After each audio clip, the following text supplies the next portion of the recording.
At this hour, international news. An international team of scientists held a press conference and announced a sensational discovery. In the permafrost of the far east of Siberia, a prehistoric supervirus has been found. This giant virus has already become the fourth giant virus known to humanity. Previously, scientists had discovered another similar specimen in the same region. According to experts, the discovery was made a year ago, but the information had been kept secret until now. Research is still ongoing, and at this moment it remains unknown whether the virus is capable of infecting humans or animals. Some specialists note, as long as the permafrost remains frozen, there is no reason for concern. I jumped up, everything matched. The star seed had warned me, in 10 days, a viral outbreak would begin. Without wasting a second, I studied survivalist forums, gathered supplies, and in just 2 days turned an old minibus into an armored shelter, removed the seats, installed a bed, reinforced the doors, and upgraded the engine and body. When the world collapsed, I was ready. Then they appeared, frightened, desperate girls begging for shelter. One in a torn dress, another covered in blood, and a third crying by the roadside. "Please, take us with you," they begged. I opened the door. Together, we drove through the dead city, toward a world where a new life was beginning. Guys, if you haven't seen the previous parts, you'll find the links in the description and the pinned comment. Now, let's get to the story. Commander He, here are the odds for this grand finale battle. Take a look, do you want to place a bet? Fatima pulled out a table. The sheet listed a string of names. Betting was also a major source of income for the arena, and in order to attract wealthy warlords to place stakes, they needed someone like Fatima to solicit clients. He Tianhu took the sheet, flipped through it casually. Lei Shi, who should I bet on? The Lei Shi that He Tianhu referred to was a slim man. Both his hands were wrapped in bandages, and he held a rice knife about half a person tall in his arms. Although he was standing in full view of everyone, somehow he seemed to hide in the shadows, giving a cold and eerie impression. Lei Shi? He is Lei Shi. The Fatima, who had been scuttling toward He Tianhu's side, suddenly felt a chill at the back of his neck and instinctively took 2 steps back. Lei Shi was one of He Tianhu's fierce generals. He not only possessed terrifying strength, but also dealt ruthlessly, never leaving a living witness. It was rumored that he once, single-handedly, amidst a large horde of corpses, fought through 7 times in and out, his body covered in zombies' filthy blood and shredded flesh. Under such conditions, even a tiny wound might have been infected by a second evolution virus. Yet, Lei Shi returned unscathed. All the people listed on this sheet are meaningless, Lei Shi said calmly. Commander He, if you want to place a bet, how about letting me fight, just bet on me. Lei Shi's words were somewhat arrogant, but no one thought he was overestimating himself. Fatima forced a bitter smile. Boss Lei Shi, don't joke with me. If Boss Lei Shi enters the arena, who would dare to fight? Then we wouldn't know out much.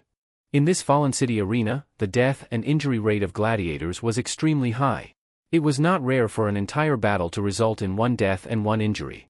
Under such circumstances, the big warlords often treasured the forces under them. Masters would not be sent forth. After all, if you send a master, the opponent will also send a master. If both sides are masters, none can afford the consumption. Ha ha ha. He Tianhu laughed loudly. This kind of personality in Lei Shi suited his taste. He dominated a region outside Star City and demanded exactly this kind of momentum. He was about to casually place a bet when at that moment, a plain, small-statured man came to He Tianhu's side. He leaned over He Tianhu's ear and whispered a few words. The voice was so soft that even Fatima, standing only a step away, could not hear clearly. Oh? That kid is in the arena of this fallen city? Truly, one had to break iron shoes to find him, yet he came effortlessly. A savage gleam passed through He Tianhu's eyes. When had he ever suffered such a major loss? To stand in Star City one needed not only strength, but ruthlessness. Whoever provoked you must be repaid tenfold. Only then would others dare not move you, otherwise everyone would think you easy pickings and take a bite, and sooner or later you'd be eaten clean. Jiang Lushur destroyed his prestige. He would kill Jiang Lushur to raise the flag, and hang Jiang Liushur's corpse on the city walls for public display. Is it him? He Tianhu tossed the roster aside and stood up in one motion. Ma Hao jumped in fright, he didn't yet know what was happening. Yes, it's him.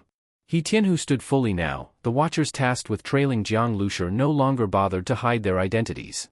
One pointed directly at Jiang Lushur. What does Commander plan to do? What do I plan to do? Of course kill him. And of course, I won't let him die so easily. He Tianhu grinned ferociously. Killing someone? That's nothing. This is the fallen city. The rule here is that the strong decide everything, including other people's life and death. At this moment, Jiang Lushur also stood up. He had come to this arena seeking the source of mutant energy. He hadn't found the energy source yet, but he encountered He Tianhu first. Fine. He was absolutely not someone to endure injustice silently. He had long wanted to avenge this grudge. If He Tianhu didn't come for him, he would go find him. As soon as Jiang Lushur stood, the others around him, Jiang Zhuiying, Li Yusen and so on, rose too. Chuck! Jiang Zhuiying drew her long blade, the chains clinking. Fight? Haha. So fun. Those who dared come into this dark arena were mostly desperados. Seeing this turn of events, many even became excited. They recognized that one of the fighters was none other than the Star City Tiger, He Tianhu, beside him his capable general, the dreadful Lei Shi. If such people fought, it would be far more entertaining than the amateur fights on the ring. Of course, that also presupposed that the opponent was decent, and when people looked at He Tianhu's opponent, they recognized none of them. Who's that guy? Why does he look like a student with 4 girls? Do we still have to fight? People began to discuss, while Manhwa was still dumbfounded. What's going on? Jiang Lushur and He Tianhu have a grudge? If Jiang Lushur fought He Tianhu, isn't that like an egg cracking against a rock? And I haven't yet collected the debt. 500 kilos of mutant beast meat. And the key is, those 4 tender beauties. Such beauties, I myself couldn't even bear to enjoy them, thinking of offering them to various big shots. But once He Tianhu stepped in, that would be all for nothing, nothing left. My subordinates, compared to Lei Shi, are laughably weak. How dare I ask He Tianhu for a person? Undoubtedly, those girls will go cheap to He Tianhu. Thinking this, Manhwa's heart bled. Commander, leave that man to me. As for those few girls, let Vice Adjutant Zhang and the others handle them. Lei Shi spoke calmly, not putting Jiang Lushur in his eyes at all. Although their earlier squad sent out was wiped, that squad's strength was far inferior to Lei Shi's. Haha, brother Lei, you're too generous to your little brother here. Then I'll not be outdone. Vice Adjutant Zhang was a short, chubby, somewhat bald man. Dealing with a few tender beauties was something he had longed for. I'll make the first move. Zhang licked his lips. A lecherous glint in his small eyes. He locked his gaze on Ying, dressed in tight gear, and rushed straight over. He made his fist into a claw and grabbed toward Ying's chest. Ying's figure was extremely voluptuous. Zhang had long been lusting after it. Yet just as his dirty hand was about to succeed, he felt a blue light flash before his eyes. Shoo! A dazzling blue electric current formed a light net, completely enveloping Vice Adjutant Zhang. Zhang's body trembled violently. He let out a piercing scream, yet that scream lasted only a second before abruptly stopping.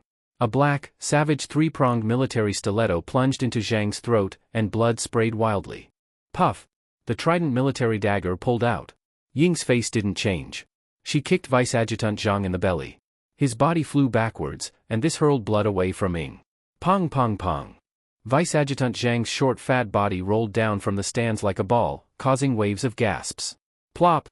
Plop! Ying was clad in black combat gear. She held the blood-stained trident military dagger. Drops of fresh blood dripped from the dagger. In this dark arena, she looked like a deadly mandrake flower. Seeing this scene, everyone was stunned. Many of the superpowered folks present were staring at Ying with gaping mouths, unable to close them for a long time. They were so shocked because they hadn't detected any superpower fluctuation from Ying. At first they thought she was just an ordinary person. Plus with her provocative figure, likely someone raised as a plaything. Yet her strike turned out so ruthless? That Vice Adjutant Zhang, many had heard of him. To serve beside the Star City Tiger, He Tianhu as a vice adjutant, he was naturally not some loafing person. Yet now someone killed him like slaughtering a pig. Kill them all, Jiang Lushur said in a cold voice. The sound fell into the crowd's ears and chilled hearts. Lei Shi burst into rage. Kid, who do you think you are, trying to kill me? Today I tell you, who the true death god is. Lei Shi leaped up and drew a long whip from behind. This whip of Lei Shi's had iron spikes at the tip. It was his famed weapon. The whip was poisoned. If he landed a single lash on a person, the result would be flesh tear and bone fracture. Even a graze could kill from poison. The reason there were so many spikes was to maximize chance of tearing human skin. Smack! The long whip swung, over 3 meters long. A weapon an inch longer means an inch stronger. A 3-meter-plus weapon is absolutely terrifying. And the key is, a whip is soft. Once swung, its trajectory cannot be traced. A lash comes at you, even if you try to block with a sword, the whip's tip will change direction because of the sword and still lash you. You simply can't avoid it. This is why Lei Shi chose a whip. Its greatest characteristic is that it's extremely hard to dodge. And once you can't dodge, you are dead for sure. Thus around Star City, few had the confidence to clash head-on with Lei Shi. Even if their combat power exceeded his, they dared not provoke him lightly. Lei Shi's strike speed was extreme. The long whip formed a shadow of many lashes around his body, layer upon layer, impossible to clearly see. If you can't see it, you can't dodge it. The crowd around retreated far away. Even bullets hadn't scared them like this, Lei Shi's whip had. This weapon. Jiang Lushi looked at the whip. It glowed bluish, with sheen like green bronze, and had a light stench. He already had some guesses. Poison, in the apocalypse era this was a very rare method of killing. After all, chemical labs were mostly abandoned, and ordinary people rarely manufacture poison. Today is your end. Lei Shi roared sharply. Whoosh! The long whip whipped toward Jiang Lushi like wind. One strike, more than a dozen lash shadows. Just watching made people afraid. Lei Shi's name included Lei, thunder, because his attack was like thunderbolt, swift and fierce. People all thought that Jiang Lushi in this situation would only increase distance and use ranged attack. But instead, Jiang Lushi faced the lash shadows and advanced. He made a quick step, charging into the coverage of lashes. People were shocked. Wasn't that suicide? Dodging attack is hard enough, let alone this soft whip with no visible trace. Just when people thought Jiang Lushi might get hit and die from poison, the stunning scene happened. They only saw Jiang Lushi like a swimmer in water, moving against the lash sea. One lash after another seemed to leave no gap, yet Jiang Lushi twisted and dodged them all. His speed was too fast, already forming after images, making him hard to see clearly. What's going on? A superpowered viewer, somewhat famous in the fallen city, cried in horror. In his view, lash shadows with no gap couldn't possibly miss Jiang Lushi? Slip in through cracks, really slip in through cracks. Lei Shi's attack is too fast, to us it looks like one continuous wave, but each whip is still swung one by one. If you can grasp the timing, you can punch into the lash sea. Someone in the crowd spoke.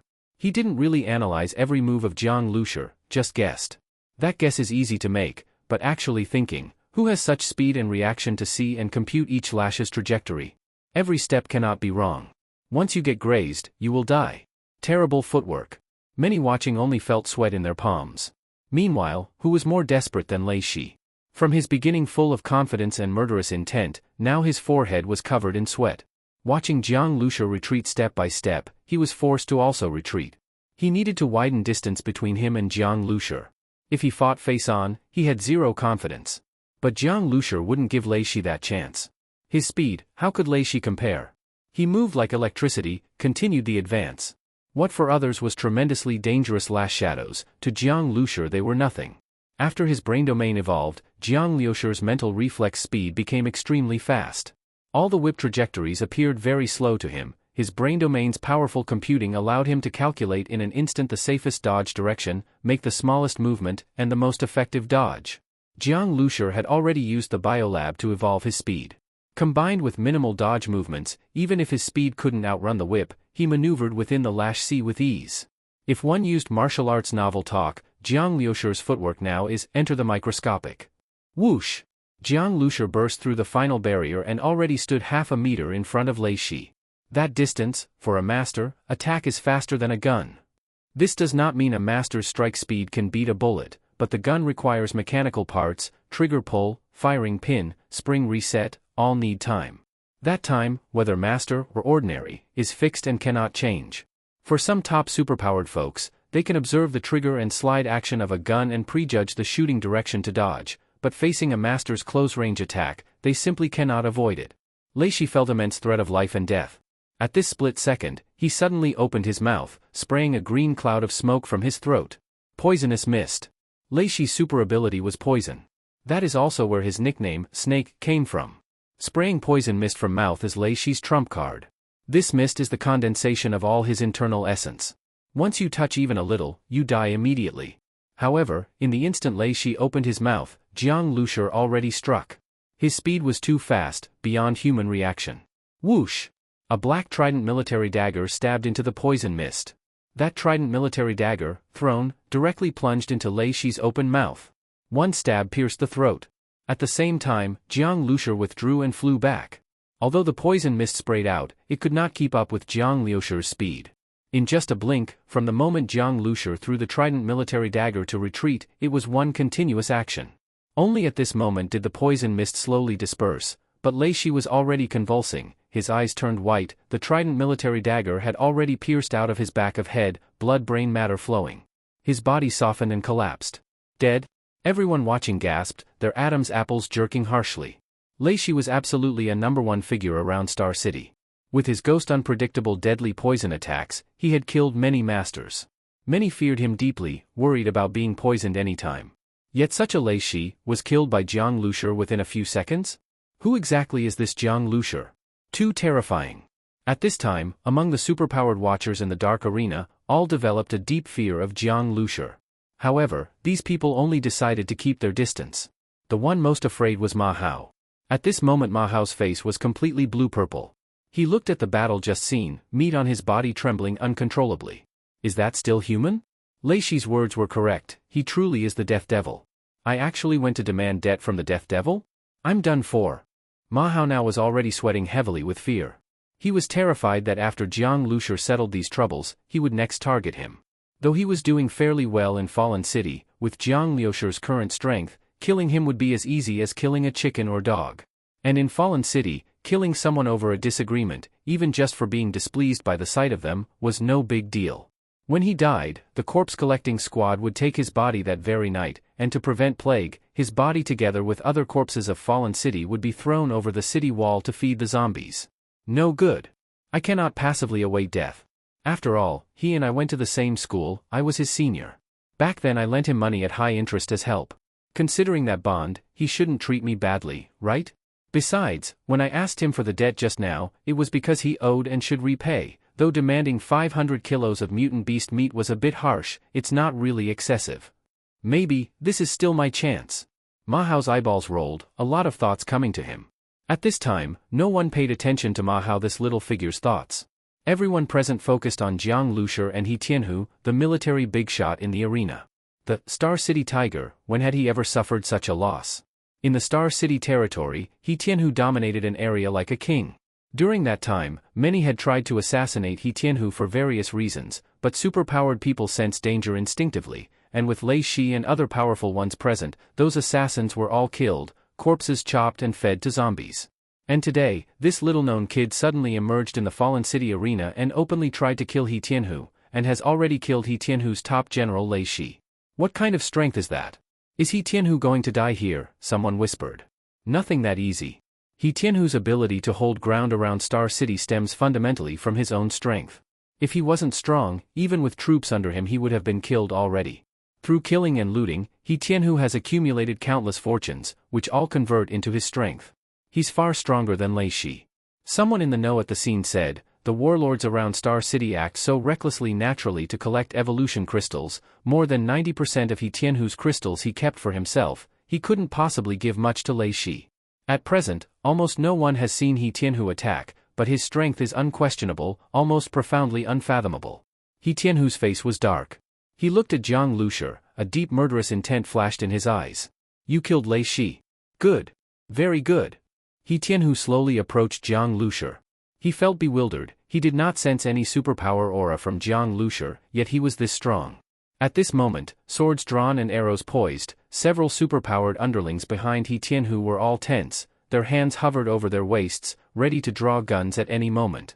But they also knew that in a duel of top experts, their guns were almost certainly going to miss the opponent. In such a fight their strength might mean dying instantly. Many had beads of dense sweat on their foreheads. Once the battle began, they were very likely to die right here. I admire your strength. If you submit to me, I will let the past slide. You and I combine, we can build a superforce, dominate Star City. If you refuse to stoop beneath anyone, you and I can stand equal, split the world. He Tianhu spoke while a flicker of light passed in his hand, an evolution crystal. The surrounding spectators who had superpowers saw the crystal and their eyes lit up, they were treasures.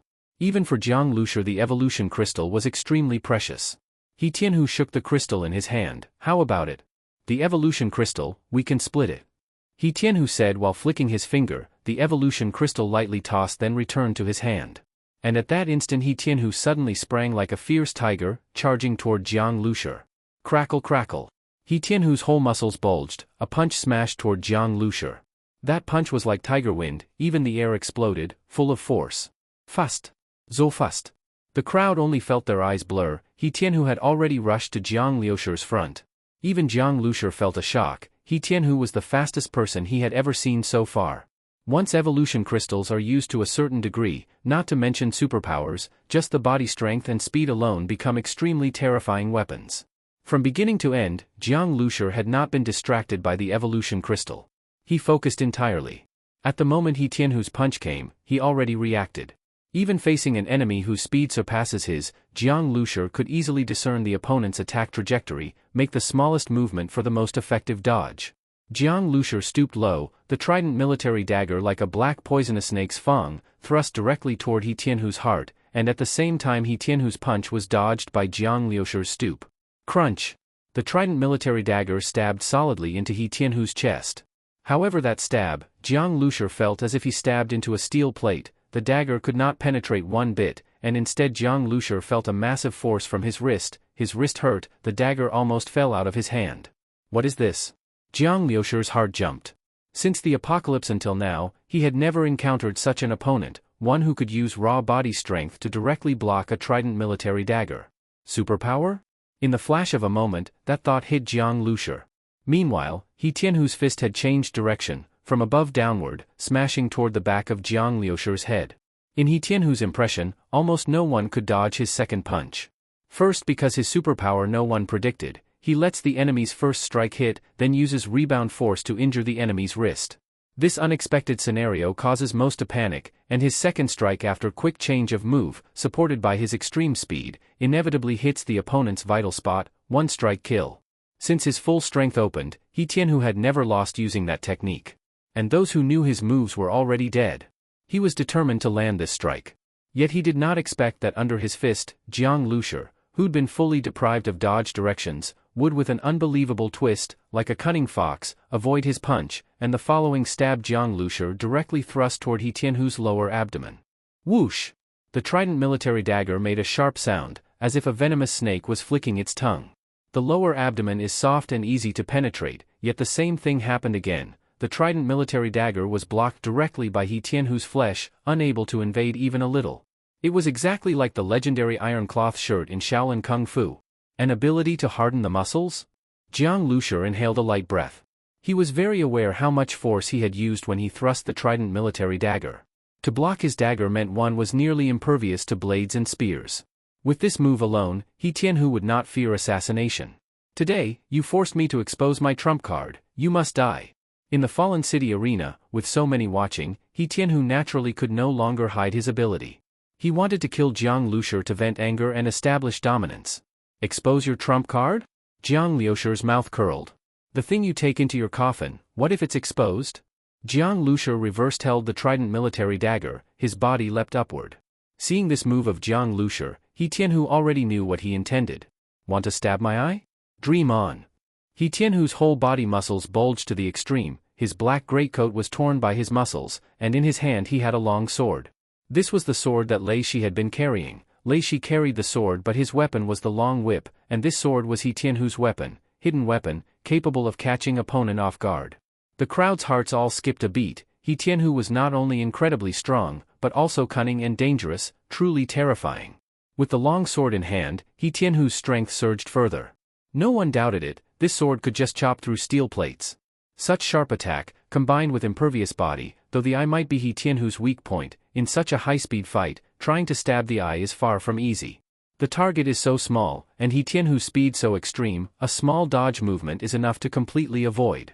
Just when people thought Jiang Lushi was in danger, suddenly He Tianhu, who was already having a violent move, froze abruptly. The long sword he wielded also seemed to momentarily lose power. This instant of pause, less than a tenth of a blink, yet it was during this time that the crowd saw their vision blur. Puff! Blood light flew. Jiang Lushi's body crossed He Tianhu like a ghost, and the trident military dagger in his hand had already left his grip. He Tianhu's body was completely frozen. He held the long sword, standing like a rock statue. Above his right eye, a dull, dark trident military dagger was embedded. One strike dead center, without the slightest deviation. Why? He Tianhu's body trembled, his face full of disbelief and unwillingness. Why did it end like this? The crowd watched in shock. To use a trident military dagger to stab the eye while moving at high speed, the difficulty is nearly the same as firing a bullet to shoot a flying bird. More so, He Tianhu would surely have heavily protected his eyes. How could Jiang Lushi land a strike? A person's eyes have no muscles, and behind the eye there is no bone, but directly connected to the brain. No matter how strong a person's defense, the fragile eye is a weak point. A sharp weapon piercing the eye goes straight into the brain. Thus in historical records, Li Zicheng being blinded by an arrow, Xiahou Dun eating his own eye from an arrow, these were extremely unlikely events. Even though their eyes were blind, not necessarily caused by the arrow.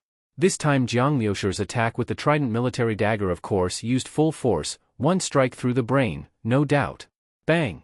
He Tianhu heavily collapsed to the ground, his face turned skyward. In his only remaining eye, the focus was completely gone. In his final moment of life, he still felt deep unwillingness. He wanted to know why in that instant his mind felt a fierce stabbing pain, causing his movement to become momentarily frozen. And Jiang Lushi seemed to have calculated the moment his body stiffened, and delivered the deadly blow. He's dead? He Tianhu is dead. Everyone present held their breath, not a sound. A person so strong as to inspire fear, with unfathomable strength, He Tianhu who had sustained unknown number of assassination attempts by the Star City military, was actually killed face-to-face by a young man around 20 years old. Moreover the fight lasted extremely short time, the arena flip happened in a flash, almost no one understood it. They guessed what Jiang Lushi used as a killer move. True masters already saw the subtle unsmooth moment in He Tianhu's movement when fighting Jiang Lushi. Terrifying. Already extremely strong by himself, and also possessing a hidden killer move that causes opponent's movement to halt briefly, an enemy like this, who can defeat him? Among the spectators there were many important people in the fallen city, including a warlord like Yuan Silai who held real power. Able to dominate one side of Star City and live steadily until now, Yuan Silai of course had his methods, but facing Jiang Lushi, even Yuan Silai felt deep fear. This is a person he too cannot provoke. Jiang Lushi withdrew the trident military dagger. He glanced at Ran Shiyu. At this time, Ran Shiyu's pretty face was a little pale, somewhat weak. Shiyu, are you okay? Jiang Lushi asked in his mind. At the final moment, thanks to Ran Shiyu's highly condensed mental domain she produced a mental shock, causing He Tianhu's movement to momentarily freeze, which allowed Jiang Lushi to land a strike. If it wasn't for Ran Shiyu, although Jiang Lushi was confident to drag it to the end, he still might kill He Tianhu, but he would probably suffer huge consumption. In this fallen city full of killers, rashly exhausting your own physical strength and getting into danger is definitely not wise. Not to mention, just the mysterious energy that the starseed sensed made Jiang Lushi somewhat wary. Brother Jiang, I'm okay, just my head hurts a bit. Luckily He Tianhu only had strong muscles, his hardened ability did not strengthen his mental defenses. But his vitality was too strong, his super ability rank higher than mine, let me consume a bit much. From now on unless absolutely necessary, don't use mental attacks, they're still too dangerous. Jiang Lushi said sincerely. During the earlier fight, he received Ran Shiyu's voice transmission, they didn't have time to discuss then. Thinking now, still somewhat fearful. Mental attacks are unpredictable, if one accidentally meets a tough opponent and injuries Ran Shiyu's brain domain, the regret would be endless. The brain is extremely delicate tissue. Once something goes wrong, the consequences may be irrecoverable. I know, Brother Jiang. Ran Shiyu nodded. At that moment, a middle-aged man walked over to Jiang Lushi smiling. Young brother, may I ask your honored name? Jiang Lushi looked up and saw that this middle-aged man was in fact the Commander Yuan who had earlier been served with all kinds of assiduity by Ma Hao. Previously when Jiang Lushi battled He Tianhu, even though the opponent was killed by Thunder Force, that was with Ran Shiyu's cooperation. If one speaks of He Tianhu's own strength, he was already close to Jiang Lushi. So for a warlord able to hold ground around Star City, Jiang Lushi would by no means underestimate him. Jiang Lushi. Jiang Lushi answered succinctly. Oh? That name is indeed special. Commander Yuan bowed his fists to Jiang Lushi. I am Yuan Chenggang, pleased to meet you. This sort of opening remarks had a bit of the style of a Jianghu person. A Star City warlord speaking so politely to Jiang Lushi, those around heard this and all sighed, this is the deterrence that strength brings. Now even though Jiang Lushi had no troops under him, only from his personal strength he already counted as a top figure in this large area around Star City.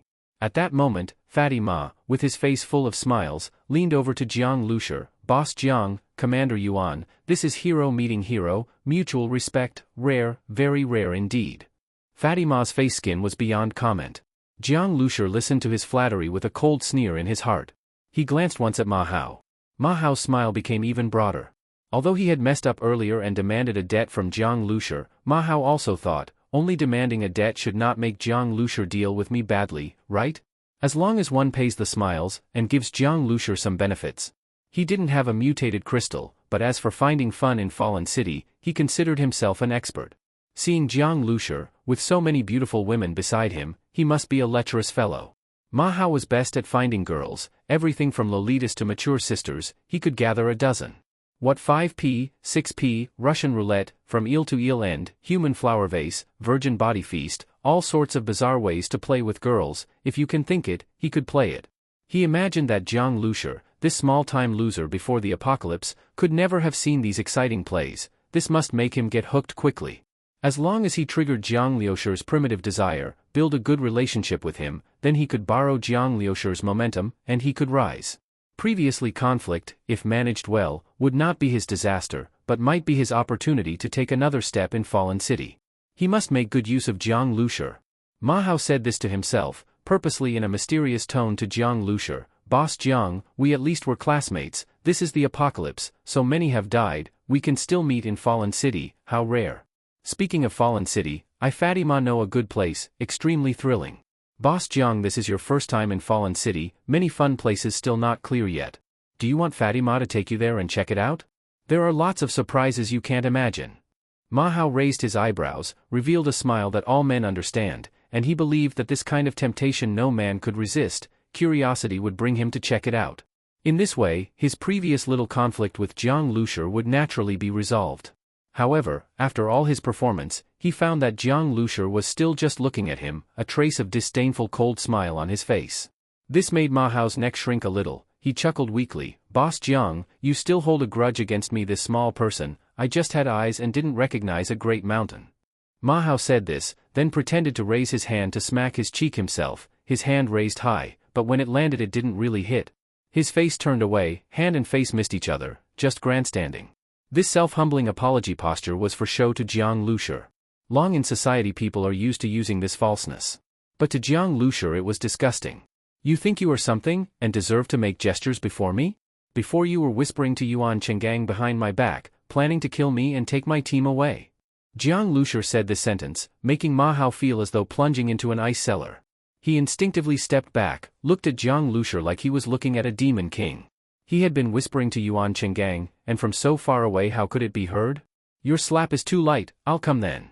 Jiang Lushur spoke, suddenly raised his hand. Smack! A crisp sound made the listener's eardrums tingle. Mao screamed painfully. His roughly 200-gene body was slapped by Jiang Lushur and flew up. The huge force made him spin in the air like a top. He flew out some 4 or 5 meters, half his face's flesh torn, facial bones cracked, 7 or 8 teeth knocked out. Boom boom boom. Ma Hao rolled down from the stands like a ball, rolling down 7 or 8 levels of seating before stopping, wailing without end.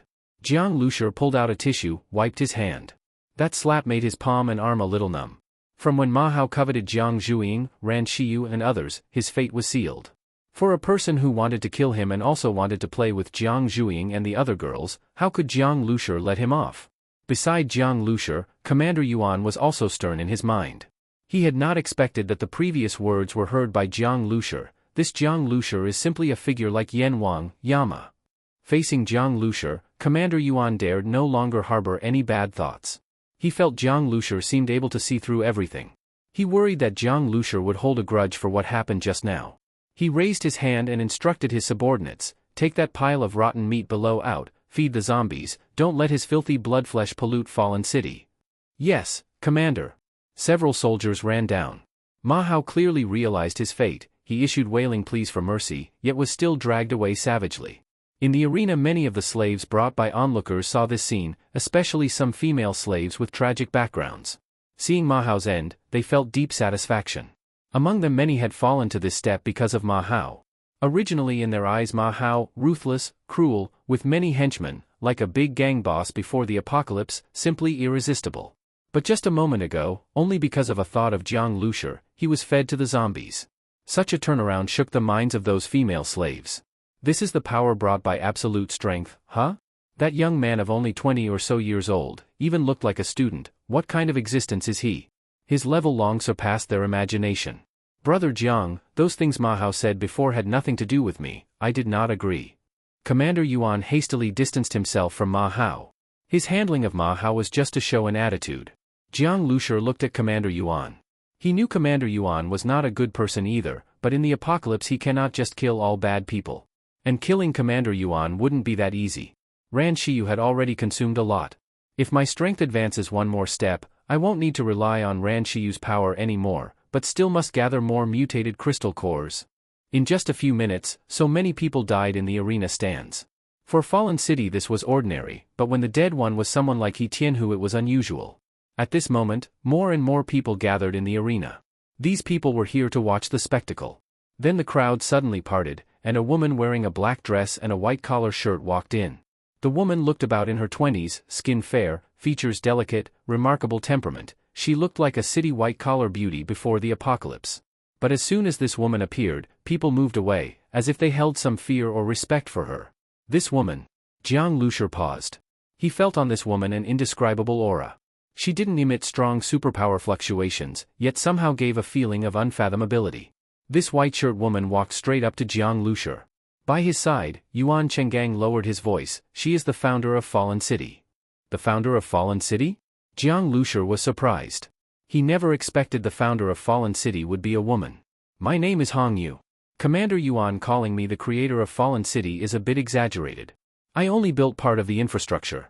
Later the city slowly grew, many people joined in, and expanded Fallen City dozens of times, the white-shirt woman said, reaching out her palm to Jiang Lushi. Hello. Hello, Jiang Lushi shook hands with Hong Yu. The woman's hand was very white, somewhat slender, but very strong. You're called Jiang Lushi? Yes, Jiang Lushi answered. What a good name. In the Three Kingdoms era, Zhuge Liang built the 8-array diagram with stone mortars. No matter how the rivers washed, all things through time and history turned to dust, yet only the 8-array diagram sank into the river, standing firm after 600 years. With achievements surpassing 3 divided kingdoms, name formed in the 8-array diagram. If the river flows and the stone doesn't turn, the regret fails to swallow Wu. Hong Yu recited a poem out. This made Jiang Lushi truly a little astonished. It was a poem by Du Fu, actually somewhat obscure. Few people knew it, and to recite it and know one's name's meaning was very rare. This Hong Yu, a woman of about 20, had such classical scholarship. Mr. Jiang, may I ask if you are interested in living permanently in my fallen city? I have a villa in the West District. I can give it to you. Would you like to go see it? Hong Yu extended an invitation to Jiang Lushi. Hearing West District of Fallen City, many people present felt envy. The West District was where the strongest superpowered persons around Star City lived.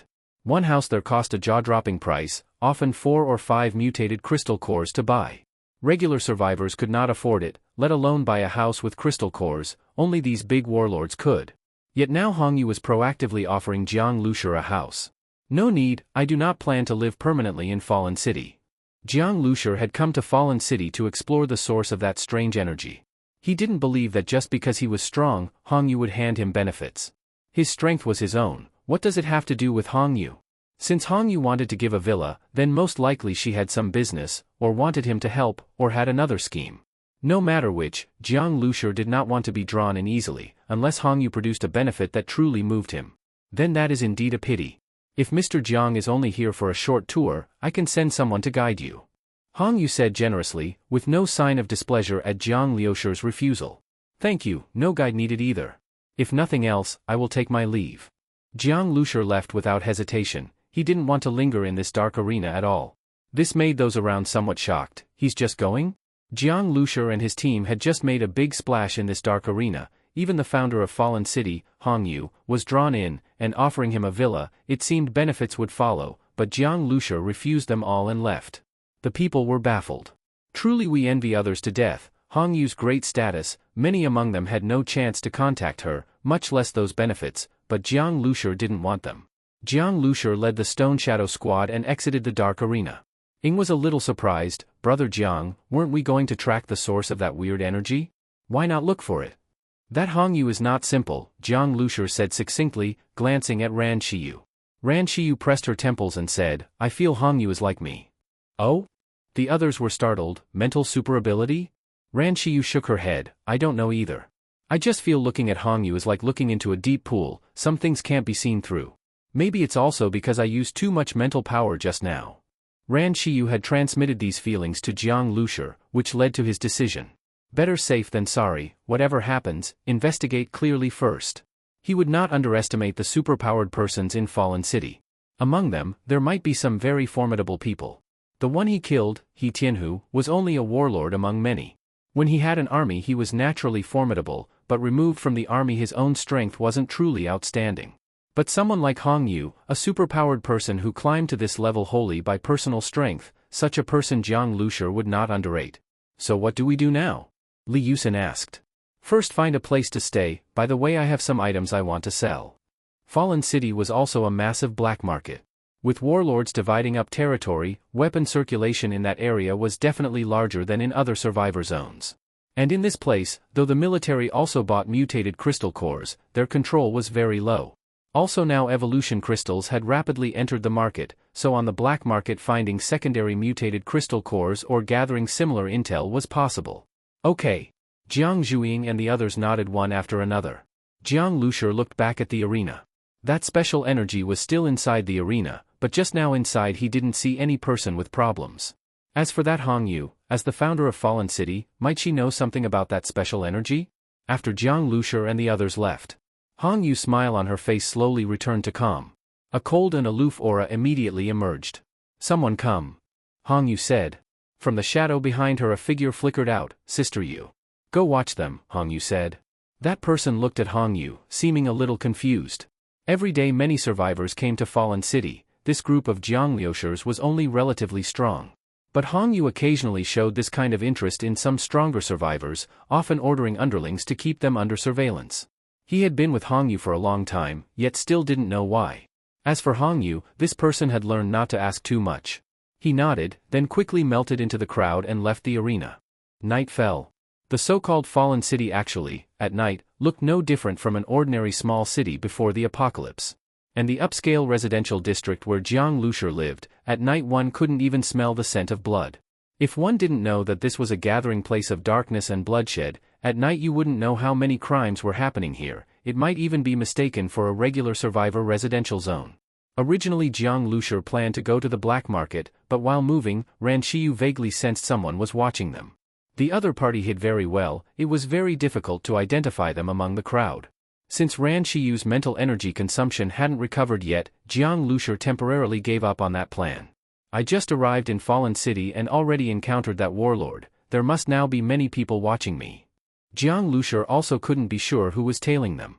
But if he hadn't caused that scene earlier things would probably be even more troublesome. Right now there must be several vicious people trying to make a move on them. Although someone was tailing them now, no one foolish enough had made a move. Right now in Fallen City anyone with a bit of contacts had heard about this newly arrived Stone Shadow squad. People in Fallen City are too complicated. That one who's tailing us, let's not bother about him for now.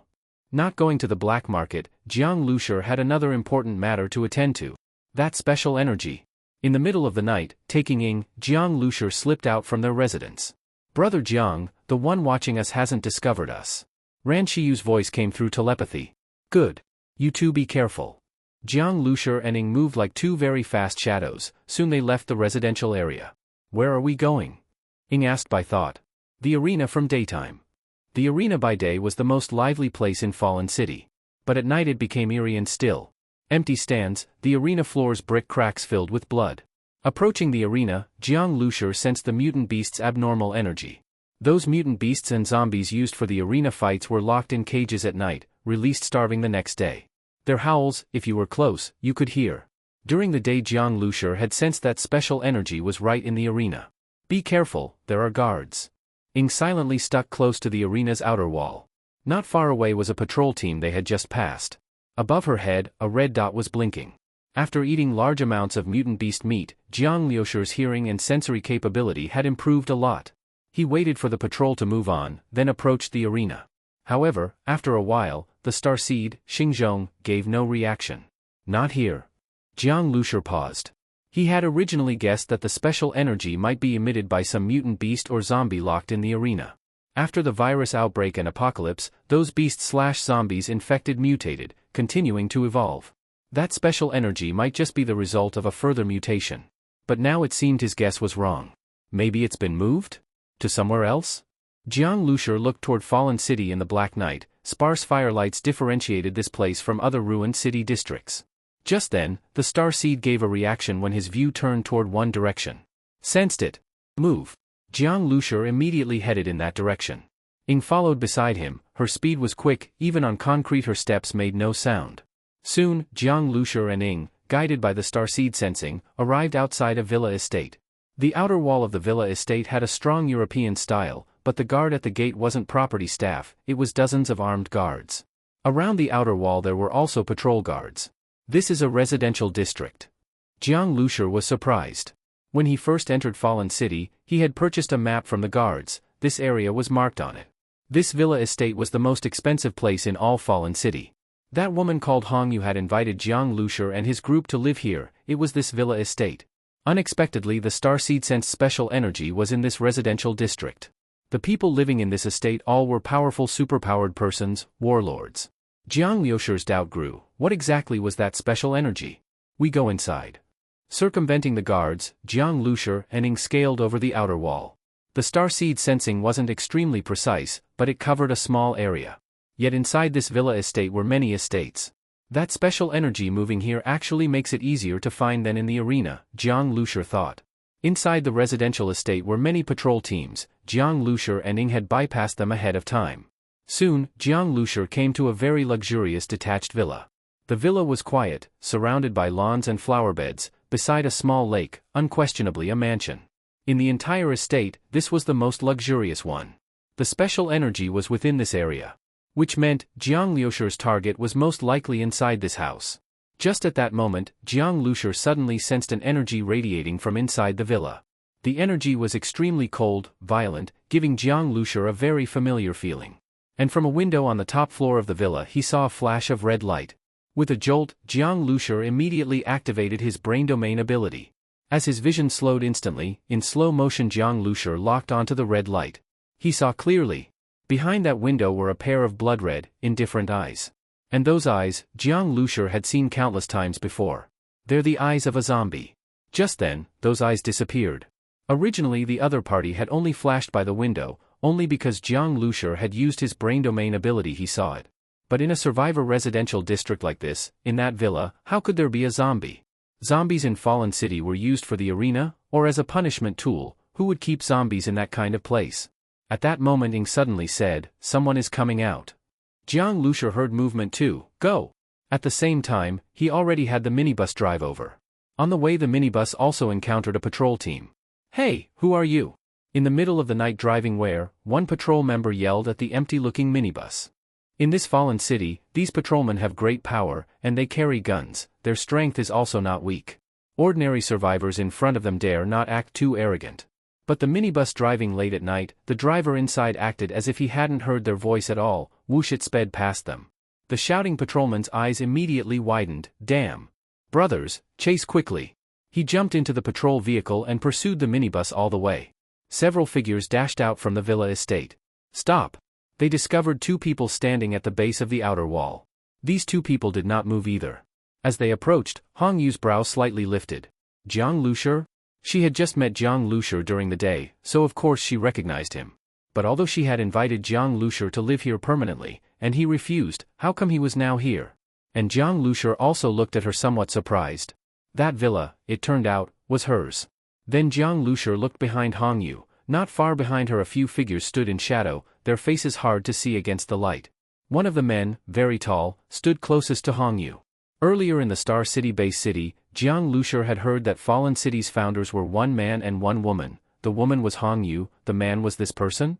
The man seemed to glance at Jiang Lushur, and immediately that familiar feeling appeared. It's him. The special energy, is it being emitted by him? Jiang Lushur was extremely shocked. His guess had been a mutant beast or a zombie. But this man in front of him. At the same time, Jiang Lushur sensed a trace of hostile intent from this man. Superpowered persons normally have a degree of premonition about life and death crisis. But standing face to face like this, the other side doing nothing yet causing that warning feeling, Jiang Lushur encountered this for the first time. Even Ying's body tensed slightly, like a wild cat ready to pounce. At this time, Hongyu asked, "Why are you two here?" On her face no expression could be seen, but in her eyes there was a strange glint. Jiang Liusher's expression at this moment also regained calm, just out for a walk. A walk? Hong Yu revealed a slight smile. The meaning of this smile was obvious, that excuse, really not sincere. Who would believe it? Damn, they're fast. Over there. A shout came. Jiang Liusher smiled lightly, whispered 2 words to Ying, and then Ying turned and walked backward. Very soon, Hong Yu heard the sound of a vehicle starting. Immediately the headlight's brightness rapidly approached, a minibus turned the corner into the street. As the headlights illuminated the area, Jiang Liusher's gaze immediately fell on those figures, including the corner where that man had stood. However, when Jiang Liusher looked, the place was completely empty. Too fast. And at this moment, Hong Yu watched the minibus approach with caution and confusion. She had already investigated Jiang Liusher's team, including the guards who had contacted Jiang Liusher when entering the city. For an ordinary survivor team, Hong Yu naturally wouldn't personally intervene. But a team like Jiang Liusher's that had aroused her interest, she certainly would investigate. The guard who left the deepest impression was the beautiful woman and the minibus. The minibus here indeed belonged to Jiang Liusher's group. At that time, another SUV came chasing from behind. That patrolman's shout when he saw Hong Yu was cut off like a duck having its neck grabbed. Sister Yu. These patrolmen were frightened. Seeing this scene, Jiang Liusher gained a further understanding of Hong Yu. To build Fallen City single-handedly, to create an arena like this, Hong Yu's appearance was delicate, but more outstanding than her looks was her cruelty. Her subordinates, upon seeing her, all bowed fearfully. This shows everything.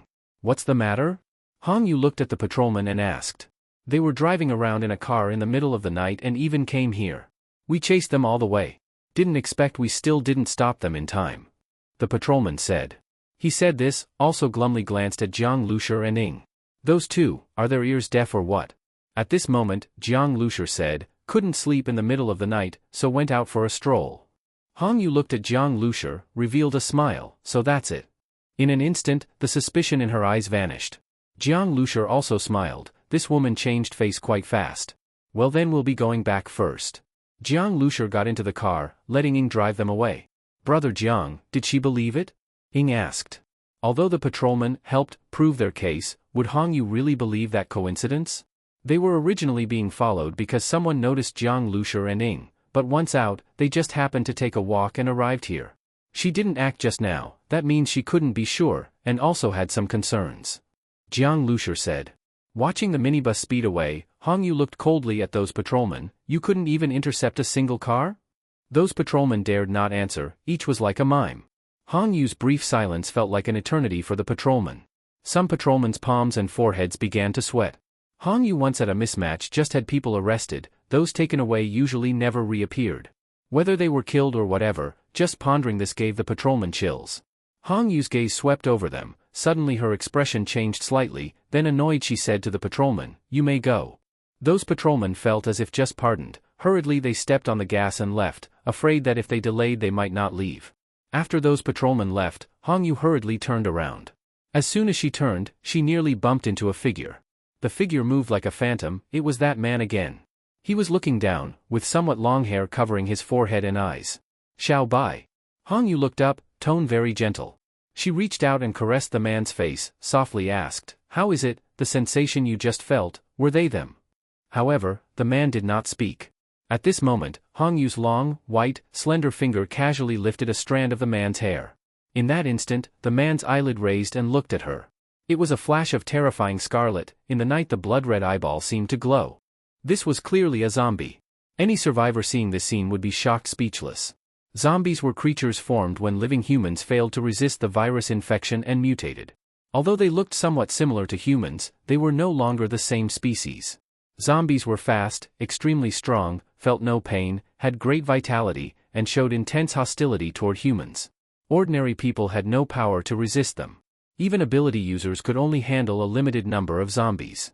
But at this moment, the zombie standing in front of Hong Yu showed no sign of attacking her, an unbelievable sight. Then, several more figures slowly emerged from the shadows. Each of them had twisted, hideous faces. One's arm bent at a strange angle, then with a cracking sound returned to normal. When they raised their heads, what showed were all red eyes. Several zombies. These zombies surrounded a young human woman. What an eerie scene. But compared to them, Hong Yu, who looked at the zombies with a gentle expression, seemed even more strange and unsettling. Just then, from the throat of the male zombie called by in front of her came a chilling growl. His teeth ground together, like chewing or tearing something. Hong Yu stroked his face and said, "You want to eat him? Do you think he found out something? Don't rush. I don't want you all to fall into danger." Even her subordinates didn't know she kept zombies. And with many people living in this villa district, if they acted, it could easily cause trouble. This man, I even tried to show him goodwill. Such a bother. Hong Yu cursed with disgust. She had offered Jiang Lushur a luxury house, welcomed him with a smile, intending to make Fallen City even stronger. Yet, after she valued Jiang Lushur so highly, he was still scheming about something? Jiang Lushur's guess was right. His excuse about taking a walk was not believed by Hong Yu at all. Only because she feared exposing Bai and the others, and thought that killing everyone might fail, did Hong Yu not risk attacking. But now, murderous intent filled her heart. Anyone who threatened Bai deserved to die. I don't know what he's after. Does he want all of Fallen City? Covet my position, try to replace me? Or does he want to harm me? That lecher, seeing me show a little friendliness, thought he could take advantage. Hong Yu's face grew colder as she spoke. As the founder of Fallen City, she was famous, powerful, beautiful. Many survivors and warlords had desired her. To get her meant not only gaining a beauty, but also gaining control of Fallen City. Even though there was a hidden male co-founder who never appeared, that didn't stop others from having ideas. There were always bold fools who wanted to try. Hong Yu loathed such people deeply. Whether Jiang Lushur was one of them or not, just the fact he might threaten Bai was enough for her to want him dead. Since I didn't act just now, he must be alert now. Maybe he'll run away. If he really escapes, I'll kill him outside the city, Hong Yu whispered. Then she looked again at the male zombie in front of her, her tone full of tenderness. Hold on a bit longer. When we both become strong enough, we'll never need to fear anything again. I know you don't like staying among so many humans. But if you weren't in a human settlement, how could you evolve this fast? Soon, very soon. Before then, I will never let anyone harm you. Jiang Lushur and Ing drove the minibus back to their residence. We're back. Jiang Zhuiying and the others were still sitting on the sofa waiting. Even Jiang Zhuiying had put down her tablet. A night exploration of Fallen City. If anything happened to Jiang Lushur, they were ready to move immediately to meet him and escape. But seeing Jiang Lushur return without pursuers, Li Yusin and Ran Shiyu exchanged glances and sighed in relief. Ran Shiyu had spent too much energy during the day. At night, she was recovering while using her mental ability to guard the room. In addition to eating mutant beast meat, she also received Li Yusin's treatment to help her recover faster. As soon as Jiang Lushur and Ing returned, Ran Shiyu expanded her mental ability range to cover a larger area. She didn't know exactly why Jiang Lushur went investigating, but since he did, it must have been important. That Hong Yu, there's something wrong with her, Jiang Lushur said, sitting on the sofa and drinking the water Li Yusin handed him. Weren't you investigating the arena? Why was Hong Yu there so late? Jiang Zhuiying asked in confusion. Ing, expressionless, said from the side, we went to the villa district. It should be Hong Yu's home. Ah, Li Yusin immediately covered her mouth. Going straight to the founder of Fallen City's home? That was far too dangerous. Jiang Lushur's strength was indeed great, but He Tianhu, the warlord he killed before, had been powerful mainly because of his army, and when Jiang Lushur fought him, the army wasn't present. But Hong Yu was different. Fallen City was her territory, and no one knew what hidden powers she possessed. If something had gone wrong, putting Jiang Lushur's team in danger, it would have been disastrous. It's not that bad. We left as soon as we noticed something wrong, and with the minibus, escaping isn't an issue. Don't worry, Jiang Lushur said. He added, and that man beside her? I think he might not be human. The idea was too unbelievable, Jiang Lushur himself hadn't thought of it before. But that man gave him a very dangerous yet strangely familiar feeling. Jiang Lushur was sure he'd never seen that man before, so why did he feel familiar? Then he remembered the red light scene earlier at the villa window? If he's not human, then what is he? Ran Shiyu asked, confused. A zombie, Jiang Lushur said in a deep voice. Red eyes, that eerie sense of danger and familiarity, the energy detected by the starseed, all matched. What else could it be but a zombie? When you eliminate all impossibilities, whatever remains, no matter how unbelievable, must be the truth. A zombie appearing in a human settlement? That was madness. The woman, why is she doing this? And how come the zombie didn't attack her? Jiang Zhuiying asked in disbelief. At that moment, Ran Shiyu said uncertainly, that woman, she is also a mental ability user, I just don't know exactly which kind. Maybe her ability is to influence zombies? In the institute in the Zhonghai safe zone they also research zombies and mutant beasts, but have never heard of anything able to make zombies obedient. What has been confirmed is, once infected by the virus, the result of mutation is already destined, and this result is irreversible. What Ran Shiyu described is the most likely situation. That zombie gave me a very dangerous feeling. It must be a very strong mutant zombie. In a human settlement like this, to have a mutant zombie, Jiang Lushur stopped speaking further. But Jiang Zhuiying and the others felt a chill. They had seen mutant zombies. Compared with ordinary zombies, mutant zombies are the true monsters. They have certain intelligence and can command other regular zombies. What was even more horrifying upon reflection was that this zombie, in a human settlement, could have evolved into a mutant zombie. Fallen City had begun to be established a long time ago, and at that time the apocalypse had only just started, not possible for there to be a mutant zombie of such high evolution. Jiang Liushur's face turned dark. Build Fallen City, gather survivors, and then, eat people. Every day people died in Fallen City. In other safe zones there were rules to restrict survivors killing each other. Many people, once they gained power and experienced the pain and fear of the apocalypse, had the twisted part of their character magnified, their dark side would break out. The purpose of rules is to restrain them. But Fallen City had no rules at all. In fact, its various facilities were designed to trigger the dark side of humanity.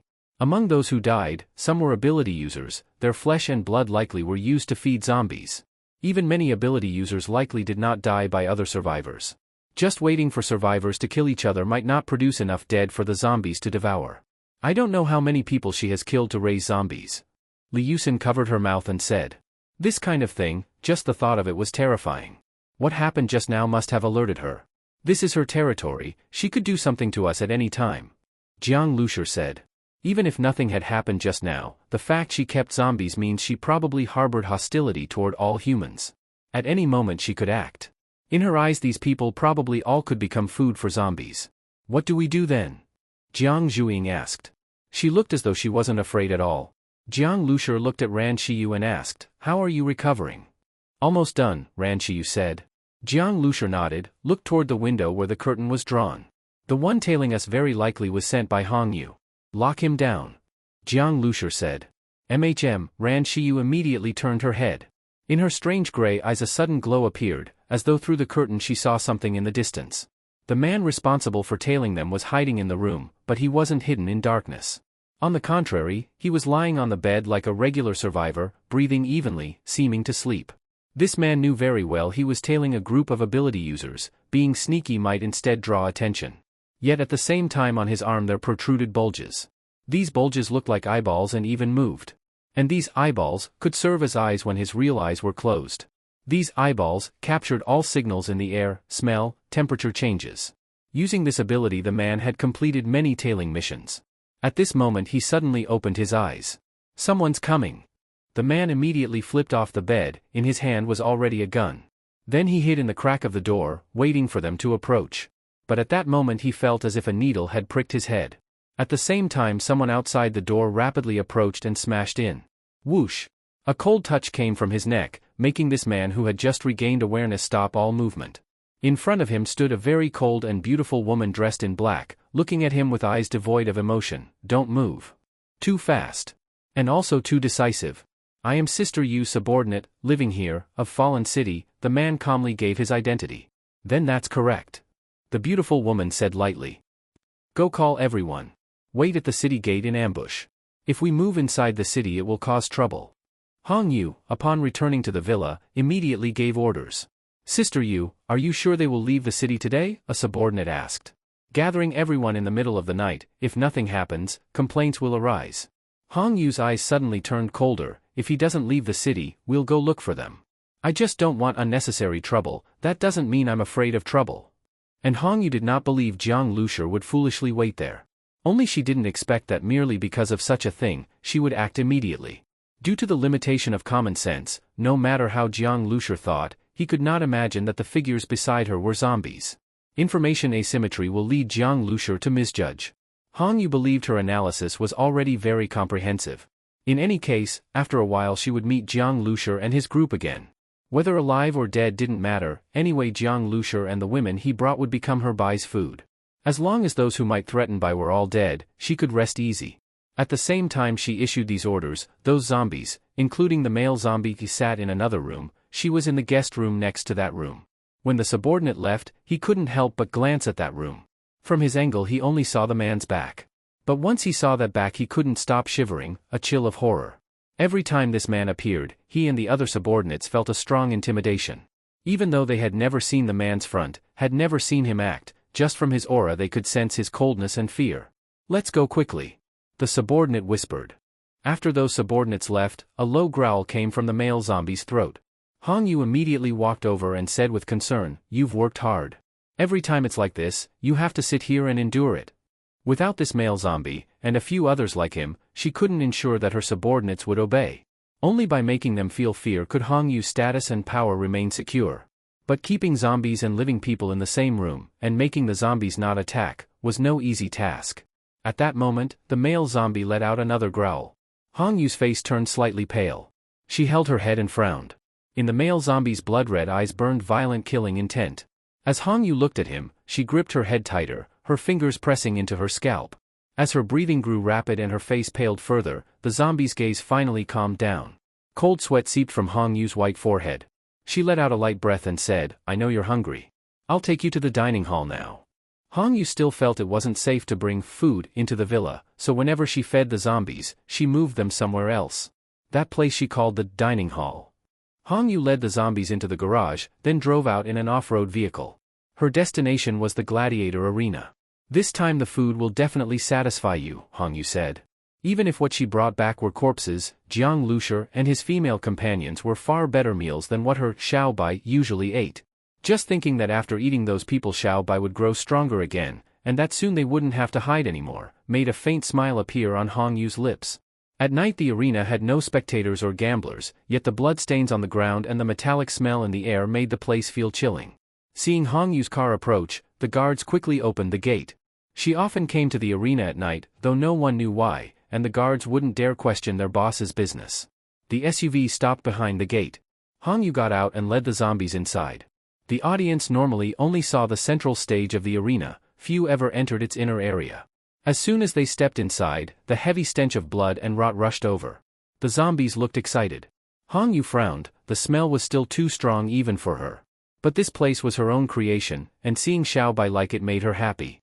Rows of rooms had been rebuilt like prison cells, each divided into small compartments, as tiny as iron cages. Zombies, mutant beasts, and some survivors were all locked inside these cages. They couldn't lift their heads or lie down, even a normal person would go mad. Survivors in such conditions became extremely feral, making their fights more entertaining. The cages also sapped their strength and made escape nearly impossible. Combined with chains and restraints, it was completely secure. When several imprisoned zombies smelled living humans, they immediately began to growl and crash against the bars. But when the male zombie and those behind him drew near, the others instantly went quiet. As Hong Yu's group passed one row of cages, there was a loud bang, one cage shook. A filthy man clung to the bars, struggling to lift his head. He could only see Hong Yu's high heels and a few other feet. "Please, let me go, Sister Yu, boss, I've followed you for so long. Even if I haven't earned merit, I've worked hard," he begged hoarsely. Locked up with zombies and mutant beasts, his mind was clearly breaking. His fingers clutched the bars so tightly the tips were worn raw and bleeding. Hong Yu paused, thought for a moment, and finally remembered who he was. He had been one of the arena guards, responsible for watching the zombies and survivors. Why he ended up like this, she couldn't recall. Such worm-like trash wasn't worth remembering. Maybe he offended her over some trivial thing. Hong Yu normally wouldn't even glance at such people. Hard work. Seeing her about to walk away, the guard frantically reached out through the cage, trying to grab her foot. Though he couldn't reach, Hong Yu's face instantly showed disgust. She opened her mouth to scold him, but the words turned into a playful smile. "In that case, I'll let you out." The man froze, then burst out with uncontrollable joy. "Thank you, Sister Yu. Thank you." He could hardly believe he'd escaped death, his life depended entirely on her whim. Excited and trembling, he crawled out as she opened the cage door. "Thank you, Sister Yu. If you don't mind, I'll keep working for you, serve you like a horse or ox." He was too weak to stand right away after so long in the cage. If not for his enhanced body as an ability user, he'd already be half dead. "No need to wait for later. You can start now," Hong Yu said. Hearing her cold voice, he hadn't yet understood. He struggled to lift his head, just as a hand suddenly grabbed the back of his neck and yanked him up. Face to face with the creature holding him, all his joy and confusion turned into horror. Ah. So. Crack. The zombie lunged and bit down. Hongyu watched indifferently as blood and flesh splattered, the man's body twitching and screaming. Soon the struggles and screams stopped, leaving only the sound of the zombie chewing flesh. Eat a little to warm up first, Hongyu said with a smile. The real feast will come soon. At that moment, the male zombie suddenly turned his head, and the zombies that were eating also lifted their heads at once. Hongyu quickly turned her head toward the entrance. When she came in, she had already ordered the guards to stay outside. Even if they heard loud noises, they wouldn't dare to come in. But now, she sensed something. Several people had come straight here, and soon footsteps echoed from the entrance. The slow and steady footsteps made Hongyu frown even more deeply. Her eyes flashed with cold light as she said in a low voice, "Go kill them." The zombies, their mouths still stained with fresh blood, stood up and charged toward the entrance. No matter who came, or whether they posed a threat, Hongyu would always react this way. Even her own guards, if they broke her rules, would end up as food for zombies. The identities of these intruders could be investigated later, after they became corpses. "It's here." The unlucky man Hongyu had sent to spy lowered his head and spoke. At first, he was terrified of Hongyu's cruelty and tried to threaten Jiang Liusher's group when they captured him, but their response was direct and violent. Between betraying Hongyu and risking being tortured to death, or defying Jiang Liusher and dying immediately, he chose to surrender to the survivor team. Through his contact with the patrol guards, he soon learned that Hongyu's group had arrived at the arena. "We agreed, after I bring you to Hongyu, you'll let me go," the spy said. But as they neared Hongyu, his heart sank. He only wanted to run away. As for Jiang Liusher's group, he knew what happened to people who crossed Hongyu. They were either fed to zombies or thrown into the arena, dying miserably either way. A pity, he thought, for those delicate beauties. Once the crowd cheered and the zombies or mutant beasts tore them apart alive, it would be horrific. But since they had targeted Hongyu, this was their fate. "Of course we can't let you go now. Stay put," Jiang Liusher said. If they let him go, he might call for help, too risky. By then, Jiang Liusher and the others had already entered through the gate. The moment they saw the inside of the arena, Ran Shiyu and the others frowned. Li Yusin couldn't bear such a sight, her face went pale, and anger flashed in her eyes. They were all humans, yet Hongyu could commit such cruelty. When she saw Hongyu during the day, she never imagined that this beautiful, warm woman hid such a venomous heart. "You!" Hongyu froze when she saw Jiang Liusher's group. "What's wrong? Didn't expect us to come for you?" Jiang Liusher said calmly. The spy's face twisted bitterly. He lowered his head, hoping Hongyu wouldn't notice him. Hongyu truly hadn't expected this. She didn't know Jiang Liusher's purpose in coming from the base city to Fallen City. She had assumed they might leave overnight, never imagining anyone would come directly for her zombies. By logic, even if Jiang Liusher wanted to use this to overthrow her, he should have rallied the people first. If word spread that she kept zombies, she'd lose all standing in Fallen City. So anyone she suspected of learning the truth, she killed immediately, silencing them. But for someone not to flee, not to hide, and instead come directly to confront her, this was the first time. Jiang Liusher's eyes shifted to the male zombie. Though it stood in the shadows, its chilling aura stabbed into the skin like needles, a clear sense of danger. At that moment, the starseed detected that same strange energy again. "So it really is him," Jiang Liusher muttered, his eyes narrowing slightly. He looked at Hongyu with a faint smile. "You really are raising zombies." "Raising zombies?" Among the group, only the spy looked confused. He didn't grasp what Jiang Liusher meant, thinking he was talking about the ones locked in cages. Hongyu arched an eyebrow and sneered. "You're truly stupid. Knowing all this and still coming here, are you here to die? Or have you gone mad with ambition? You kill He Tianhu and think you're invincible now? Who kills who, we'll see," Jiang Liusher said. He didn't bother with more talk. This was Hongyu's lair, he needed to end it fast. At that instant, the male zombie beside Hongyu suddenly exploded into motion. Boom! Like a cannonball, it charged down the narrow passage with crushing force. The spy's eyes widened. It felt as if his heart was being squeezed tight. In his pupils, there was only the male zombie's image growing larger, the raised hand with sharp nails, the flash of red as its head tilted up, glowing like a beast in the dim light. A zombie. The spy couldn't believe it. Jiang Liusher's raised zombie was actually this man beside Hongyu? But wasn't he one of Fallen City's founders? Before he could react, the male zombie was upon them. Suddenly, with a loud crackling sound, blinding white light filled his vision. A terrifying electric grid flared up before the zombie, silver currents crackling violently. The moment it appeared, the zombie grabbed a nearby iron cage, halting its charge just before colliding with the grid. Clang, clang. The sturdy cage was torn open, a long iron bar ripped clean from it. Roar. Inside the cage had been a mutant beast, its neck chained. The moment the cage broke, it went berserk, lunging forward. Compared to a human, the mutant dog was massive, its gaping jaws could bite a person in half. But as it roared and lunged, the male zombie didn't even glance at it. With a boom, he drove his arm straight into its mouth. The beast's huge body shuddered, letting out a shrill scream. The male zombie slowly pulled something bloody from the creature's mouth, its entire tongue, while his own arm was splattered with blood but completely unharmed. At that moment, Hong Yu, who had been standing in the shadows, took the opportunity to retreat behind cover, hiding in a spot where bullets couldn't reach her. Buzz! The male zombie grabbed the blood-stained iron rod and hurled it straight forward. The sharp whistling sound made the scalp of the spy instantly tingle in fear. Being hit by that rod would definitely pierce straight through the body, even a glancing blow would tear off a chunk of flesh. The rod shot directly through the electric grid, aiming for Jiang Zhuiying. Clang! Jiang Zhuiying threw her long blade, wrapping it around the iron rod. Electric arcs burst wildly, forcing the rod off its course. It smashed into the wall beside them, scattering bright sparks. Fragments of cement and bricks flew out, but by then, Jiang Zhuiying had already been pulled aside by Ying-1, avoiding the debris. Jiang Zhuiying flexed her wrist slightly and frowned. The iron rod was embedded deep in the wall, leaving a large hole. Its power was terrifying. A mutant zombie with special energy. Jiang Liusher's eyes flashed. When the male zombie attacked, the starseed once again detected special energy. This mutant zombie was unique. At first Jiang Liusher didn't understand what that special energy meant, but now he did. When the male zombie attacked and dodged the electric grid, the intelligence in its eyes was obvious. After its strike was blocked by Jiang Zhuiying, a faint expression of surprise appeared in its eyes before its gaze shifted toward her weapon. The special long blade Jiang Zhuiying used was likely something this zombie had never seen before. Then the male zombie's gaze swept over the rest of them. Everyone it looked at felt it was choosing prey, seeing who was the weakest. Meanwhile, several other zombies also lunged forward with savage growls. They had been eating just moments ago, their mouths covered with fresh blood, and pink, unknown bits still hung from their teeth. The spy instinctively stepped back. Jiang Liusher's group clearly couldn't spare attention for him now. Maybe he could still run?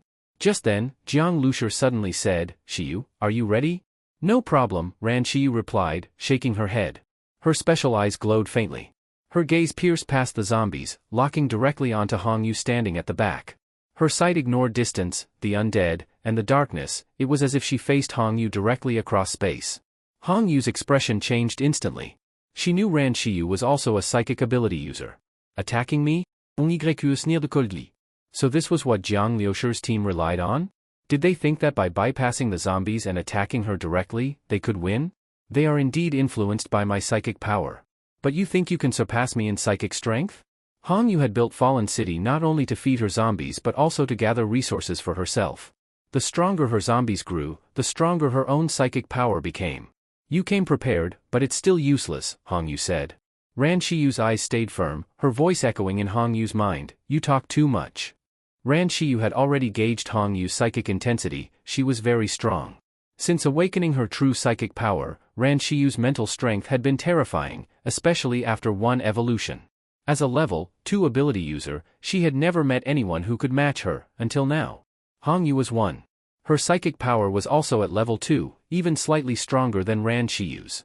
But, for scum like you, you don't deserve to keep living, killing intent flashed in Ran Shiyu's eyes.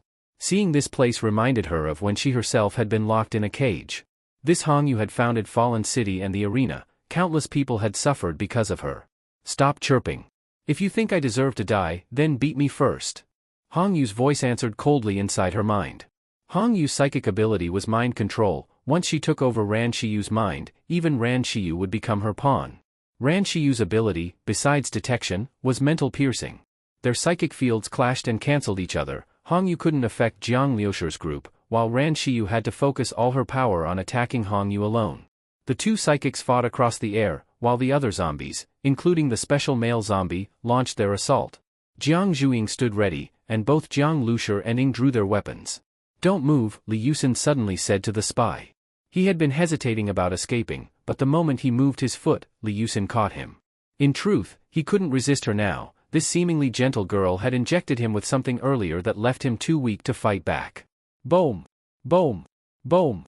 Electric currents exploded, flashing violently, while Jiang Liusher and Ying moved freely within the grid.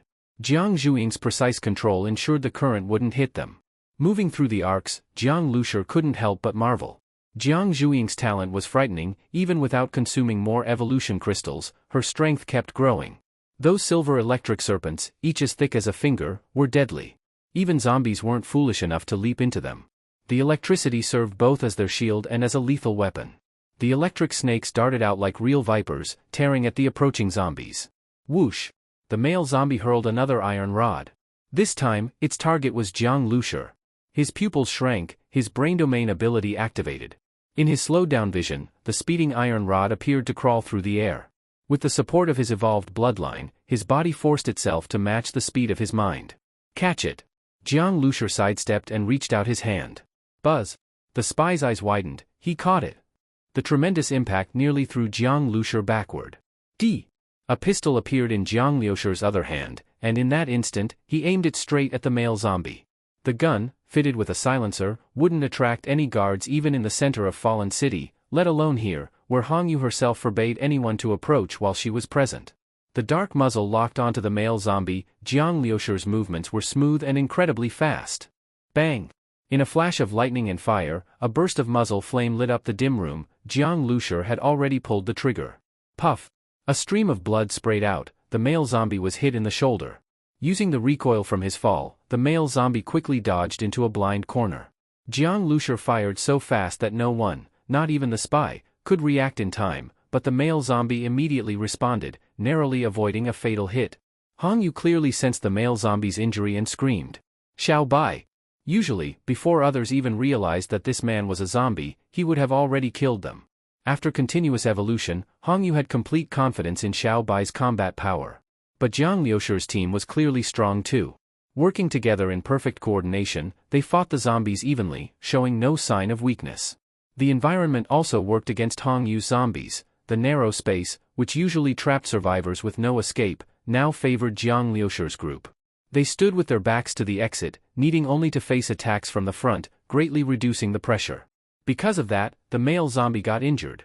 However, Hongyu's brief distraction was immediately seized upon by Ran Shiyu. Mental Pierce. Ran Shiyu reacted instantly, her psychic field contracted, and her powerful mental energy turned into a sharp spike that stabbed straight toward Hongyu's spiritual core. Even though Hongyu quickly regained focus, it was too late to fully block the strike. Ah! On y screamed sharply. Her spiritual core was pierced, and her head felt like it had been split open by an axe.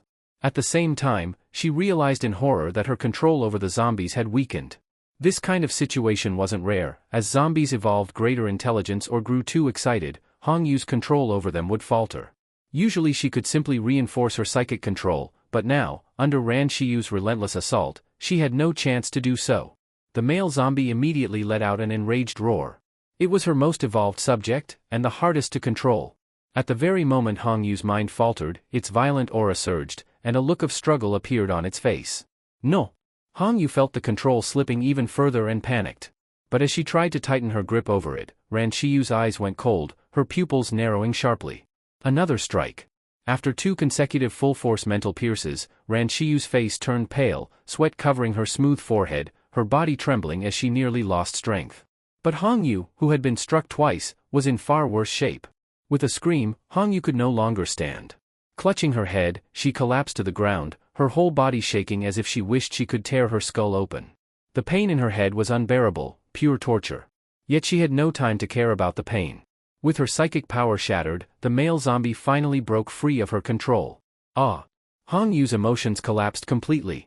She forced herself up, trembling, enduring the agony as she looked toward the male zombie.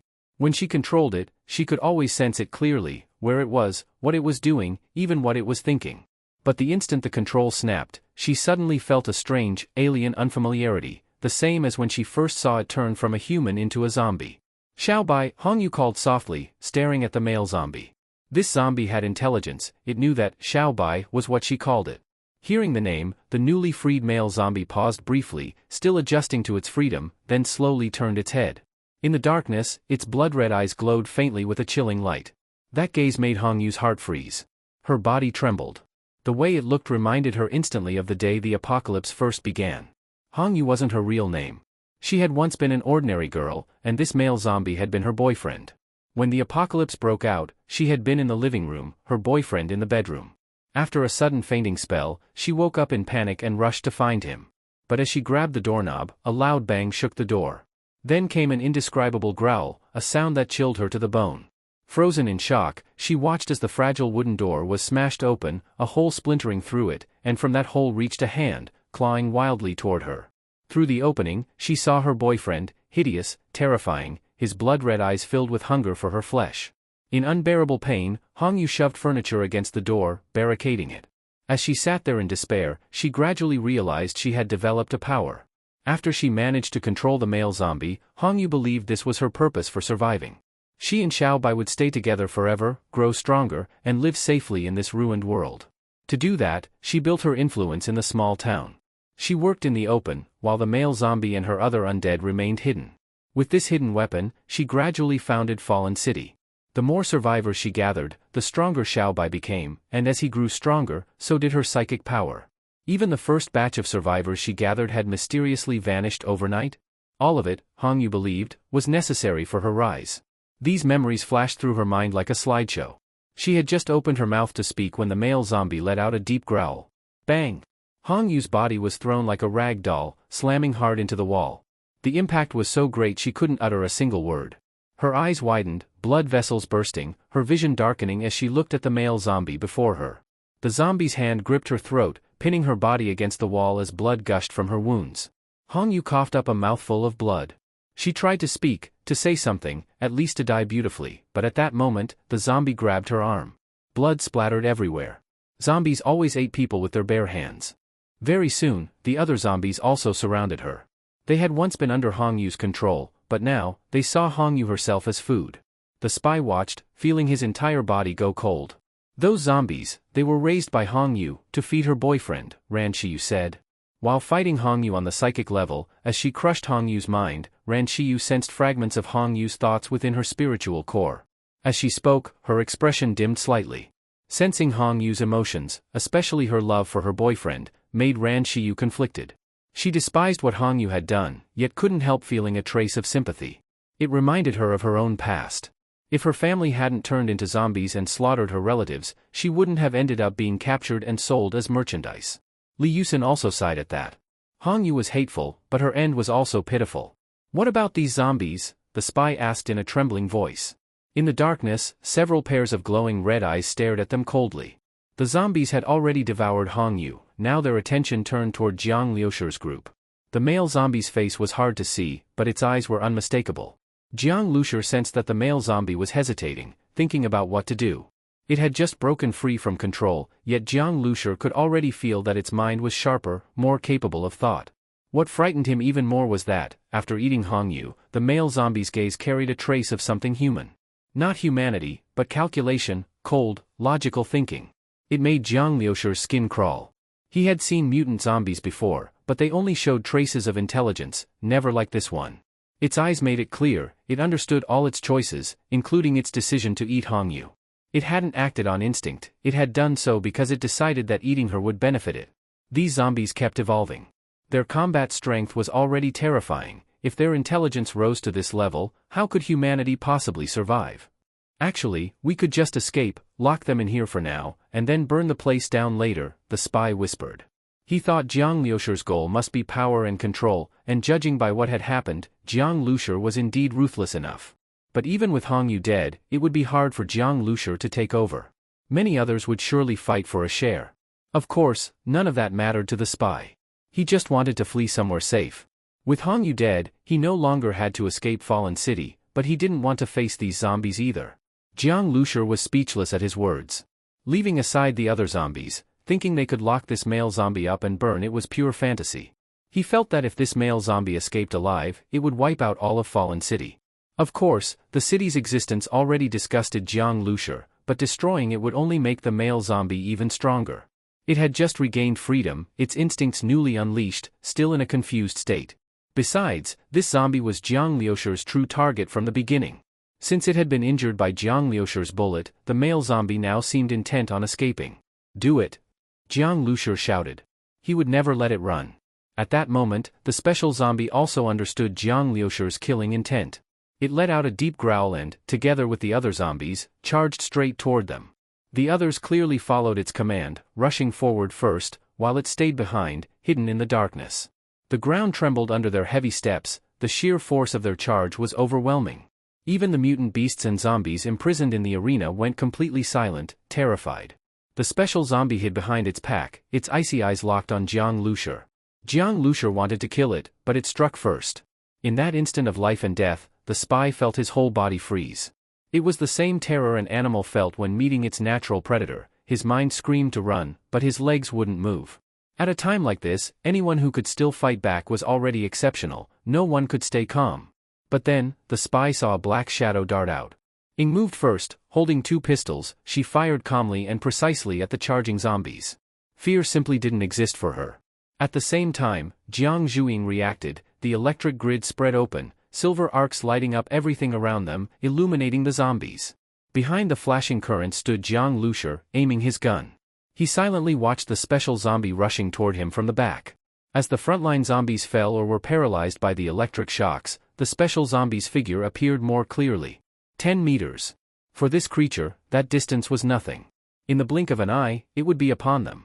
Against such a savage being, human bodies were as fragile as paper. At this range, there was no more darkness to hide it. The special zombie lunged directly.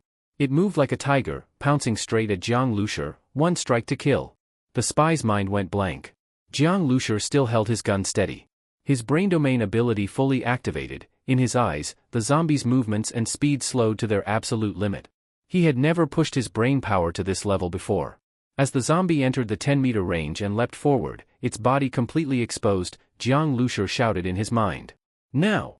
The fastest shooters in the world could draw, fire, and holster their guns in 0.02 seconds. But Jiang Lushur, enhanced in agility and with his brain ability active, only needed to pull the trigger. How could he be slower? Without hesitation, Jiang Lushur pulled the trigger the instant he saw the zombie. A flash of lightning and fire burst through the air. Boom! The special zombie fell right in front of Jiang Lushur. A bloody hole had appeared in the middle of its forehead, with sparks of electricity still flickering across its scorched skin. It was already very close to Jiang Lushur, but in terms of speed, it lost to him.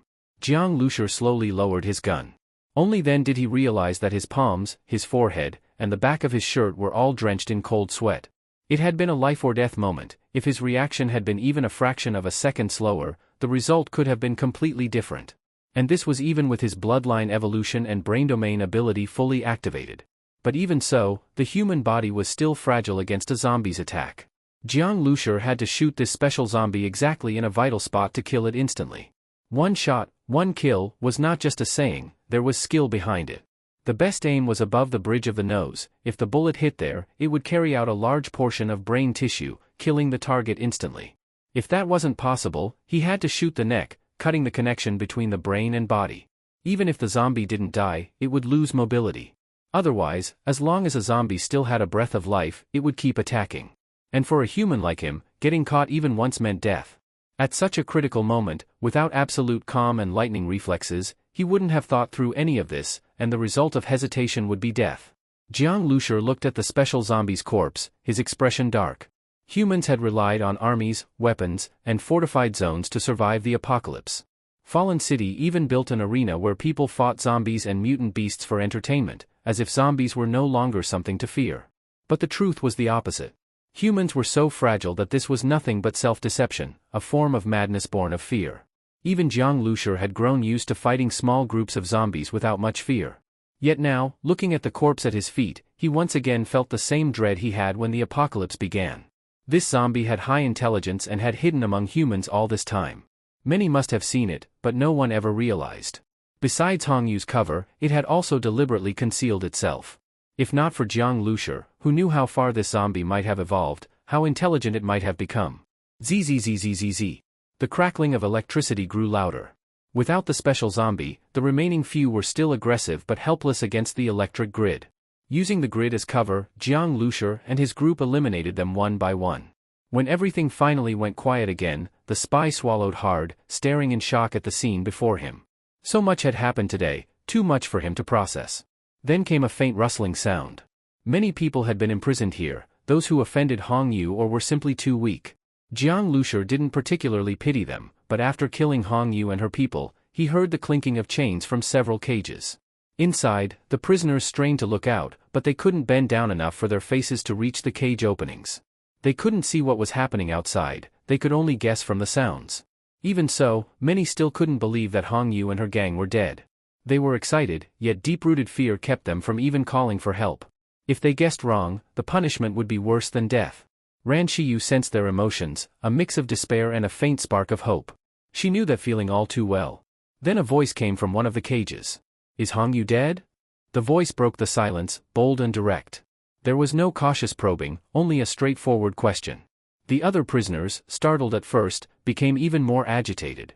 They all wanted to know the answer. Jiang Lushur looked toward the cages. There were so many that he couldn't tell which one the voice had come from. But it was a woman's voice, young, by the sound of it. A woman, locked up here too? Hong Yu truly had been cruel. No matter who you are, if Hong Yu is dead, then I owe you my gratitude. As long as you need my help, I'll do whatever I can, the woman continued. Her tone was cold and detached. This time, Jiang Lushur pinpointed the cage and walked toward it, standing in front of it. The cage was built between concrete walls, with thick, blood-stained iron bars. On the cement floor near the entrance were old scratch marks, deep gouges from desperate fingernails. Whoever was inside had tried to dig through the floor or break the bars. Judging from the marks, she had been imprisoned for a long time. Standing before the cage, Jiang Lushur said calmly, "You're locked up. How could you possibly help me? Shouldn't you be asking me to let you out?" Hearing his voice, the other prisoners went wild with excitement. "Please, let me out. Let me out. Please. I'll do anything, just let me out." Their shouting grew so loud that Jiang Lushur frowned. Quiet. Such noise could attract guards. Even though Hong Yu's orders had kept them from entering when they heard sounds, if the noise became too strange, they might still come to check. And if they didn't hear Hong Yu respond, they would surely get suspicious. Jiang Lushur didn't fear a few guards, but he didn't want unnecessary risk, especially risk caused by these people. "You don't have any obligation to free me," the woman said calmly. "In this world, I stopped expecting sympathy long ago. Those who act on kindness so easily, I think they're fools. They can be used or betrayed at any time. People will do anything to survive." Jiang Lushur hadn't expected such words from her. For someone trapped in a place like this, to still remain this calm and rational, was rare indeed. "Then what can you do for me?" Jiang Lushur asked with some interest. "You killed Hong Yu, but you don't know where her warehouse is. I can take you there. She ran Fallen City, most of the resources were used on herself and her man, but there's still a lot in storage." "Aren't you interested?" the woman replied. Jiang Lushur was surprised. Was this woman once one of Hong Yu's trusted subordinates? He was indeed interested in the warehouse. His group needed supplies, and she didn't seem stupid enough to lie to him. Deceiving someone this strong right now would just be the same as asking for death. "You," Jiang Lushur suddenly looked at the spy. The man shivered and quickly came to his senses. The strength of Jiang Lushur's group had completely crushed him. Even looking at Jiang Lushur now made him nervous. He was terrified that Jiang Lushur might kill him on a whim. In front of Jiang Lushur, he felt as insignificant as an ant. If Jiang Lushur wanted him dead, it would take no effort at all. "Why yes, boss, just tell me what you need," the spy stammered, sweating heavily, trying to smile, afraid that even one wrong word could cost him his life. "Go get the keys," Jiang Lushur said. "Oh okay, the man nodded quickly. He had no idea where the keys were, but he didn't dare refuse. While he frantically searched for them, the woman stayed silent. Jiang Lushur noticed her reaction. She seemed more pleased about Hong Yu's death than about her own freedom. "Found them. Found them." The spy ran back, panting, holding a large ring of keys. The moment the prisoners heard the familiar clinking sound of keys, they went wild, stretching their hands desperately through the bars. "Help me! Let me out! Hurry, let me out!" But the spy ignored them completely, running straight past their cages. One man watched the spy's feet pass right by his cell without stopping and instantly broke down. "So you'll only open the cages for those who pay you off? I already said I'll work for you like a slave. You're no different from that slut Hong Yu, the same kind of trash." He had nothing to offer, so despair turned to rage. Hearing the shouting, the spy spun around and yelled, "Shut up. You want to bring the guards here with all that noise? And that woman was right, the boss doesn't owe you anything. You're begging, so stop acting tough." "I did beg. I begged you. But you never planned to let us out, did you?" The man's frustration twisted even further. He thought freedom was moments away, but they didn't open his cage, and the spy's words only enraged him more. If they weren't going to let him out, then why should he make things easy for them? They wanted to get supplies from the warehouse and live well? He'd ruin it by shouting until the guards came. Jiang Liusher's expression turned cold. He turned toward the cage. When Hongyu was alive, you didn't dare say a single word. Now that she's dead, you call her a slut? Have you lost your mind? She terrified you, but do I look easier to provoke? He walked up to the cage.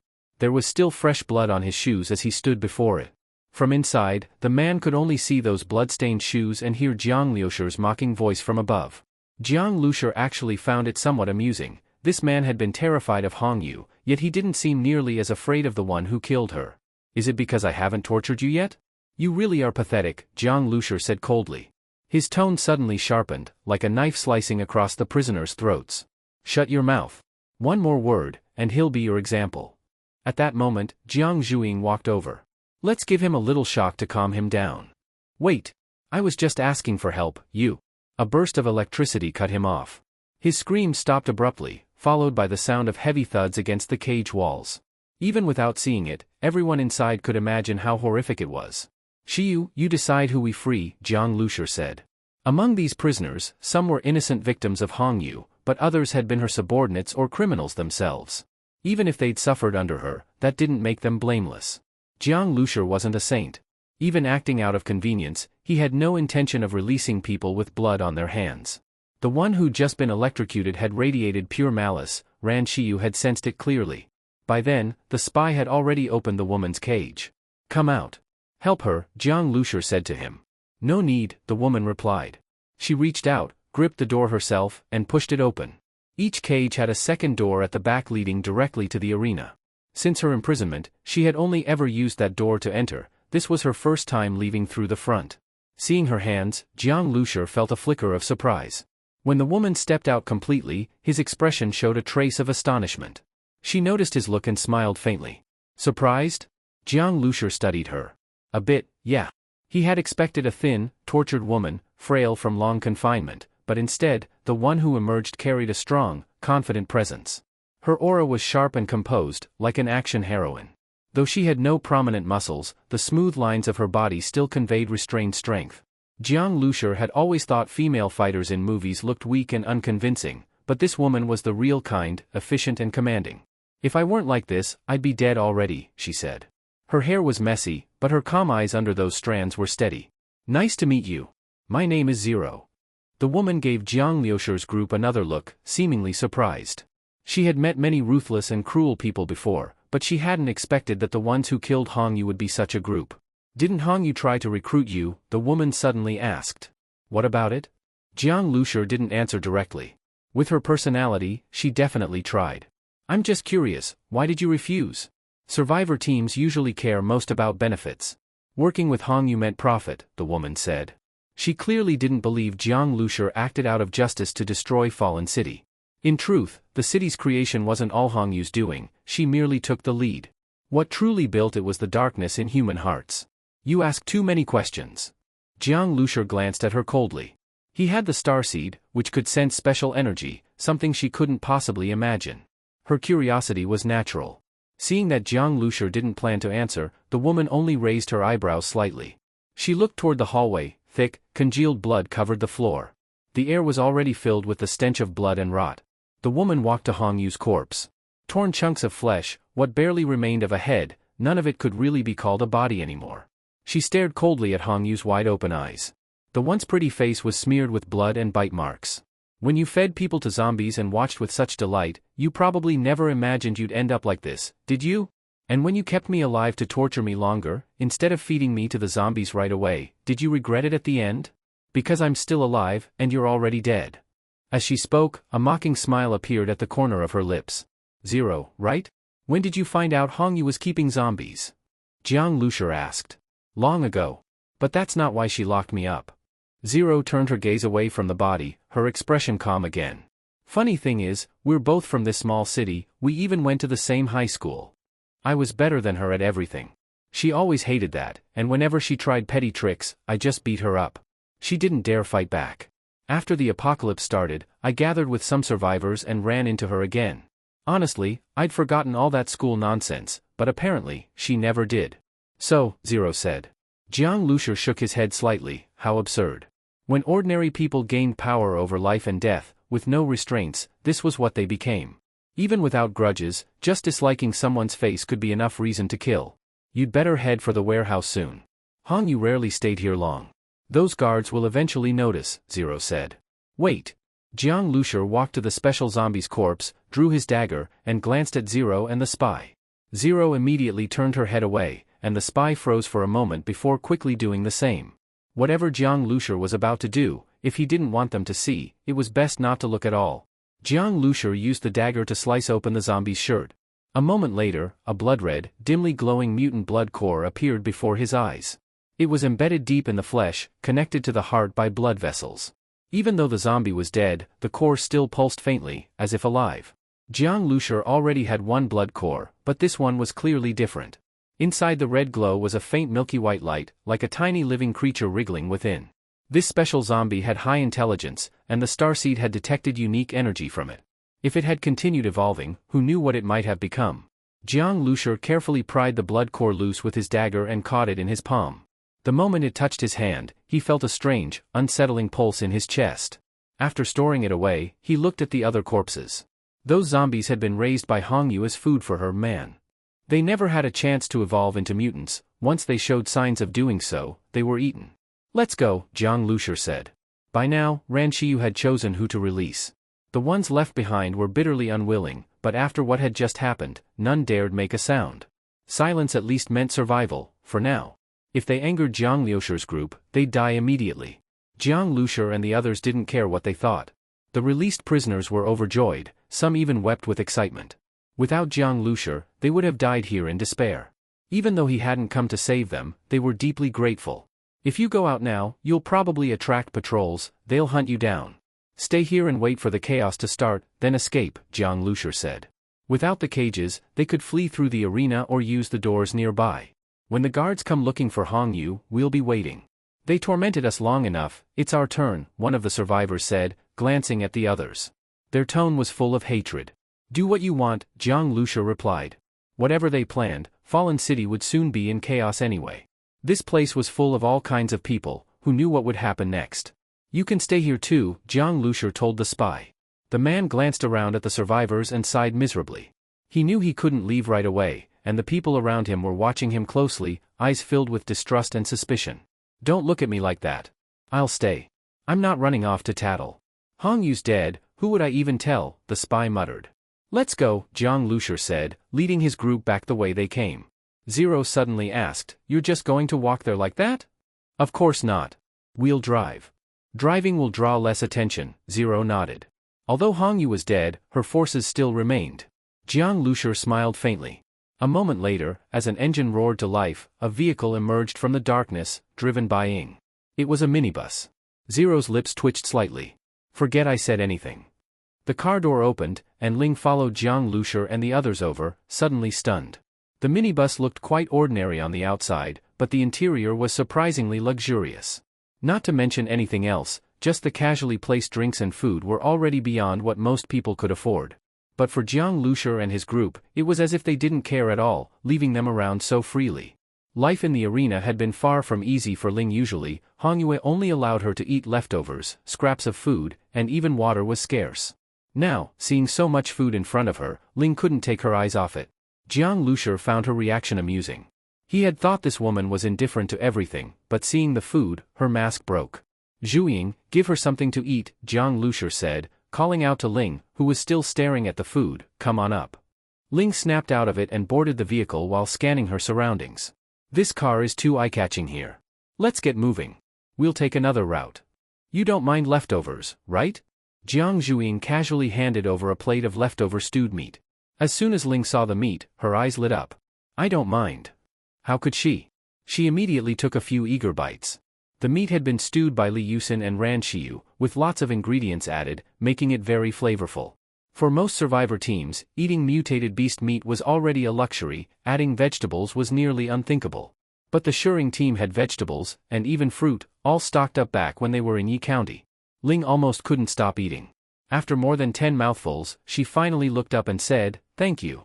Though she didn't gobble it down, she quickly cleaned the plate, leaving no scraps at all. Jiang Lushur watched from the side. Ling's movements were quick and sharp, even without proper meals. Her agility showed she was no weakling. Ling looked at the empty plate a little reluctantly, then set it down. I can't just eat your food for free, she said, thinking for a moment. Can you tell me, why did you kill Manhwa? Was it for Fallen City? If you want to become the new city lord, I can help you. Every time Manhwa came, she would tell me a lot of things, showing off her power.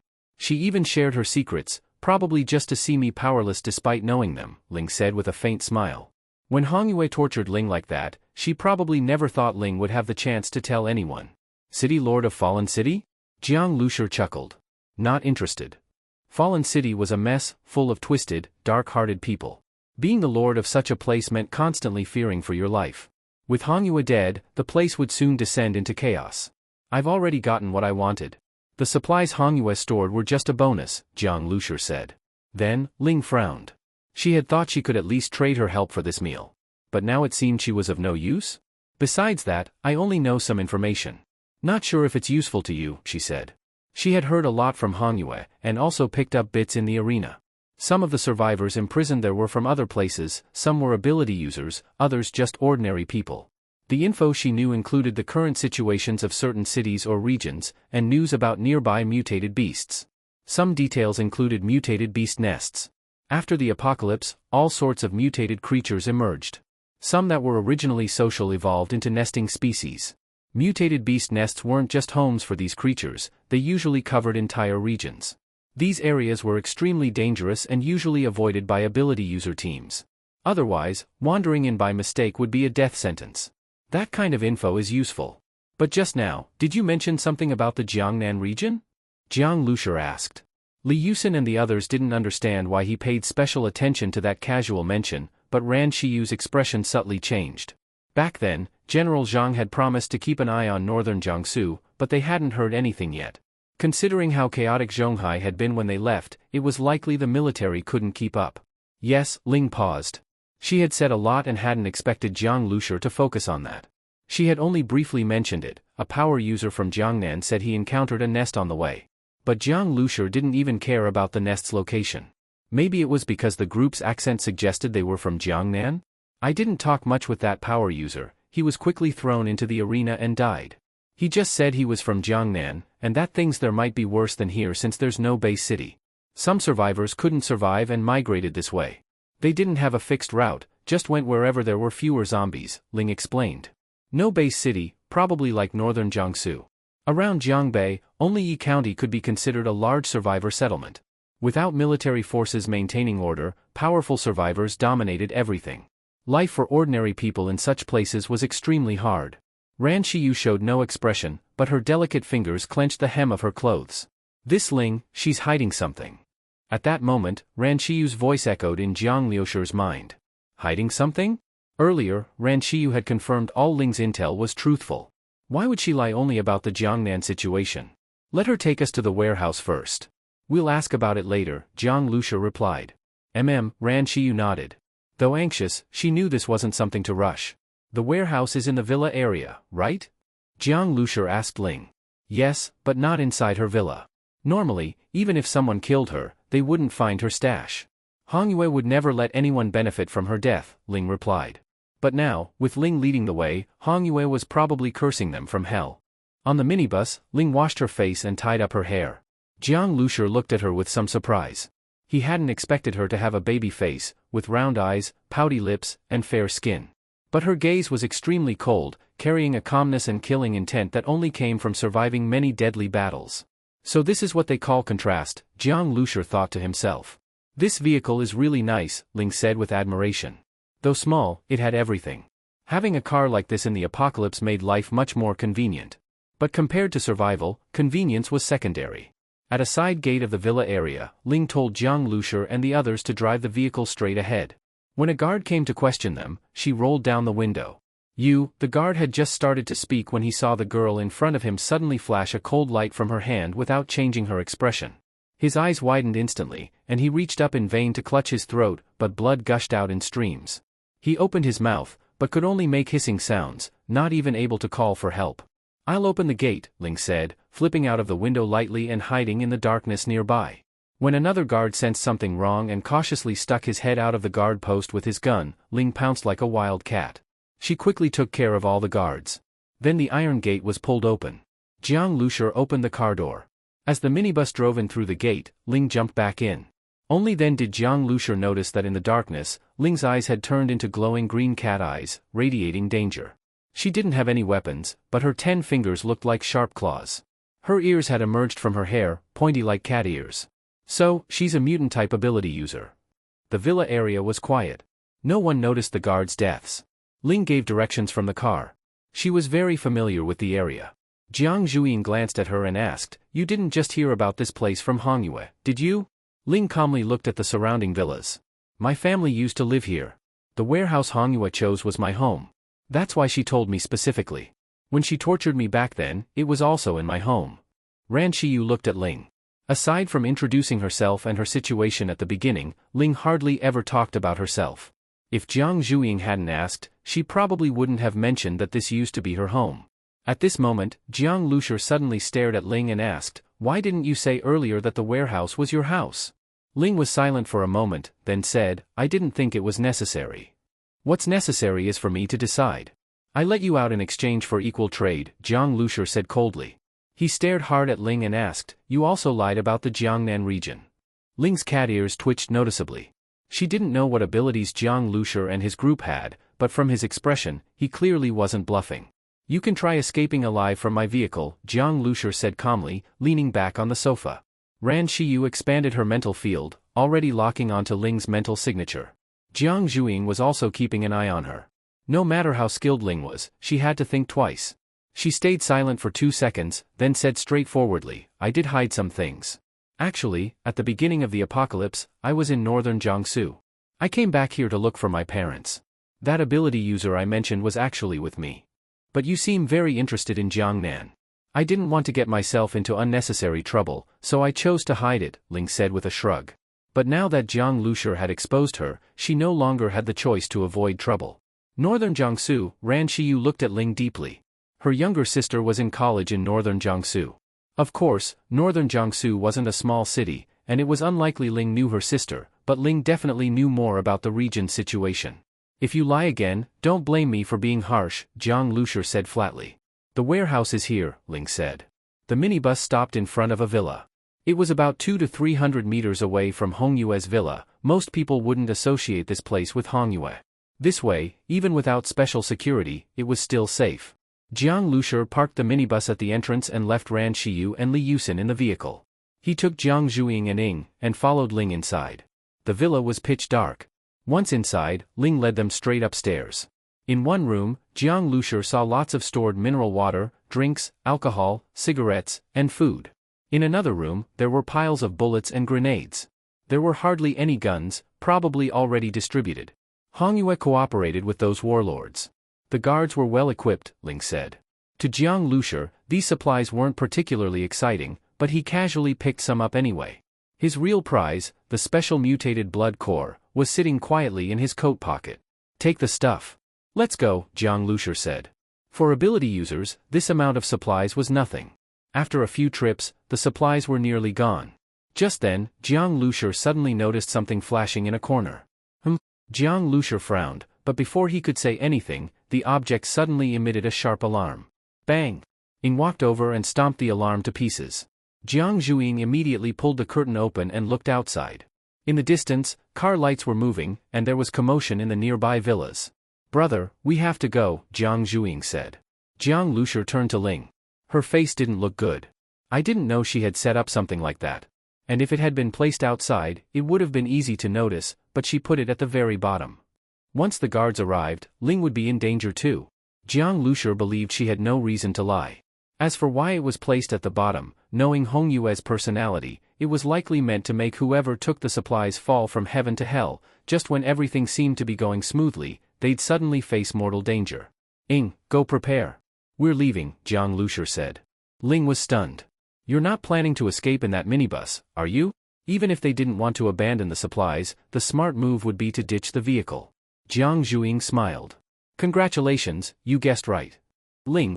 Vehicles on the street increased rapidly, and fast-moving black shadows appeared around the villa. Within just a few seconds, the villa would be surrounded. If she could beat Jiang Liusher's group or escape, Ling really wouldn't want to get on that minibus with them. It was too big a target. Ying was already in the driver's seat. Ran Shiyu and Li Yusen silently fastened their seatbelts on the sofa. Once Jiang Liusher and the others got in, Ying started the minibus. V-room. The sound of engines drew near. Ling looked out the window and said, "The guard squad is here." But Jiang Liusher's expression didn't change. "Drive." Ying stepped on the gas and turned the wheel, and the minibus made a turn. Rumble. Rumble. Rumble. The minibus roared and charged straight toward the gate of the residential complex. The gate was already shut. The complex gate had been modified, no more lift bar, replaced with a metal gate wrapped in iron wires and spikes to keep zombies out. There were also special roadblocks in front of the gate. On the ground were anti-tire spikes used by armed police. The guards were hidden at the gate and on the walls, aiming their dark gun barrels inside the complex. A squad captain holding a walkie-talkie received a message, "Captain, I've reached Gate 3. All our men here are dead. Someone really dares to make trouble in the villa area? They must be tired of living," the squad captain said. Just then, he heard the sound of an approaching vehicle. He put down the walkie-talkie and climbed onto a modified armored vehicle parked behind the gate. Armored vehicles weren't something ordinary survivors could get. If the military in Star City hadn't fractured, Hongyue wouldn't have gotten one either. In all of Fallen City, there were only 2 armored vehicles. This squad captain, who guarded the villa area, had one of them. As Hongyue's right-hand man and owner of an armored vehicle, he had gone from a nobody to a top dog in the apocalypse. Even before the apocalypse, those with power probably didn't live as well as he did now. In Fallen City, aside from Hongyue and a few warlords he had to please, no one dared provoke him. But now, someone dared cause trouble right under his nose. Knowing Hongyue, she would definitely hold him accountable. When he saw the minibus, the captain sneered, "Make them stop obediently." Then he added darkly, "Sister Yu likes to catch them alive." Before handing them to Hongyue, he'd make sure to torture them, only then would he feel satisfied. "People in the minibus, stop immediately for inspection," a guard on the armored vehicle shouted. Ling frowned when she saw this scene from inside the car. Although Hongyue had told her a lot, Ling had still been a prisoner. She hadn't known Hongyue's subordinates had an armored vehicle. And the enemy's reaction was so fast, they were already set up at the main gate. The other side gates were probably blocked too. How stupid, causing trouble and then heading straight to the main gate, the squad captain sneered. But even if they tried to escape over the wall, he had already made arrangements, no chance for that. Ling was anxious. What should they do now? But Jiang Liusher still looked calm. "Ying." Ying didn't turn her head. "Ram through," Jiang Liusher said. "Ram." Ling's pupils shrank. But Ying didn't even hesitate. "Okay," she replied instantly. Jiang Liusher and Jiang Zhuing moved toward the center of the minibus. Ling felt like the only odd one out on the whole bus. Jiang Liusher made such a bold decision, and no one objected. Ran Shiyu and the others all looked calm. Before Ling could say anything, a set of steps suddenly dropped from the roof. What was this? She was startled, and Jiang Liusher and Jiang Zhuing climbed up. There was space on the roof. At that moment, Ying slammed the gas pedal. Caught off guard by the acceleration, Ling almost lost her balance. She quickly grabbed the handrail by the door. With the pedal floored, the minibus shot past 200 kilometers per hour. The gate was right ahead. The squad captain's eyes widened. He didn't expect the minibus to try ramming the gate under such heavy defense. They probably realized the consequences of offending Hongyue and were going all in. But the minibus was way too fast. Its acceleration rivaled a top sports car, no time to react. Still, the squad captain remained calm. The reinforced gate, roadblocks, and tire spikes weren't for show. That minibus wouldn't even make it through before flipping over. He calmly gave the order, "Fire. Prepare the machine gun. You dare defend Sister Yu, I'll make sure you die without a corpse," the captain shouted. The minibus was now on the tire spikes. Ling gripped the handrail tightly, bent her knees, and braced for impact. At this speed, a tire blowout would be deadly. She didn't want to die like this. But just as she was fully prepared, she felt a bump under her feet and then... They were through? Ling froze. She hadn't even processed what had happened. The minibus had already hit the roadblocks. The guards hadn't even reacted to the minibus clearing the tire spikes without bursting a tire before, boom. Total destruction. The minibus smashed through the roadblocks, sending debris flying. And right after that, amidst the scattering shrapnel, it crashed into the main gate. "Open fire. Fire. Tear them apart," the squad captain shouted, eyes wide. What kind of tires were those? What kind of defense did it have? The gate, in front of the minibus, was like paper. Bang! Bang! Bang! But it wasn't the guards firing, it was coming from the roof of the minibus. Jiang Lushur, holding the AMR-2 sniper rifle, fired long bursts of flames from the muzzle, taking lives with each shot. Guards hidden on the walls, heads barely poking out, those heads now exploded one by one. At the same time, electrical currents surged down both sides of the roof like living creatures, covering the wall. Screams and gunfire filled the air, the scent of burning flesh hanging thick. The squad captain sat in the armored vehicle, eyes nearly falling out, watching as the minibus bathed in electricity burst through the gate. Corpses on the wall were blasted backward by immense force. One headless corpse slammed hard into the front of his armored vehicle. In this situation, the minibus looked like it had driven straight out of hell. The guard driving the armored vehicle was completely stunned, frozen with fear, his body rigid and hair standing on end. The squad captain was also in disbelief. After all his preparations, in front of this minibus, it was like everything was made of tofu. Not only did they fail to stop the minibus, it didn't even slow down a bit. And now, the minibus still showed no sign of stopping. With sparks of electricity flashing, it charged straight at the armored vehicle. Buzz! The squad captain was scared out of his mind. Drive! Move! At the same time, he shoved the machine gunner aside and personally aimed the gun at the minibus.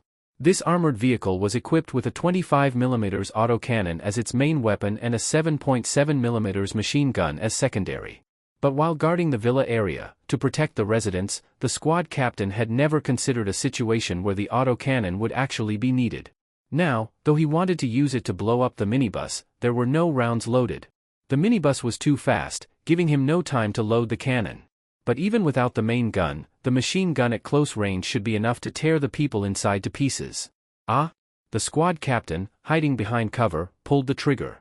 The machine gun roared, spraying a stream of bullets wildly. Watch out! Ling shouted, instantly dropping to the floor. But she saw that Ran Shiyu didn't move at all, and although Li Yusen's face was pale, she just tightly gripped the handle next to the sofa. Ling's doll-like face showed a look of disbelief. Get down! Holding a handle won't help against bullets, she shouted. But it was already too late. Tot tot tot. The machine gunfire was deafening. Ling's eyes were still fixed on the two girls. They were both very beautiful, but in the face of ruthless machine gun bullets, they would be shredded just like a zombie attack. However, as the shots rang out, Ling realized something was wrong. During that whole barrage, not only were the girls unharmed, but the inside of the bus wasn't hit at all. She turned her head and cautiously lifted herself to look. The windshield of the minibus was covered in spiderweb cracks and embedded bullet heads. The bullets had all been blocked. Ling was shocked. So was the squad captain. This vehicle had bulletproof glass? But even so, bulletproof glass shouldn't be able to withstand such a close-range machine gun burst. Even thin steel plates would have been shredded. This level of bulletproof protection was beyond the squad captain's understanding. But Jiang Lushur knew, the minibus had been fully reinforced using mutant crystal cores, and its defense had increased significantly. Keep firing. One more round and it won't hold, the squad captain shouted.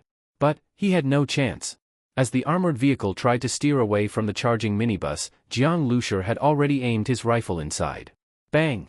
The sniper rifle roared. A 12.7mm bullet easily tore through the vehicle's thin armor. This terrifying bullet could pierce through cover, and once inside the vehicle, it turned it into a meat grinder.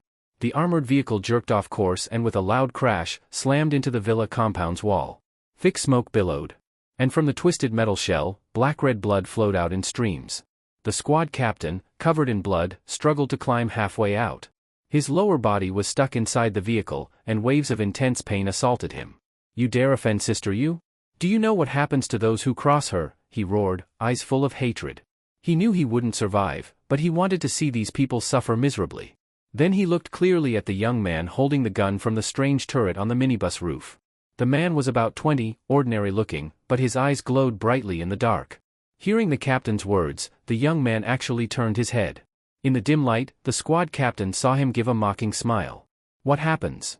Go down and ask her yourself. The captain's expression froze. What did he mean? Bang! With a single shot from his pistol, Jiang Lushur finished off the captain, then turned to look ahead. The villa area guards were just the first checkpoint. Now the city roads, and even the gates of Fallen City, were all under lockdown. Flashing headlights could be seen everywhere, and the citywide alarm echoed above them. Since Fallen City was founded, this was the first time something like this had happened. Ling had gotten up from the floor. The minibus's power had completely overturned her worldview. What now? Ling asked as the alarm blared. But as she asked, she already guessed the answer. Charge out, blast through Fallen City in one go, Ing replied. She was merely passing along Jiang Liusher's command. Ling's eyes widened, but she didn't question it. She didn't even think of opposing the idea. Charging straight out of here, it meant facing a storm of bullets. If anyone else had said this, Ling would think they were crazy. But inside this vehicle, Ling actually felt it might be possible. Woo! Woo! Woo! The alarm kept wailing. Amid the noise, Ing gripped the wheel tightly and slammed the gas pedal, charging straight for the city gate of Fallen City. The loud crashes, gunfire, and alarms completely shook the entire city awake. Many survivors stood at their windows watching. Some ability users began to understand what was happening. They saw a minibus driving from the villa area, heading straight toward the guards' vehicles, which were blocking the street. Dozens of vehicles. Hundreds of guns. Versus one minibus. Who the hell is that? So badass? They're insane. The survivors were watching for fun. In Fallen City, there was no shortage of entertainment, torture, beatings, they'd seen it all. But someone daring to go head-to-head with the city guards, now that was rare. They wanted to see what the minibus and the people inside planned to do. Maybe they could struggle a bit longer. The guard squad of Fallen City was a fully armed force of 100 soldiers. Compared to this heavily prepared defense, a single minibus looked like an egg hitting a rock. The watching survivors all thought that the people in the minibus, upon seeing the setup, would definitely turn and run in fear. However, Fallen City was surrounded by walls on all sides, escaping was almost impossible. At this moment, the minibus had already reached the main street, facing off from a distance with the guard squad's vehicles. Even Ling, who had just witnessed the strength of the minibus, began to doubt Jiang Liusher's plan of breaking through in one go. The guard vehicles had nearly blocked the entire street. Under these circumstances, breaking through seemed nearly impossible. And on top of those vehicles, rows and rows of dark gun barrels were aimed straight at the minibus. Jiang Liusher stood inside the control room, staring at the guard vehicles. There were off-road vehicles commonly used by ability user teams, and some modified small trucks. Behind those was even an armored vehicle.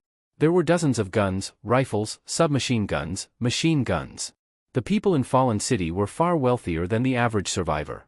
Back in Yi County, a survivor settlement, things couldn't compare to Fallen City at all. People in the minibus, surrender immediately, a guard shouted. Inside the armored vehicle, a slightly fat middle-aged man was holding night vision binoculars, peering at the minibus through the gaps between vehicles. That guy surnamed Zhang was really useless. Just one car and he couldn't stop it. The middle-aged man said coldly while observing through the binoculars. The Zhang he referred to was the squad captain in charge of the villa district. Both he and this man, surnamed Diao, were in charge of security in Fallen City, but Zhang only oversaw the small villa area, yet had the same rank as Diao. Diao had always disliked Zhang. He suspected that, given the earlier loud crash and gunfire, Captain Zhang was likely already dead. This result brought Diao some joy. But still, thanks to him taking the hit up front. If not, I might have been caught off guard by this minibus too, Diao said, setting down the binoculars, an unusual expression on his face. The windshield of the minibus was covered in spider webs, but the bullets hadn't penetrated it. A simple minibus was actually bulletproof? Diao had dealt with several warlords before, and had seen some of their vehicles being bulletproof, but a bulletproof minibus? This was the first time. Also, although he looked down on Zhang, Diao knew that if the bus was only bulletproof, it wouldn't have been able to break through like that. There must be powerful ability users on board. But I'm prepared, unlike that idiot Zhang. If you think you can break past me, you're dreaming, Diao sneered coldly. He did want the minibus, but compared to the danger it posed, it wasn't worth the risk. Diao had risen to this position by knowing how to weigh risks. Oh right, where are the people I sent to find Sister Yu? Diao asked. They haven't returned yet, another guard replied. Really, a trace of darkness flashed in Diao's eyes. He had received word that Hongyue went to the arena, which wasn't far from here. The people he sent should have returned by now. But they hadn't, and neither had Hongyue appeared. Could this be related to the minibus and the people inside? At that moment, the minibus responded to the guard squad's call. Charge through, Jiang Liusher said in a deep voice. V-room. The minibus shot out like an arrow. Ling grabbed the handrail and steadied herself. Desperate? The survivors watching were surprised. This was suicide. But man, this bus is fast, someone said. It was just a minibus, how was it so unbelievably fast? What? The guard who had been shouting commands had just planned to yell one more time when he suddenly saw the minibus rushing toward them. There was still over 1,000 meters of distance between them and the minibus, but the speed, it was absurd. From the distance, the minibus looked no bigger than a fist, but now its roaring engine filled their ears, rapidly closing in. At the same time, tongues of flame burst from the roof. Bang! In the dark, with only headlights providing visibility, most people couldn't clearly see the full shape of the minibus. They could only shoot roughly. Especially at nearly 1,000 meters distance. Who knew where those bullets were even flying? Then, boom! With a huge explosion, the lead off-road vehicle suddenly sparked and exploded from the front of the hood. Jiang Lushur had shot directly into the engine. The force of the sniper bullet was terrifying. In the blast, the firelight reflected in Jiang Lushur's calm eyes as he pulled the trigger again. Fire! Fire! The guard squad reacted to the sudden explosion, opening fire, but in the dark and against a speeding minibus, hitting the target was extremely hard. Even the few bullets that hit were no problem for the armored minibus. Holy shit! Diao almost dropped his binoculars. He had already taken the minibus seriously, but he didn't expect there was a sharpshooter on board too. Every shot hit the vehicle's weak spots. Their blockade had become a row of targets. Fire the cannon. Shoot it now. Diao roared. He had parked his armored vehicle at the back. The minibus could resist bullets, could it resist shells? This wasn't the villa district anymore. The houses along the street were occupied mostly by the lowest class poor, some even slaves. Even if they were blown up, it didn't matter. If not by shells, they'd be slowly tortured to death anyway. Their lives meant nothing to Diao. At this moment, all he wanted was to blow that minibus into pieces. Could the guard squad use the autocannon? Of course Jiang Lushur had anticipated that. As the minibus rapidly closed the distance with the guard squad, Jiang Lushur continued destroying their vehicles one by one or killing the gunners. Even the armored vehicle hiding in the rear was now exposed to Jiang Lushur's view. Even if it was just a tiny gap. That gap was nearly invisible in the darkness, only about a finger's width even in Jiang Lushur's enhanced visual field using his brain domain ability. To aim at a one-finger-wide gap from several hundred meters away, what kind of shooting difficulty was that? But Jiang Lushur had never thought it would be easy to break out of Fallen City. He took a deep breath, then held it. Military snipers sometimes hold their breath to avoid breathing affecting their shooting accuracy. Well-trained snipers adjust their heartbeat through breathing, slow their heart rate, focus, and fire between breaths and heartbeats. Jiang Lushur usually didn't need such techniques, because he didn't need to aim. As he held his breath, his vision seemed to pierce through the hundreds of meters ahead. On both sides, broken-down houses hid trembling, terrified low-class survivors too afraid to come out. Guards on fire who had jumped out of burning vehicles screamed and struggled, and then, there was that narrow gap, and the armored vehicle behind it. In his slow-motion view, Jiang Lushur could see everything clearly. Holding his breath, he aimed the sniper rifle barrel precisely at that tiny gap. Now! The middle-aged man named Diao suddenly sensed an intense life-or-death danger. What? He looked toward the minibus in disbelief. At the same time, he let out a loud shout and leaped to his feet. Bang! Diao kicked the armored vehicle with terrifying strength, his muscles bulging like steel. With that kick, the armored vehicle caved in, and the whole vehicle, with the people inside, shifted over a full meter. The sniper bullet scraped past the vehicle's outer shell, shooting a trail of sparks. Damn, the driver shouted in terror, cold sweat pouring from his body at the screeching sound of impact. It nearly hit. If not for Diao's fast reaction, that armored vehicle would have been done for. Now let's see what you've got left. Blow them to hell. Diao shouted, a little shaken but confident in his precautions. There was no way he'd fall so easily. Without real skill, he couldn't have held power in Fallen City. The autocannon was already primed, just waiting for his command. That missed shot hadn't stopped them, and on this street, the minibus had nowhere to hide. They were finished. Inside the minibus, Jiang Lushur frowned slightly when he saw his shot was dodged. But it was just a bullet being avoided. Ran Shiyu. Jiang Lushur called. I know. Ran Shiyu, who had been quietly sitting on the sofa, suddenly looked up. Ling looked over and felt her heart skip a beat. Those eyes, what kind of eyes were those? Reflections of countless rapidly shifting fragments seemed to flicker within them, pulling you in uncontrollably. Ling snapped out of it, a psychic ability user? What powerful mental strength. Hong Yue had also been a strong psychic, but Ran Shiyu felt somehow even stronger. Ran Shiyu's psychic strength has grown, even Jiang Lushur could feel the pressure from her mental power. Before fighting Hong Yue, Ran Shiyu had similar psychic power, maybe slightly weaker. But after defeating Hongyue mentally and recovering, her abilities had clearly improved. Already a level 2 psychic user, Ran Shiyu now locked onto the armored vehicle in an instant from inside the minibus, as if space meant nothing. Inside and around the armored vehicle were over 10 spiritual light clusters. In an instant, she had targeted her goal. Inside the vehicle, the autocannon operator was about to fire, until psychic pierce. It was as if a needle stabbed deep into his brain, his mind went blank. Boom! A deafening explosion rang out, but the autocannon's target wasn't the minibus, it was one of their own vehicles. The vehicle was blown into the air and exploded again mid-air. The explosion lit up the night sky. The shockwave knocked Diao flat to the ground. Those who didn't dodge in time were thrown down, and some were critically injured by flying shrapnel. That one shot caused massive losses. F***CK. What the hell are you shooting at? Diao roared.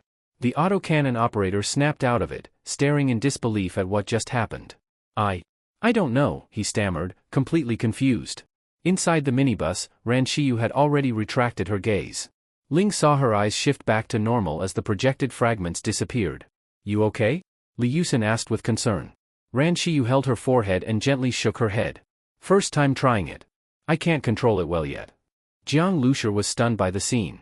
Originally, Ran Shiyu only needed to interfere with the gunner so he couldn't fire, but she had actually controlled him, at least in part. That level of psychic power was terrifying. Back when Li Yusin's grandfather and others were trapped at the nuclear power plant, it was due to a mutant beast with similar abilities. It had caused major casualties. Ran Shiyu wasn't on that level yet, but the early form of such ability was there. It's not a big deal, really. That gunner wasn't an ability user, and he was already nervous, so I had an opening, Ran Shiyu explained. You don't have to be modest, Li Yusin said. Her beautiful eyes showed admiration and envy. Ran Shiyu looked delicate, but in the Shuring squad, she was always effective. In that brief moment, the minibus had closed the distance even more. Ram them! Jiang Luxia shouted in his mind. Remained calm and pressed a button on the dashboard. V-room. Even the exhaust pipe spat flames. The already speeding minibus accelerated again. In a blink, it was only about 100 meters from the guard squad. Diao had gotten back up, but hadn't had time to fire again. He saw the minibus charging toward them and his eyes widened. It's going to crash straight into them? At that speed, even with all its protection, that's suicide. So many obstacles, were they really planning to die together? At this distance, Jiang Luxia could clearly see the expressions of the guards. He gave a cold smile. Air cannon, fire. Boom! A terrifying explosion suddenly echoed throughout Fallen City. Even the zombies outside the city walls turned their heads and began gathering toward the city. At the center of the explosion, people saw that just as the minibus had rushed within several dozen meters of the guard squad's vehicle line, a formless shockwave suddenly erupted and sent those vehicles flying. Whether burning or untouched, all vehicles were lifted and thrown into the air. The middle-aged man named Diao stood frozen in shock. He could see more clearly than those watching from high rises. As the shockwave swept through, car shells dented inward, glass shattered with loud crashes, and then the vehicles were all hurled forward in the wave, straight toward him. What the hell is this? Diao was stunned. He had already prepared heavily for this minibus, but how the F** at hashtag was he supposed to defend against this? All he saw was the minibus extending a pitch-black barrel. It was normal for an armored vehicle to have a cannon. Why did a minibus have one? This was beyond any normal modification. Boom boom boom. Caught in the shockwave, the vehicles were powerless. The guards, mere flesh and blood, were torn apart like rag dolls, flung, shredded. Glass on the roadside shattered. The hiding survivors screamed and dropped to the ground in fear. Diao had just gotten up, brushing dust from himself, only to be thrown down again in an instant. Even lying flat, shards and debris struck him, piercing his skin. But compared to the guards who were smashed into the ground like bloody sacks, he was lucky. Those men had no time to react, barely breathing, if at all. The spectators, Fallen City survivors, were now completely dumbfounded. They couldn't see the shockwave in the dark, but they clearly saw the speeding minibus, and everything in its path being violently blasted away. It was like a scene from a sci-fi movie. What was happening had shattered everything they thought they knew. They had thought the guards would slaughter the minibus crew like chickens. But instead, it was the other way around. With so many vehicles, so many weapons, armored cars and turrets, the guard squad had been wiped out before even getting a proper chance to fight. Weapons that couldn't be used were no better than scrap metal. All eyes were now locked on the minibus. Who were the people inside that vehicle? At that moment, V-room. The minibus had already sped through the blast zone. Diao heard the roar of the engine closing in fast. He looked up. Driving was a stunningly beautiful woman. On the roof, a young man stood coldly behind a sniper rifle, staring at him.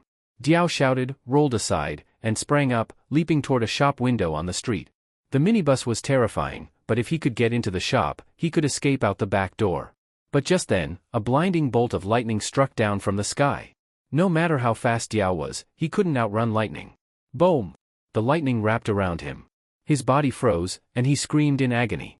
He saw that the lightning was actually a chain, crackling with electricity. On the other end of the chain was a long blade, embedded in the wall. The chain held him tightly, he couldn't move. Arg! His whole body convulsed, even his eyeballs seemed like they were burning. The pain of electric current surging through his body was unbearable, inhuman. Diao felt that this pain was even worse than the torture he had inflicted on others. A normal person would have gone into shock instantly from this kind of electrocution.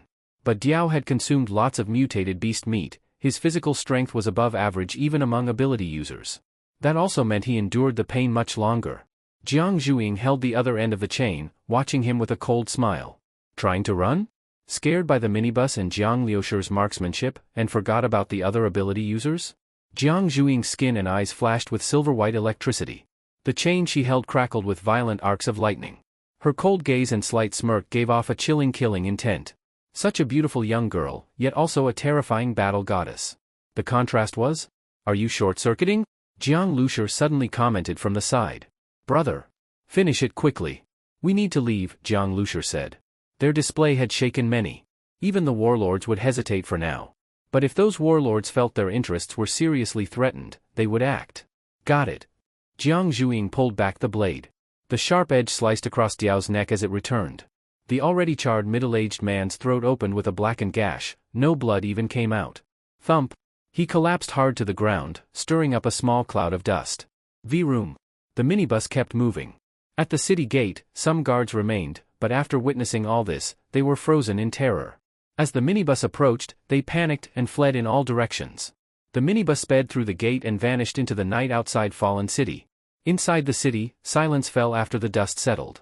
The low-level survivors in buildings on both sides felt safe again. They cautiously climbed up and peeked out the windows. What they saw left them shocked, speechless. One survivor spotted Diao's corpse. Even that demon was dead? The monster who'd tormented them daily, killed at will, was just gone? In front of true strength, these people weren't any different from the rest, powerless. Pa! Serves him right, a survivor finally cursed out loud in satisfaction. Brother, this city is disgusting. If only we could destroy it, Jiang Zhuing said, turning to look at Fallen City.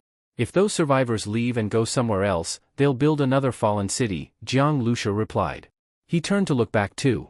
Flames were still rising from the city, this might be the brightest night the city had seen since the apocalypse. Bang bang bang. Attracted by the explosions, many zombies began gathering from the surroundings.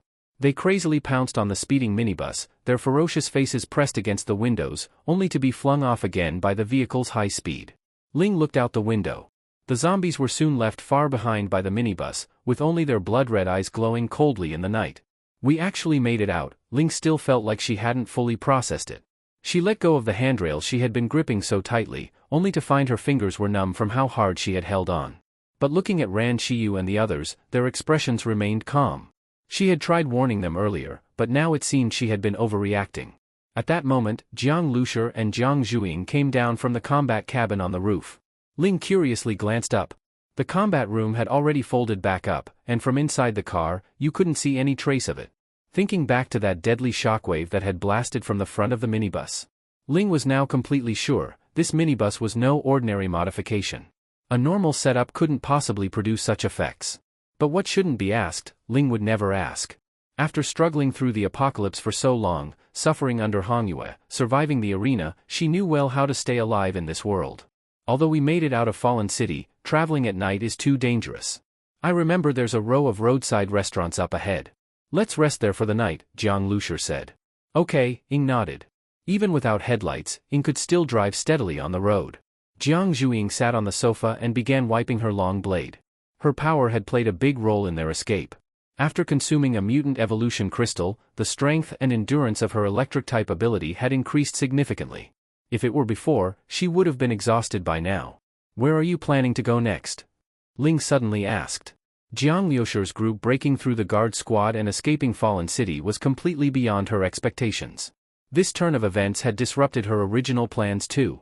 Jiang Liusher was maintaining his sniper rifle. He looked up at Ling and replied, "We'll return to Star City base first and rest. Repair the base vehicle and study that special mutant blood core." Base City. I know it, Ling nodded. She paused for a moment and asked, "You're going to northern Jiangsu, right?" The moment northern Jiangsu was mentioned, Ran Shiyu's expression shifted subtly. She had evacuated with her family a little over an hour before the apocalypse broke out, but when it actually hit, her family mutated and died. Aside from Ran Shiyu surviving, her younger sister, who was studying in northern Jiangsu at the time, might still have a chance to be alive. A military officer who had helped evacuate her and her family had said someone was sent to pick up her sister as well. Later, in Zhonghai base, General Zhang promised he would send someone to find her sister. That officer must have run into some trouble too, Ran Shiyu thought. In an apocalypse, anything could happen. But after losing the rest of her family, Ran Shiyu deeply hoped her sister was still alive. It was a hope she barely dared to speak aloud, afraid it would all amount to nothing. Now that Ling had brought it up, she couldn't hold back anymore. "Brother Jiang, Ran Shiyu looked at Jiang Liusher, her gray eyes filled with a mix of emotions, hope, sorrow, pleading, and inner conflict. Jiang Liusher understood. Even though he had rescued Ran Shiyu, she had provided valuable intelligence about the mining truck in return. And since joining the Shering team, she had contributed greatly. Especially in today's mission, without her, things wouldn't have gone so smoothly. Jiang Liusher looked at her, then turned to Ling. "Yes, we're going to northern Jiangsu." Hearing this, emotion instantly welled up in Ran Shiyu's eyes. Star City to northern Jiangsu was over 1,000 kilometers. In the apocalypse, that was not a short trip. Plus, the situation in northern Jiangsu was unknown, with no base cities or safe zones nearby. Even Ling had said it was a harsh region. But still, Jiang Liusher had made this decision. Ling fell silent again, then asked, "You want me to guide you?" "I won't force you," Jiang Liusher said. If she didn't want to go, just organizing and sharing the information and routes she knew would be enough. In fact, bringing another person along was a bit troublesome for Jiang Liusher. Another woman, space in the vehicle was already tight. Ling was surprised. She had expected him to insist. If he had, she might have resisted. But now, "I actually want to go back to northern Jiangsu," Ling said suddenly. "I came here to find my parents, but they're already dead. Now my hometown has become what Fallen City is. I don't want to stay here." "You don't have to go back to northern Jiangsu for that," Jiang Zhuing said. "It's not that bad there." "I have classmates," Ling replied, her gaze seeming to drift as if remembering something. "The people who came back with me either died on the road or were killed by Hongyue. Now I'm all alone. I might as well go back and find my old classmates," she said. "You were at northern Jiangsu University?" Ran Shiyu asked hopefully. Ling shook her head. "No. There are several universities in northern Jiangsu." Ran Shiyu nodded. She wasn't too disappointed, she hadn't really expected a coincidence. Fate brought some together, but not everything could align. "We're here. Let's rest for the night," Ying's voice came as the minibus pulled over. A row of roadside diners lined the road, simple structures built by local farmers, now abandoned. At night, they looked dark and eerie. This road saw frequent survivor traffic. There weren't any zombies, but there were old bloodstains on the ground and windows, and wrecked vehicles lay scattered along the roadside. But this kind of environment was nothing new to Jiang Liusher's group. He grabbed a towel and went in to shower. When Ling saw the bathroom, she was stunned. She could understand strong ability users staying clean, but showering on a vehicle? Then, Li Yusin called her. "Ling, do you know how to cook?" Ling's eyes widened. "See cook?" Since the apocalypse, she'd only eaten whatever scraps she could find, mutant beast meat, at most roasted. Cook? In the middle of nowhere? She had never even dared imagine such a thing.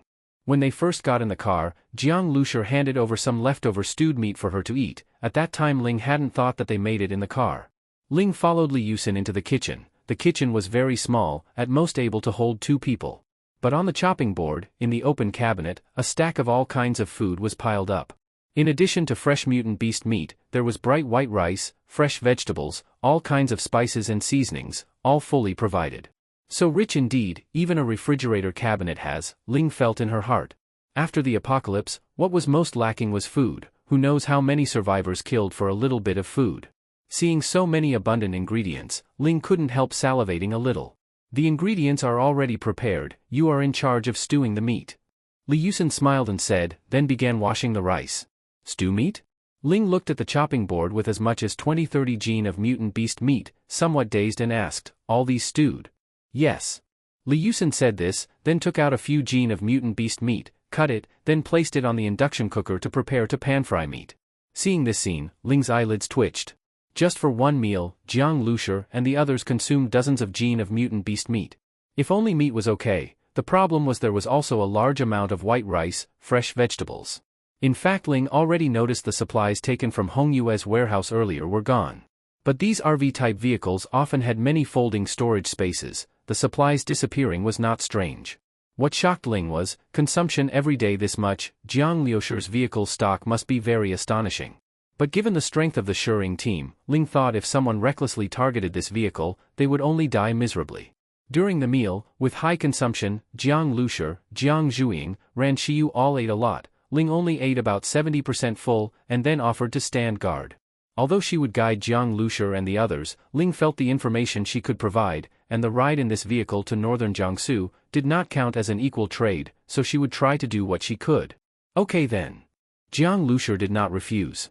In fact, he and the Starseed were bound, he really did not need someone to stand guard. But Ling looked very determined, so he let her go. At night, Ling sat on the roof holding her gun. The strong physique of ability users means she did not fear the night's drop in temperature. After the apocalypse, night was boundless black, no lights.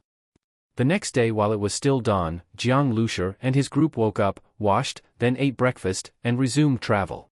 The minibus moved steadily. Ahead small-scale zombie groups appeared. These corpse clusters posed no real threat to Jiang Lushi and them. Almost no time spent, the group arrived at Star City Base City. At this time on the bridge several vehicles were parked, 4 or 5, these vehicles mostly modified, thick steel plates with quite a bit of fresh blood. On one vehicle, even tied a mutant beast weighing at least 4 or 5 tons, clearly just hunted and waiting quarantine. The minibus in a streak came to the back of this convoy. Jiang Lushi looked ahead, saw at least 10 more minutes until their turn, and immediately closed his eyes to rest. However, just as he closed his eyes, he heard footsteps nearby. At the same time someone knocked on the car window. May I ask Mr. Jiang there? Seeing Jiang Lushi nod, Jiang Zhuiying leapt up, with a whoosh, pulled open the window. Behind the window suddenly appeared a scar-covered face. This scar face probably around 30 years old, his face full of claw marks, looking very grim. He wore a military uniform, shoulder 2 bars 3 stars, still a fairly large rank officer. Jiang Zhuiying swept the man up and down. For officers of Star City Base City, she had little good feeling. They had just returned to the base city when an officer came to find them. Was this another trouble seeker? What business? Jiang Zhuiying asked in an unfriendly tone. The officer's brow twitched. This young girl looked not old, but her temper was fiery. Hello, I am Li, by the order of General Xia. Please Mr. Jiang come to the military district command to meet for a while. Although Jiang Zhuiying's expression was, I don't welcome you, the officer's attitude was actually pretty good. General Xia? Jiang Lushi remembered that the female officer who earlier had collected scientists was named Xia Sun, and her grandfather was one of the power centers of Star City Base City, General Xia Yongfeng. Earlier Xia Sun had come to ask him to cooperate to combat warlord He Tianhu, and he refused.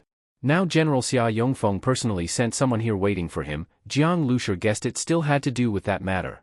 For Xia Sun, Jiang Lushi totally wasn't convinced, and although Xia Yongfeng was general of Star City Base City, Jiang Lushi also did not think much of it. This base city, he wasn't going to stay long anyway. General Xia said the previous matters offended many. Hope Mr. Jiang can come over for tea. Mr. Jiang's 2 friends also all reside in the villa district. Seeing Jiang Lushi frown, the officer immediately explained, please don't misunderstand, the villa district they live in is for ability users specially, not part of the military command. Jiang Lushi looked at Ran Shiyu. Ran Shiyu nodded. It seems General Xia Yongfeng sincerely offered goodwill, raising one's hand and not striking a smiling face. Going for tea won't take much time. All right. Jiang Lushi nodded. Mr. Jiang, do you want to return to your lodging first?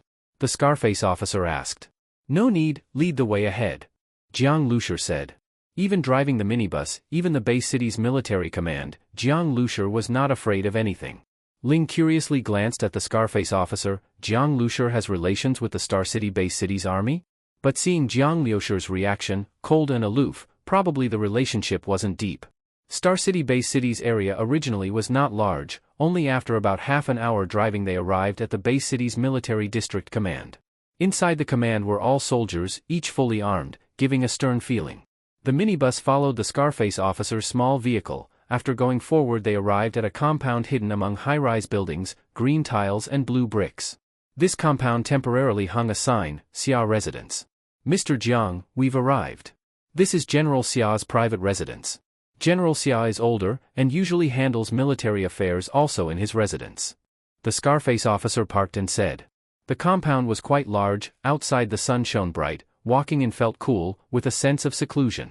Mr. Jiang, please you all wait in the reception room.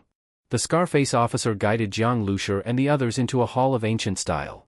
Jiang Lushi walked around the hall, smiled. General Xia and old General Zhang have quite similar tastes. At that moment footsteps sounded outside the door. You came quite fast.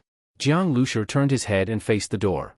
Ha ha ha, inviting you here so suddenly, please don't mind, don't mind. With a burst of hearty laughter, an old man in uniform appeared at the door. This old man was General Xia Yongfeng, before the apocalypse a military tycoon in one region, and afterward one of the helmsmen of the Star City base city. General Xia Yongfeng was advanced in age, his hair completely white, but his voice still loud and spirits vigorous, his spine straight, his walk full of strength.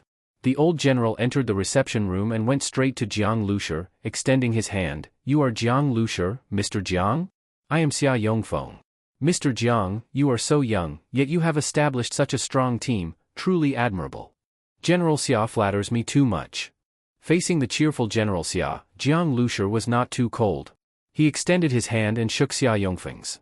General Xia's hand was broad and strong, his palm thick with calluses, clearly a battle-hardened old warrior. Why stand? Come, come, let's sit and talk. Xia Yongfeng invited. It was only then that Jiang Lushi glanced at the person following behind Xia Yongfeng, Xia Sun, and at the straight-standing Zhang Hongyue. The scar-faced officer also followed, standing behind Xia Yongfeng like a javelin, likely his bodyguard. Having his bodyguard wait for Jiang Lushi and his group at the base city gate, Xia Yongfeng indeed showed sincere intention. I know all about the previous matter, it was Xia Sun's fault, Mr. Jiang, you need not take it to heart. Xia Yongfeng sat and said. Grandpa. Xia Sun immediately showed a flicker of displeasure and murmured a protest. She glared at Jiang Lushi.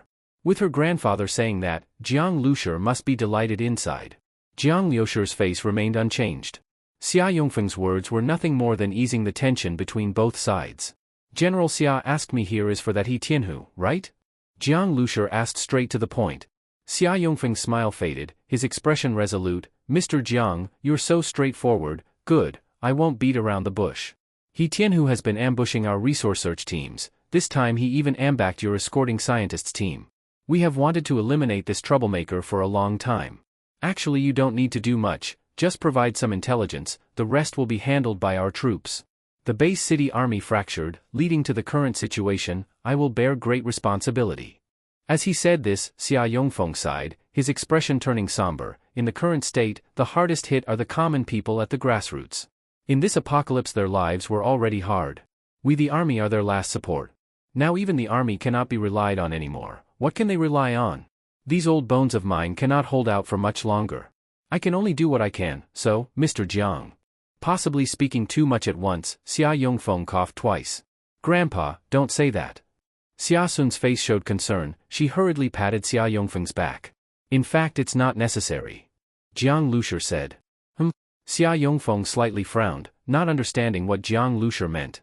Jiang Lushi, in front of the general, what kind of attitude is this of yours? Zhang Hongyue dissatisfiedly said. Xia Sun likewise looked at Jiang Lushi with anger, her grandfather had been very sincere. If Jiang Lushi treated her like that, fine, but to treat her grandfather that way was really too much. Jiang Lushi didn't even glance at her or Zhang Hongyue, continuing, He Tianhu is already dead. Already dead? Xia Yongfeng paused. Yes. I killed him in Fallen City. As for the corpse, it should by now have been fed to the zombies. His underling Lei Shi is also dead. Jiang Lushi said calmly. This, Xia Yongfeng was shocked. He had made many arrangements to eliminate He Tianhu, he even had his bodyguard waiting at the city gate for Jiang Lushi's group. And now, He Tianhu just died like that? Xia Sun looked at Jiang Lushi incredulously. Let's not speak of He Tianhu for now, Lei Shi's strength I know, Fallen City is their territory. You killed them there? Zhang Hongyue could not help asking. He clearly didn't believe Jiang Lushi. Xia Yongfeng looked at Jiang Liushi's expression. He did not seem joking. Though he had his suspicions, he still said, "Hongyue." Stopped by the general's call, Zhang Hongyue unwillingly shut his mouth. Xia Yongfeng looked at Jiang Lushi and said, "Then we must thank Mr. Jiang. Eliminating He Tianhu has removed a big harm for Star City Base City. The remaining traders, seeing He Tianhu's end, will shiver behind their backs. Going forward, we will step by step root out more traders, so the common people of Star City Base City don't have to endure zombie and mutant beast threats and internal disorder." Xia Yongfeng's tone grew somewhat excited, and he coughed again, this time more violently than before, his face flushing red quickly. Xia Sun lightly patted his back, looking anxious but helpless. I'm fine. Xia Yongfeng waved his hand to reassure his granddaughter, then said to Jiang Lushi, "Sorry, old people get every ailment. If I weren't hoping to still be of some use, I wouldn't be so anxious." Haha. Grandpa, don't always say unlucky words. Division Commander Zhang has already sent someone to find another doctor. Your illness must have a way, Xia Sun said, her eyes already reddening. In the apocalypse she also lost her relatives, now only she and her grandfather remained together. They're just old wartime injuries. Even when medical conditions were good they couldn't be fully cured. What can we do now? Xia Yongfeng waved his hand. He had participated in the Southern War, carried old wounds. After the apocalypse he personally fought zombies and mutants, retriggering those old wounds. But at this time there were very few doctors alive, medical conditions even more primitive. The army doctors couldn't treat those old injuries either. Finding another doctor wouldn't help. At that moment a gentle female voice came from the side. "General Xia, you were hit by a shell when young, right? There's still a shard in your lung, because so much time has passed the shard has been encapsulated by alveoli." General Xia paused, looked toward the speaker. She was a young girl from Jiang Liushi's group, pretty, gentle and dignified. A girl like that, even if studying medicine, at this age just out of school maybe, moreover just with the naked eye, how could she tell that? Xia Sun also suddenly showed surprise. "No X-ray, how did the girl see through?" "That's correct, it's so," Xia Yongfeng said. The speaker, of course, was Li Yusin. She glanced at Jiang Lushi, saw he nodded, then continued to General Xia, "My ability is medical. I can clearly sense your body's pain." Medical ability? Such an ability, General Xia Yongfeng and the others heard it for the first time. But the fact that Li Yusin could accurately say General Xia's old ailment already proved her ability. "I see, Mr. Zhang's team members are not ordinary either," General Xia said. Xia Sun's eyes lit up. As the granddaughter of General Xia, she knew better than anyone how her grandfather's body was now. After the apocalypse, they gathered all the doctors in the Star City Base City, but all were powerless. Maybe Li Yusin's medical ability can help General Xia. Thinking this, in Xia Sun's gaze toward Li Yusin appeared expectation. Only that before she still doubted Jiang Lushi was talking nonsense, blowing up his own wind, now she had to open her mouth to ask. With her proud character, Xia Sun really found it a little hard to speak. But, just as General Xia said, the old ailment recurred, and bearing great pressure, his body was getting worse and worse, he really couldn't hold on much longer. And yet he still thought about restructuring the army? "Captain Jiang, could I ask this young lady to treat my grandpa?" Xia Sun mustered courage to say. Jiang Lushi looked at her, a proud little girl lowering herself, even her face blushing, really couldn't understand. "Captain Jiang, we truly don't have a level 2 crystal core you need, but if there's anything you need, you just say it, we can provide it." Xia Sun continued. General Xia hurriedly waved his hand. "Xia Sun," he said in a serious tone, "how could you for just me? Besides I'm already at this age, if I die then I die. Captain Jiang, about the earlier matter, I apologize to you, please let this young lady help check on him." Xia Sun ignored her grandfather's rebuke and kept pleading. "Yusin, you help General Xia check please," Jiang Lushi said. "Okay." Li Yuxin nudda. Xia Sun immediately showed a flash of joy. "Thank you. General Xia, please sit down." Li Yusin walked to General Xia. Xia Sun nervously watched, also couldn't help sneaking a glance at Jiang Lushi. She didn't know how this cold-faced guy suddenly agreed to her request, and didn't first state some harsh trade condition. Jiang Lushi caught Xia Sun sneaking a look at him. He of course could guess what that little girl was thinking. With Xia Sun's character, being willing to lower herself and ask was indeed not easy, but that was not why Jiang Lushi agreed. General Xia and old General Zhang of Zhonghai Safe Zone both were old soldiers who experienced war, defended homeland, now older, yet instead of enjoying peace, still fought to protect civilians. Such people, in Jiang Liushi's heart, he still admired. These people shouldn't be tormented by old war injuries. And with Li Yusin's kind character, he thought even more this way. She saw General Xia and thought of her grandfather, though different identity, what they did was essentially the same. Li Yusin stood before General Xia, though her eyes were open, in fact she had entered another spiritual world. In that world, Li Yusin was in an operating room, holding a scalpel. Her patient, General Xia, lay on the table. In his lung, a black shadow was devouring his life. At that moment, General Xia suddenly emitted a muffled groan, then closed his eyes. The remaining trio, Xia Sun, Jiang Lushi, the Scarface officer, all froze. The Scarface officer behind General Xia immediately placed a hand on the general's carotid. Breathing steady, nothing wrong. The Scarface officer looked up. Xia Sun then slightly relaxed, and hurriedly asked, Captain Jiang, why did Grandpa faint? Not fainted, just gone to sleep, convenient for treatment only. Jiang Lushi said. At that moment, Zhang Hongyue on the side coldly and sternly said, You better not be lying. If General Xia suffers anything, the responsibility I'm afraid you cannot bear. He had struggled to find a doctor, dispatched his confidants, all to show merit before General Xia, even to make Xia Sun develop liking for him. But unexpectedly, the Shuring team could also cut in on this matter. He of course was unhappy. Jiang Lushi glanced at him. This person originally he didn't even regard, but this guy kept chirping beside, they were annoying. Treatment needs quiet, too many people affect the air quality. You, leave. Jiang Lushi said. Zhang Hongyue's pupils shrank, this was clearly aimed at him. Xia Sun showed a look of difficulty, she glanced at Jiang Lushi, knew he was hard to deal with, and apologized with a glance to Zhang Hongyue. Zhang Hongyue's heart trembled. Commander Zhang, Xia Sun whispered. It concerned her grandfather's health, she really didn't want to lose this chance. Zhang Hongyue's face darkened, his position now was extremely awkward. This Jiang Lushi actually let him be so embarrassed in front of Xia Sun. Zhang Hongyue glared fiercely at Jiang Lushi, then turned and left. As he stepped out, his clenched fist trembled slightly. You've basically made him die of anger. Ran Shiyu directly communicated in Jiang Liushi's mind. That's all you've got? Jiang Lushi mockingly said. That Zhang Hongyue who rated himself high was now slapped in the face in front of Xia Sun, and even Xia Sun initiated letting him go out. This humiliation was certainly major. But at least it became quiet now. The Scarface officer and Xia Sun both watched General Xia and looked at Li Yusin. They didn't know what using ability to treat illness actually meant, whether it compared to regular medical method. At that moment, Li Yusin placed her hand suspended in the air over General Xia's left lung. On her smooth forehead a fine layer of sweat beads appeared. Cough cough. General Xia, still sleeping, suddenly coughed fiercely twice. Chief. Grandpa. Amid the anxious calls, General Xia opened his eyes. Grandpa, how do you feel? Xia Sun hurriedly asked. General Xia was still somewhat dazed. How come I feel like I just slept, My chest isn't stifled anymore, it doesn't hurt. Really? Xia Sun asked excitedly. Then Li Yusin said, I only eliminated General Xia's inflammation infection, the shard is still inside. The shard has been in for so long, and General Xia's age is high, surgery is very risky. That's already a lot to be grateful for. With his body eased, General Xia's color also became rosy.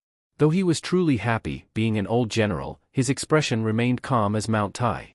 Thank you Miss Li, thank you Mr. Jiang. With this I can hold these old bones a few more years, and guard Star City Base City well. General Xia said sincerely. Thank you. The Scarface officer also looked grateful. Xia Sun's face showed joy. Miss Li, you are really amazing. She truly wanted to say that Li Yusin should stay here. If the base city had such a medical ability user, it would be wonderful. But when she looked at Jiang Lushi, the words that were about to escape her lips stopped. Thank you. Xia Sun whispered. Li Yusin also had followed Jiang Liushi's opinion before agreeing to treat the grandfather. If she had opened her mouth to poach someone, that would have been too unscrupulous. Jiang Lushi seeing Xia Sun's reaction felt somewhat speechless. This girl when pleading lowered herself, yet when gratitude came she became coy again. Girls like this, really hard to understand. At that moment, footsteps of a trotting pace came from outside the door. Report. A soldier appeared at the door and straightly saluted. What's the matter? Xia Yongfeng asked. Star City Base City has no shortage of daily incidents, but they are all bad. Either a zombie horde appears, or a resource search team had an accident. Report, Chief, just received news. Fallen City has had an incident, it's major, the soldier answered. They also had eyes planted in Fallen City, but transmitting information back isn't so fast. This was already high-priority intelligence sent at full speed. What happened? Be specific. Xia Yongfeng hurriedly asked. The founder of Fallen City, Hongyue, is dead. It said she used her power to keep mutated zombies. When discovered, the mutated zombies died, and only her remains were left, the soldier said. For each sentence the soldier spoke, Xia Yongfeng and the others were more shocked. Human beings keeping zombies? Never heard of that. The arena in Fallen City erupted in riot, many guards were killed, many of the imprisoned escaped and are now wreaking havoc in Fallen City. Some ability users who long oppressed others were killed. Good. Xia Yongfeng slapped his thigh heavily. Fallen City had long been poisoning the region, but the army in Base City had fractured and couldn't liberate it. This was already a thorn in his heart. Now Fallen City was heavily wounded. This was the perfect opportunity for Base City's army to take it. Just now his body had recovered vitality, and now such a golden chance appeared. Xia Yongfeng felt full of momentum. The soldier's report was heard by Zhang Hongyue outside the door. He couldn't help himself and walked in, loudly saying, "Chief, I volunteer to take troops to investigate. If the investigation results are favorable, we can take Fallen City directly." Jiang Zhuiying looked at him in his pompous stance and found it amusing.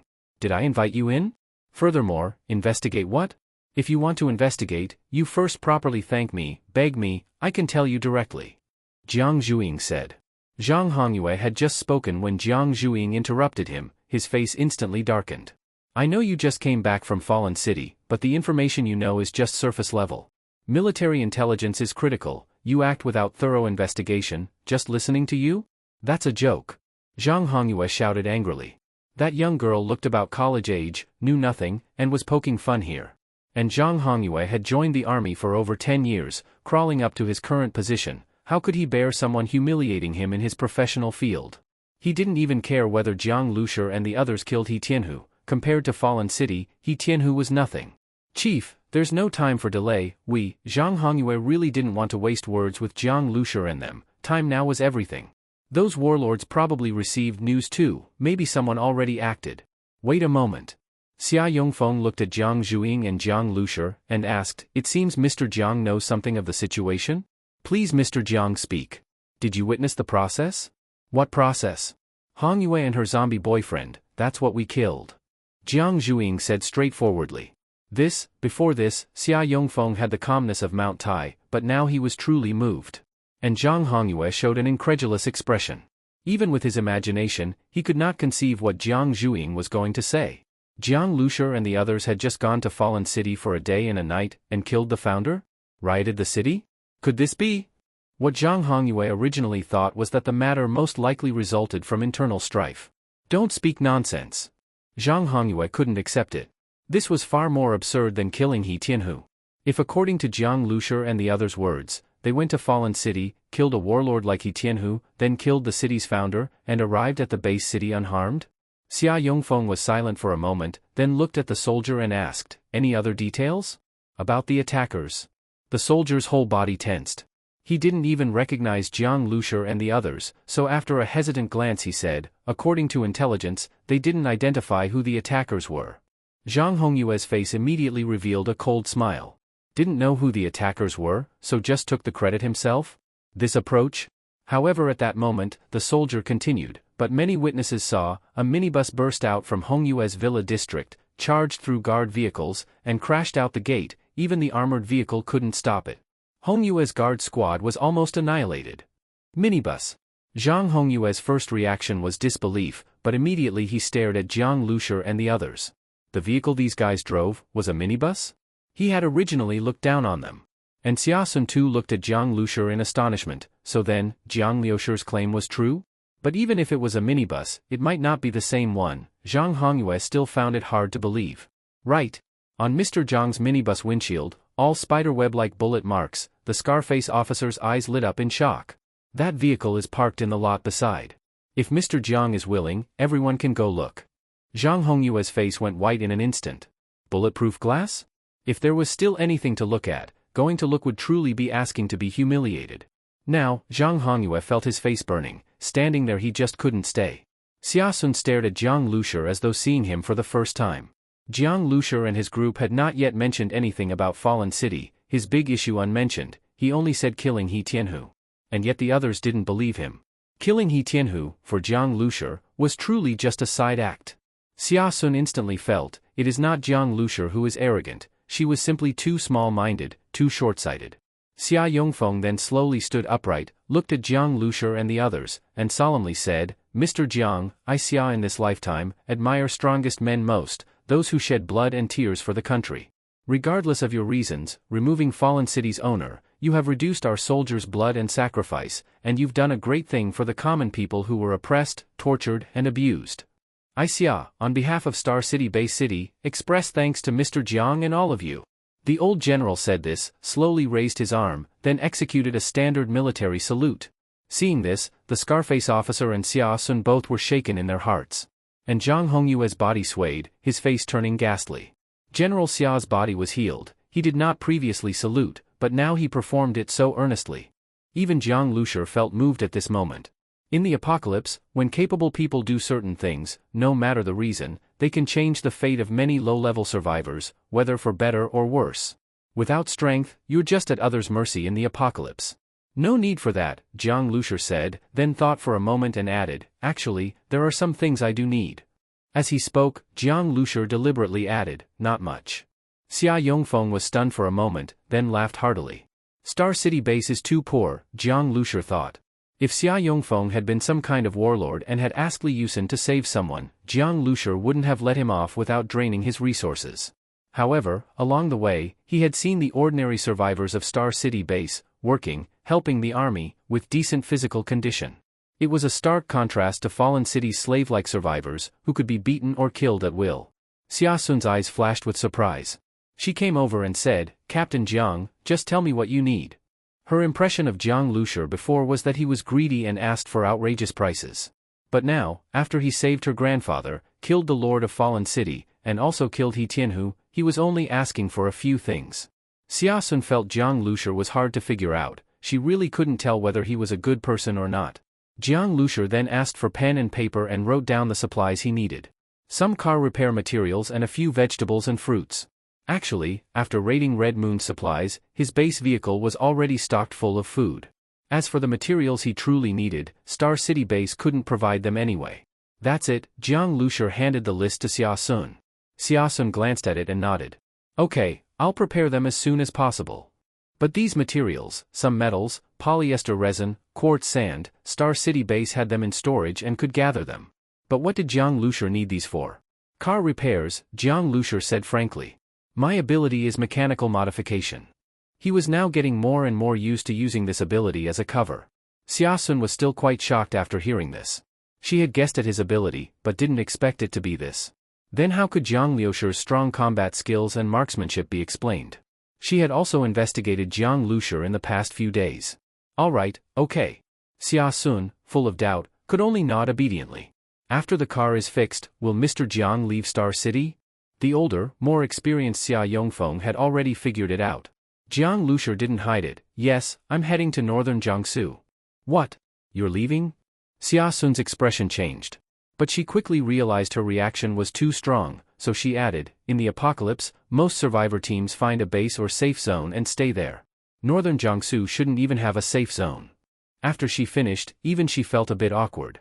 Actually, her grandfather and the others probably hoped Jiang Liushi's team would stay. Their strength was solid and could help the base. But when Xia Sun remembered how she had treated them before, she felt too embarrassed to ask them to stay. Her reaction and words didn't escape Zhang Hongyue's eyes, making him feel even worse. After today's events, both Xia Sun and Xia Yongfeng's impression of him had dropped significantly. He looked at Jiang Lushi and his group, it really was them who had stirred up trouble in Fallen City and achieved what he thought was impossible. In the end, it was just his own lack of insight that made him think Jiang Liushi's group was bluffing. Realizing this made Zhang Hongyue feel even more humiliated. Commander, I'd like to request a transfer to the search team. Zhang Hongyue walked behind Xia Yongfeng and said. Xia Yongfeng looked at him deeply. He had long known about Zhang Hongyue's ambitions, and ambition in young people was good. But now it seemed Zhang's ambitions didn't match his abilities. Search team? Alright. Go and train properly. Xia Yongfeng agreed. Zhang Hongyue gave a sharp salute, glanced again at Jiang Lushi and his group, then turned and left without looking back. He didn't even glance at Xia Sun, he no longer had the face to. The search team usually operated outside, gathering supplies and scouting. The death rate was very high. Voluntarily transferring there meant Zhang Hongyue was putting himself in even greater danger. But even if Jiang Lushur saw this, he wouldn't care. Yes, we are leaving, Jiang Lushur said. Xia Sun's eyes revealed a trace of disappointment. Survivor teams willing to leave safe zones and travel long distances in such a dangerous world were very rare. Jiang Lushur chatted a bit more with Xia Yongfeng and the others, then his group left. Grandpa, what a pity, Xia Sun said as soon as they were gone. What are you pitying? Xia Yongfeng smiled at his granddaughter. You used to look down on them and complained in front of me. I still don't have a crush on him. I just think, Li Yusin's medical skills, Jiang Liushur's mechanical ability, and their strength, it's all a pity. Xia Sun said. Xia Yongfeng agreed. But if Jiang Liushur's team wanted to leave, no one could stop them. In Star City Base, powerful ability users lived in a luxury compound. Inside this compound, a few villas were reserved for the most powerful teams. Most of them were empty, with only 2 occupied. Qiao Laoqi drove past the villas with 2 beautiful women. Suddenly, one of them said, I heard someone just moved into one of the villas. Huh? Qiao Laoqi was surprised. He hadn't heard of any outstanding new ability user teams lately. His was the only emerging team. A few days ago, he had met a rather arrogant new team at the city gate, driving a minibus.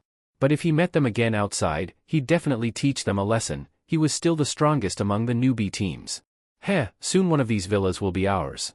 I heard the rooms inside are super fancy, with huge beds.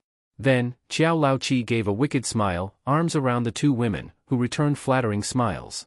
Just then, a honking sound came from behind his car, interrupting his enjoyment. Qiao Laoqi turned around impatiently, then suddenly frowned. Damn, what a coincidence. As he turned around, he saw that annoying minibus. At this moment, Jiang Lushur rolled down the car window and said, Good dogs don't block the road. Qiao Laoqi sneered and asked, Do you know who you're talking to? He was about to say more, but Jiang Lushur had already closed the window and said, Drive. Ling looked at Qiao Laoqi, and a trace of sympathy flashed in her eyes. Qiao Laoqi saw Jiang Lushur close the window and still didn't realize what was about to happen. He shouted angrily, Fuck. I'm talking to you. This guy actually dared to ignore him. Did that idiot think he could just curse and then drive away? Although killing was not allowed inside the base city, there were many nasty little tricks that could kill without bloodshed. But just then, he suddenly heard a loud roar. The minibus roared and accelerated straight toward him. Damn! Qiao Laoqi's heart skipped a beat. He was driving a reinforced modified off-road vehicle, much smaller than that minibus. Fuck! Are you crazy? Qiao Laoqi didn't feel too nervous.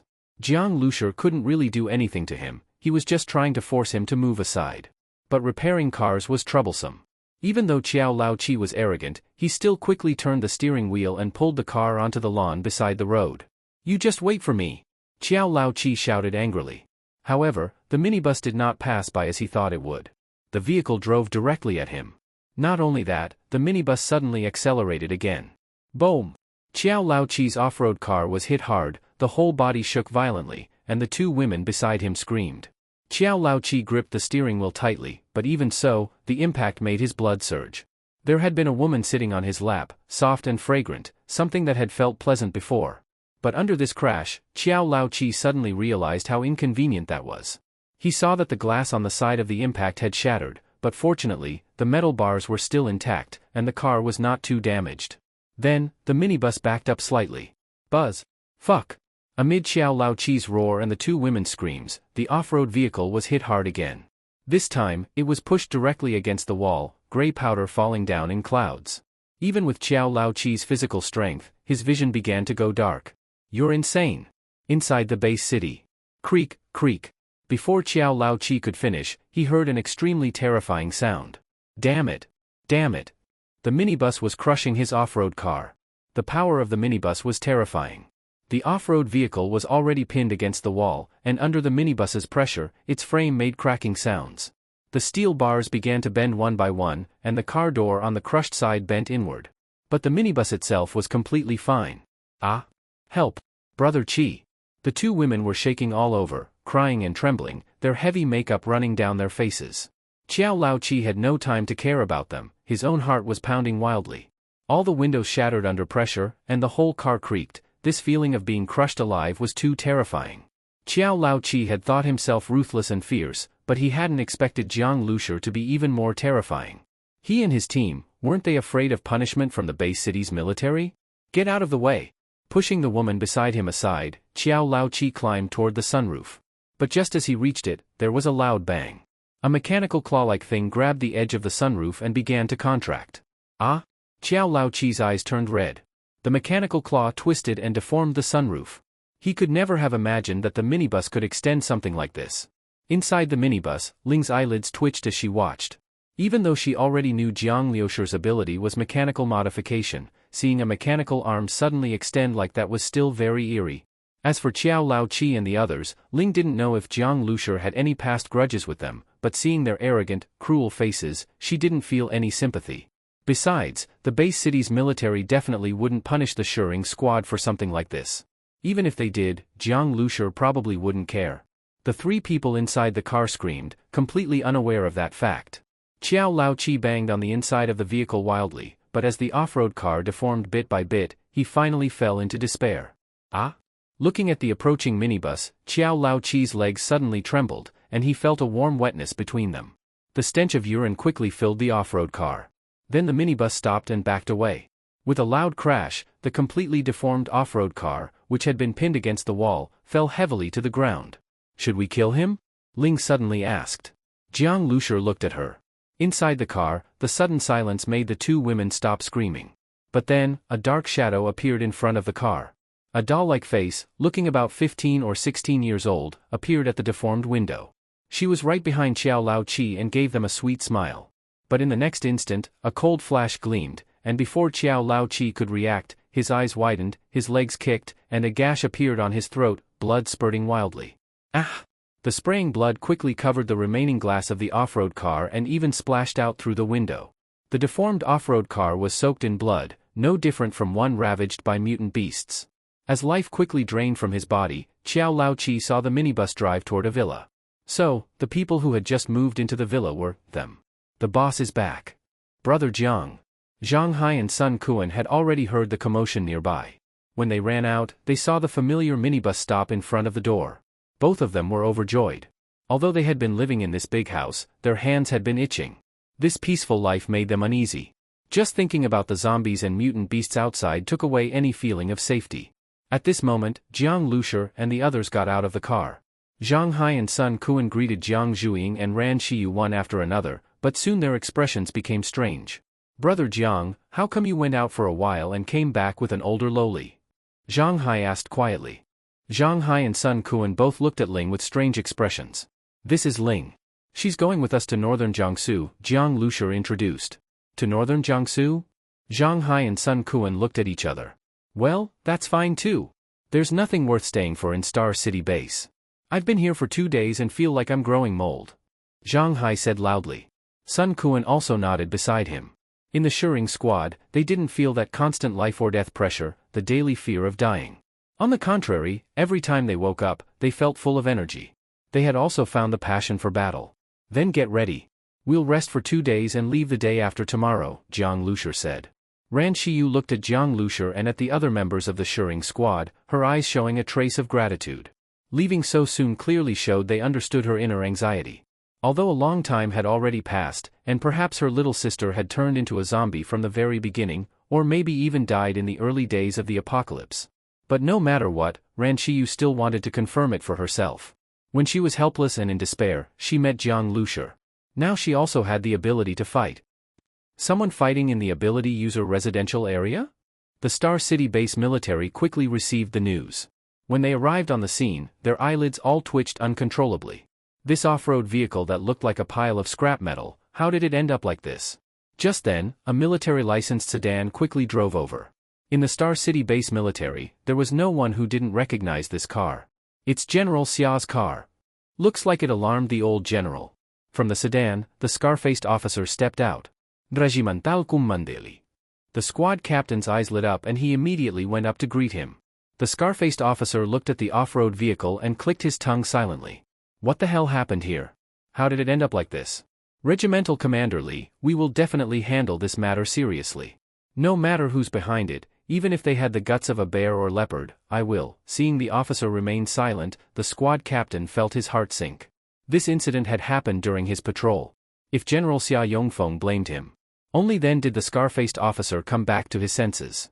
He looked at the captain and said, "All right, I'll handle it." Huh? The captain was stunned. "That's it. Have your men clean this up and withdraw," the scar-faced officer said.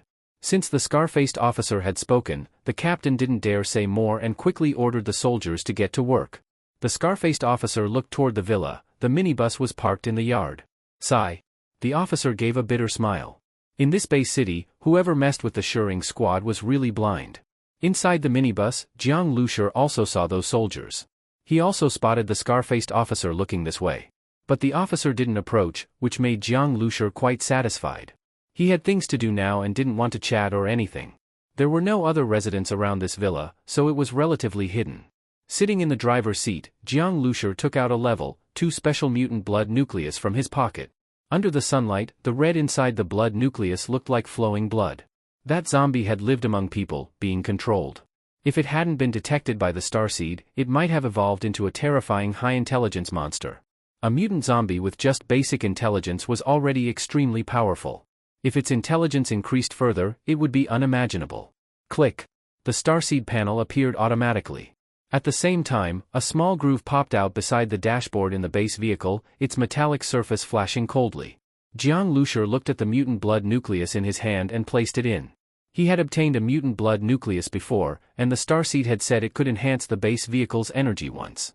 He wondered what effect this special blood nucleus would have. As soon as the blood nucleus entered the slot, the metal groove closed automatically. Then, a voice from the starseed sounded in Jiang Lushur's mind. Level 2 Special Mutant Blood Nucleus detected. Level 2 Special Mutant Blood Nucleus can unlock a new base vehicle form. Available form, amphibious, land and water use. Jiang Lushur was stunned upon hearing the starseed's voice. Amphibious? Before the apocalypse, Jiang Lushur had seen a concept vehicle online. That vehicle looked no different from a regular car but could drive on water. If his base vehicle could travel on water, it would become much more versatile. The waters in the apocalypse, rivers, lakes, weren't safe, but when zombies crowded the land, water routes could be a temporary option. However, this wasn't something Jiang Lushur was urgently concerned about, so he wasn't overly excited. What truly surprised him was something else. After inserting the level 2 Special Mutant Blood Nucleus, the energy lab, which had always been locked, now showed a 30% unlocking progress. Originally, Jiang Lushur thought only a level 2 mutant crystal core from a level 2 mutant beast could unlock the energy lab. But level 2 mutant beasts were incredibly rare and hard to kill. Even if someone got a level 2 mutant core, they'd quickly sell it for supplies and weapons. Jiang Lushur never got the chance. So far, he hadn't acquired a level 2 mutant core. He hadn't expected this level 2 special blood nucleus to be a substitute. Even though it was only 30% progress, it was a pleasant surprise. Jiang Lushur was in a great mood. Compared to other base vehicle forms, what he most looked forward to now was the energy lab. This trip to northern Jiangsu had no safe zones, meaning no official military presence. Maybe he could complete the remaining unlocking progress there. Once that happened, evolution crystals could be produced by Jiang Lushur himself. Outside of major bases like Zhonghai Safe Zone, where teams of scientists worked together, no one else could produce evolution crystals on their own. And Jiang Lushur held the key. By then, Zhuing's ability can be improved even more, Jiang Lushur thought with satisfaction. Base vehicle windshield damaged, exterior lightly scratched. The starseed's alerts continued. Jiang Lushur glanced outside the window. He'd wait for Star City Base to deliver the materials. Actually, his storage space still had a lot of inventory, but since they were heading to northern Jiangsu and the road ahead was full of unknown risks, Jiang Lushur didn't plan to use that stockpile. Early the next morning, a small truck followed by 2 military off-road vehicles arrived at the villa area. So fast? Jiang Lushur looked out from inside the base vehicle. He had slept inside the base vehicle last night. The comfort level inside was no worse than in the villa. He was alone in the vehicle, lying on the bed with the starseed panel open, studying it slowly.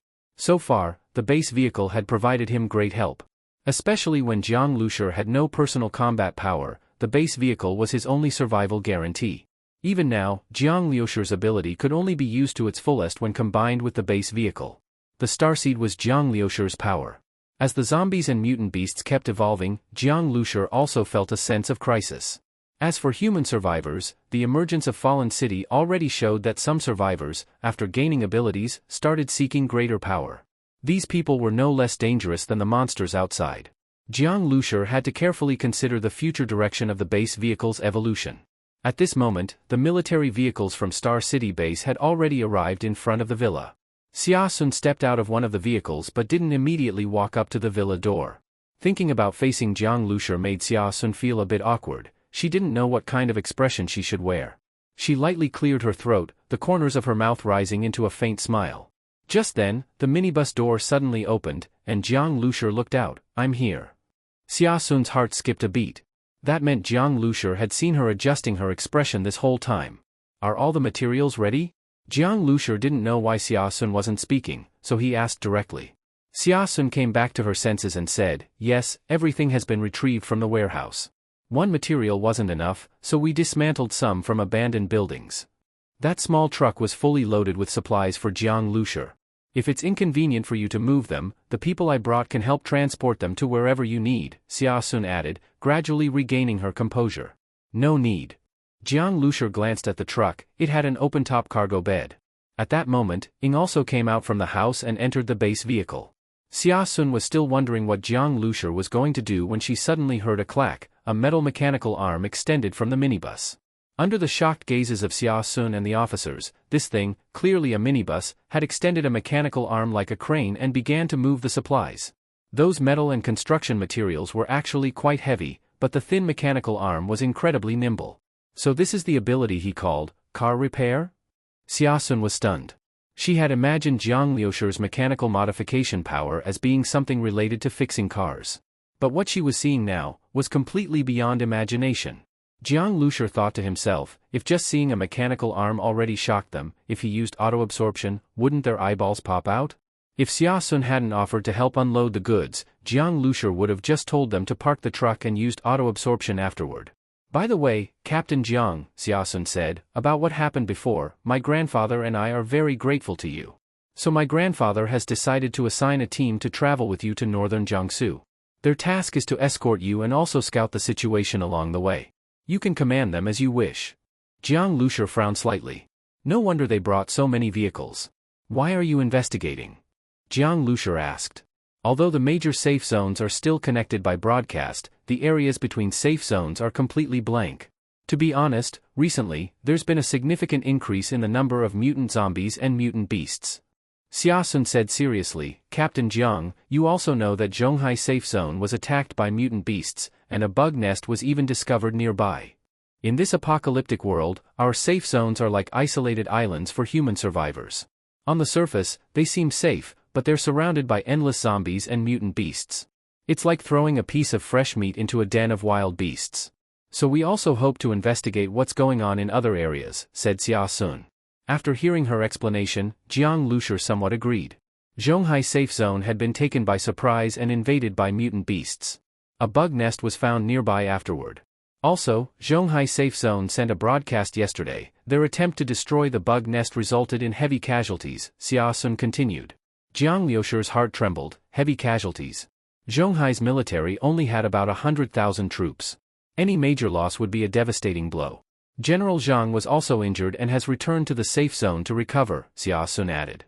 Injured, Jiang Lushur had great respect for that General Zhang. "Captain Jiang, don't worry. They'll just move together with your vehicle but won't accompany you all the way.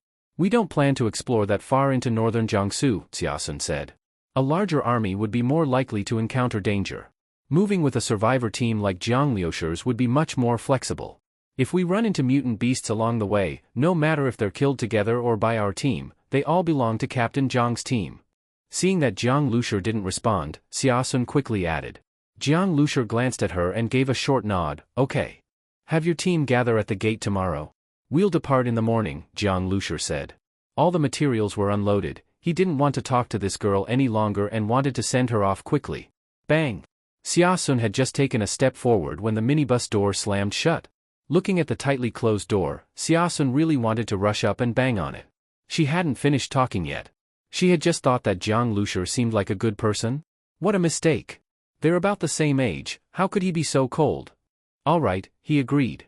"You'll act together with the Shuring squad from now on," Xia Sun said as she walked back and spoke to an officer. Seeing her return to the car, a nearby soldier whispered, "Why does she look so mad? Are you looking to die?" The officer turned his head and scolded in a low voice. As an ability user himself, he had seen the whole thing. Miss Xia really kicked a steel plate this time. The officer had only heard about Jiang Lushi before. Now he had seen him in person. As the rumor said, really arrogant. The base vehicle has been fully repaired. As the starseed notification sounded, the windshield that had been covered with bullet marks was now smooth again.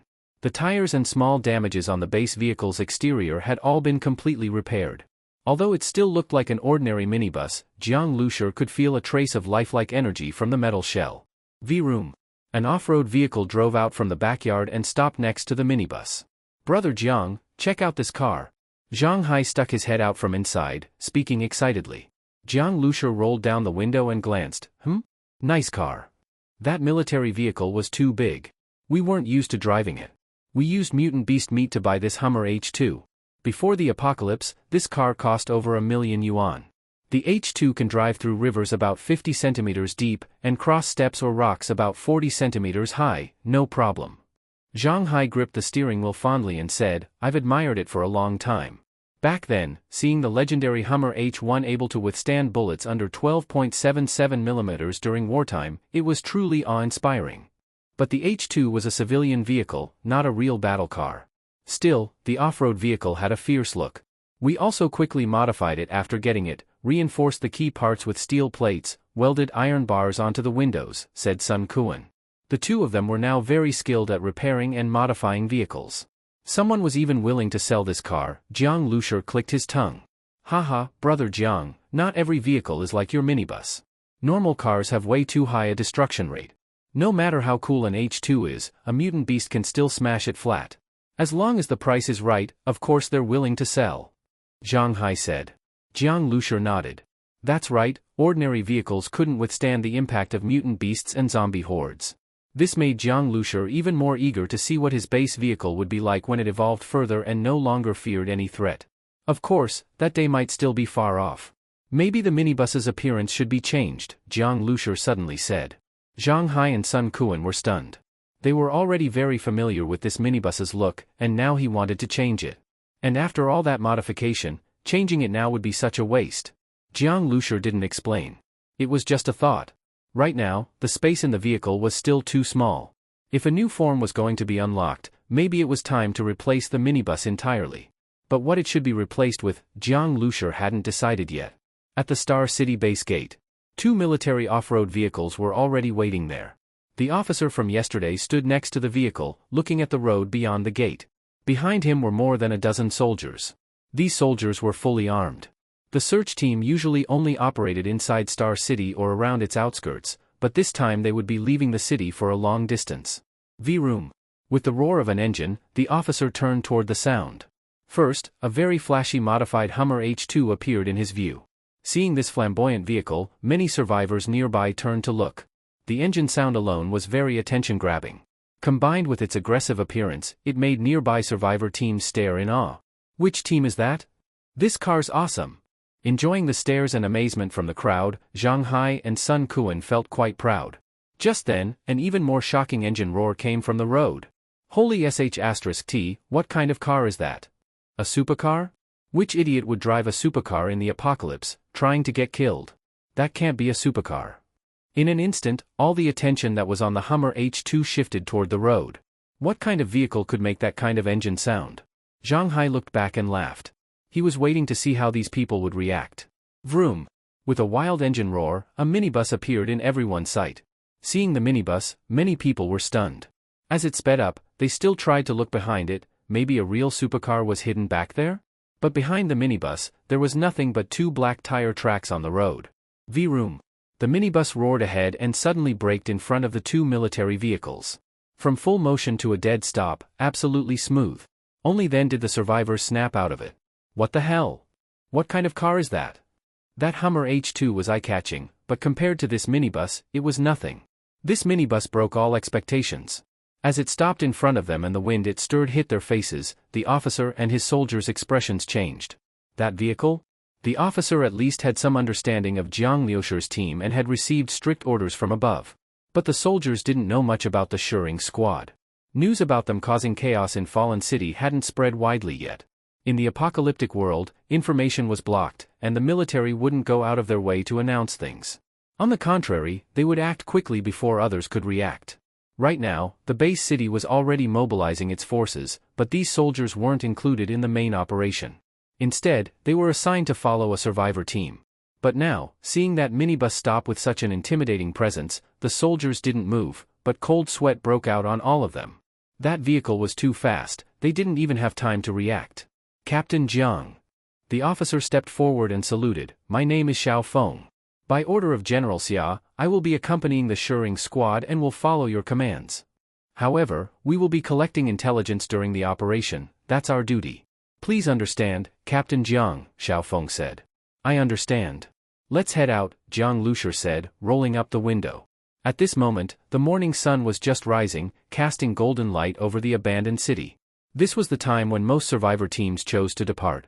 At the same time, roars from zombies and mutant beasts echoed throughout the city. Tall buildings, crisscrossing streets filled with abandoned cars, smashed shop doors, burn marks, and thick, drifting scent of blood. And all over the streets, dense crowds of zombies, with blood-red eyes. V-room. On a narrow road, 4 vehicles were driving forward. Bang! Bang! After a few pouncing zombies were taken down, one of the vehicles sped up and moved ahead. Captain Jiang, how about we rest here tonight? It's all rural areas ahead, and we might encounter many large mutant beasts, Xiao Feng said. Jiang Lushur glanced at the tablet. There was still a long distance to northern Jiangsu. For safety reasons, they had taken a detour, avoiding all the large cities. After what happened with Red Moon, Jiang Lushur had gained a new understanding of the evolution of zombies. In those big cities, with populations of millions and no military presence, it was not surprising what kind of monsters might have evolved among those zombies. In this apocalypse, Jiang Lushur felt that being extra cautious was best. There was another important reason for the detour, the mutant beast nest that Ling had mentioned. In the military, such nests were called insect nests because they were densely packed with mutant beasts, like an ant colony. The map only marked this small town with a name. It wasn't a tourist spot, just an ordinary small town, and there wasn't even a detailed map available. After losing internet access, the downloaded map still had many limitations. They needed to travel a bit further before rejoining the route Ling had taken on her way back. After clearing out some zombies, Jiang Lushur and his group stopped at a hotel at the entrance of the town. As the soldiers entered the hotel, a few zombies pounced out and were shot dead by the soldiers. Xiao Feng led his team and professionally, carefully inspected and cleared the entire area, then dragged the zombie corpses onto a vehicle. Captain Jiang, we've cleaned out a few rooms.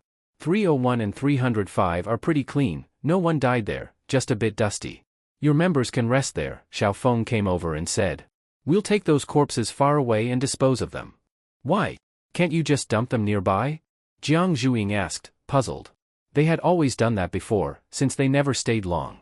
A few corpses wouldn't attract too many zombies. Before the apocalypse, the population was large, but only the big cities had high population density. Smaller cities and towns were much safer by comparison. No need to go to such trouble. Recently, broadcasts mentioned that mutant beasts and zombies now have extremely sensitive smell. Although they're still more attracted to the scent of human blood and decay, Xiao Feng explained. We'll take care of the corpses and check for gas stations, supermarkets, just in case there's anything left. We don't know how long this trip will take, and we're not carrying a lot of fuel or food. Then go ahead, Jiang Lushur said. Resources at Star City Base were already scarce, so these soldiers were scavenging supplies along the way. As for Jiang Lushur, he didn't lack gasoline, diesel, or food. And in this kind of small town, even if there was something left, it wouldn't be much. Let's make food first, Jiang Lushur said. Zhang Hai and Sun Kuan had already found a gas tank and stove in the house and were preparing to cook. Let's make soup today. Zhang Hai came out easily carrying the gas tank in one hand. Before the food was ready, Ran Shiyu suddenly glanced toward the town and said, someone seems to be injured. Her mental field had been spread out as a precaution, she didn't expect something to actually happen. Injured? Jiang Lushur also looked over. Yeah, let me take a closer look. Ran Shiyu paused for 2 seconds, then said in surprise, I feel the number of people has increased. Survivors? I'll go check. Zhang Hai, Sun Kuan, stay here and guard the camp, Jiang Lushur said and boarded the minibus. If it turned out to be a conflict between survivor teams over supplies, Jiang Lushur had no problem taking their stuff. The streets of the small town were fairly empty, and the minibus could drive through with its powerful performance. Some blocking vehicles were directly pushed aside by the minibus. This town looked outdated, like it lagged behind big cities by 10 years. The storefronts felt old-fashioned. Some roadside stalls were still there, but the goods were long rotted, and people were gone. "Where is it?" Jiang Lushur asked. "Turn left at the intersection ahead," Ran Shiyu replied. After turning left, Jiang Lushur saw Xiao Feng's vehicle. They had stopped in front of a grocery store. At the entrance, a few armed soldiers were standing with guns pointed inside. Seeing the minibus arrive, a soldier quickly ran over. "What happened?" Jiang Lushur asked. Once explained, Jiang Lushur learned that there were more than 10 survivors hiding inside, both men and women. And the first soldier who entered the back room had been suddenly attacked. "I can treat him," Li Yusen said. The soldier's bitter expression lit up instantly. "You're a doctor?" "Sort of," Li Yusen nodded. "That's great. I'll bring Xiaoli over right away," the soldier said excitedly and even saluted. Doctors were scarce in Star City base. Their squad couldn't possibly be assigned a doctor, only medics. But medics could only perform emergency care, and in the apocalypse, even a small wound could lead to various infections. At that point, medics were helpless. "No need. I'll go to him," Li Yusen quickly said. Jiang Lushur and Ran Shiyu also got out of the vehicle and followed Li Yusen into the grocery store. The store was quite large, selling a bit of everything. At the entrance were large barrels, maybe for pickles or sauces. There were lots of mops and brooms piled up. In the back were food shelves, mostly empty, but many daily items remained. The injured soldier was leaning against one of the barrels. Another medic was treating his wound. "He's badly hurt." Li Yusen's face changed when she saw him. A knife was stuck slantwise in the soldier's neck. If pulled out carelessly, it could cause massive bleeding and death. "Where are the survivors?" "Still resisting inside?" Jiang Lushur asked. The medic looked up with an unpleasant expression and said, "No." Just then, a voice came from inside. Someone walked out and said, "We have children here. They haven't eaten in a long time, so they need nutrition." Then Jiang Lushur saw a large group of survivors come out. Each one emitted an indescribable odor and looked dirty and unkempt. One middle-aged woman tightly held a boy around 10 years old. Seeing this group, Jiang Lushur was stunned. This wasn't the kind of survivors he had imagined. The people were surrounding Xiao Feng. Although Xiao Feng held a gun, facing such a group of people, he couldn't just open fire and could only keep backing away. The middle-aged woman held the child tightly, and the two of them stood at the very front. "I already said, we can't take you back to the base city right now. Back off. If you come any closer, I'll really shoot." Xiao Feng pointed his gun at the crowd and shouted a warning. The middle-aged woman flinched, hesitated for a moment, then pinched the child. "Wah!" The child started crying loudly, instantly drowning out Xiao Feng's voice. "Then what are we supposed to do now?" "The government is supposed to save us," someone in the crowd said. As soon as he said that, many people became emotionally stirred. "Yeah. Now you're pointing a gun at us, what do you want? We're already living like this, what mission? What mission is more important than saving people?" Jiang Lushur stood at the back, silently watching. These people's reactions were completely in line with how ordinary survivors from isolated areas would behave. Once they found a lifeline, they wouldn't let go. If it went on like this, they would force some kind of compromise. As for their agitation, it clearly showed how they reacted to a sudden glimmer of hope in the middle of their despair. But Jiang Lushur still felt a faint sense of discord while looking at these people. Xiao Feng, after all, was a soldier. Surrounded by women and children, he couldn't even shout them down anymore and was already struggling to keep control. "We still have a mission." Seeing this, the remaining survivors also lost their last bit of fear toward the gun and surged forward. Before the apocalypse, some ordinary people already had little respect for the military. Jiang Lushur had once seen a news report. During a large event in Zhonghai, some fans fought with armed police over tickets and even spat on them. When Jiang Lushur saw that report, he felt speechless. Those were teenage girls hitting armed police, and the officers couldn't fight back or even curse back. They dared to attack because they knew the officers couldn't touch them. They acted with impunity. Now, these people were rushing toward Xiao Feng for the same reason. They realized he wouldn't shoot, so they had no fear. Bang! A gunshot rang out, and everyone immediately fell silent. They looked toward the sound and saw a casually dressed young man in his early 20s holding a pistol, the barrel still smoking. The young man stood casually, and beside him was an unbelievably beautiful girl, with a special aura, like a celebrity. Xiao Feng quickly stepped back and stood beside Jiang Lushur, saying, "Captain Jiang, these people are residents of the town. They're demanding we take them back to the safe zone." Jiang Lushur nodded and looked at the group. "Let me ask you something. Which one of you attacked someone?" Everyone froze, looking at each other. The middle-aged woman holding the child gathered her courage and said, "When they first came in, we thought they were zombies, so we acted first." "So it was you?" Jiang Lushur asked, pointing the gun at the woman, making her tremble all over. "It wasn't me, it wasn't." She immediately panicked and scrambled backward. "You all came out here and didn't ask how the injured soldier was, didn't even look at him." "I'll ask one more time, who attacked him?" Jiang Lushur asked again. Everyone lowered their heads and said nothing. "You. Step out." Jiang Lushur suddenly looked directly at one of the people. It was a man in his 40s, filthy from head to toe, head lowered. He looked very ordinary. But when Jiang Lushur called him out, a flicker of surprise passed through the man's eyes. Under the eyes of the other survivors, the man slowly stepped forward. "Take a life, pay with your own," Jiang Lushur said, aiming his gun at him. The man looked up in disbelief, and the survivors around also looked shocked. Then, a flash of malice appeared in the man's eyes. A knife suddenly dropped from his sleeve, and he lunged toward Ran Shiyu. As long as he could grab that woman, he could use her to threaten everyone. She was clean and well-groomed, clearly someone important. If he captured her, he could control the others. But as he lunged at her, Ran Shiyu's face showed no panic. She calmly watched him. Mental pierce. Immediately, the man stumbled. Bang! With a scream, the man was shot in the shoulder. His knife clattered to the ground, and he leaned against the wall in pain, twitching all over. I knew something felt off. Jiang Lushur looked at the group. "Several of you aren't ordinary survivors, are you?" Ran Shiyu had sensed it. Some of these people weren't scared at all.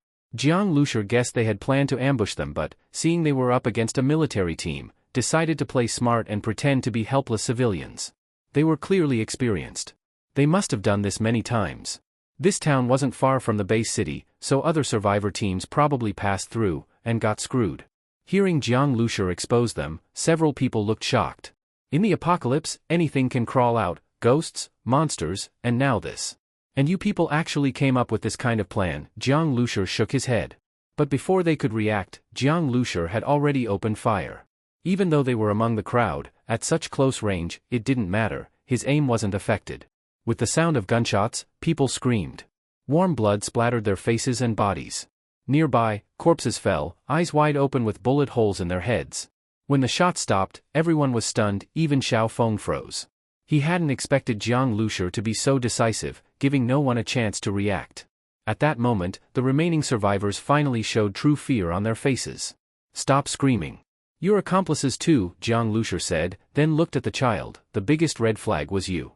You're not really a child, are you?" The boy froze, then his face turned pale. He wasn't really a child, he just had a developmental issue. In the post-apocalyptic world, he used his condition to disguise himself as a child, definitely suspicious behavior. But he hadn't expected Jiang Lushur to notice. Most survivor teams, seeing a filthy child, wouldn't even look twice. They'd focus more on the younger women in the group. Those women weren't clean either, but at least they'd washed their faces. Actually, Jiang Lushur hadn't figured it all out by himself, he had Ran Shiyu with him.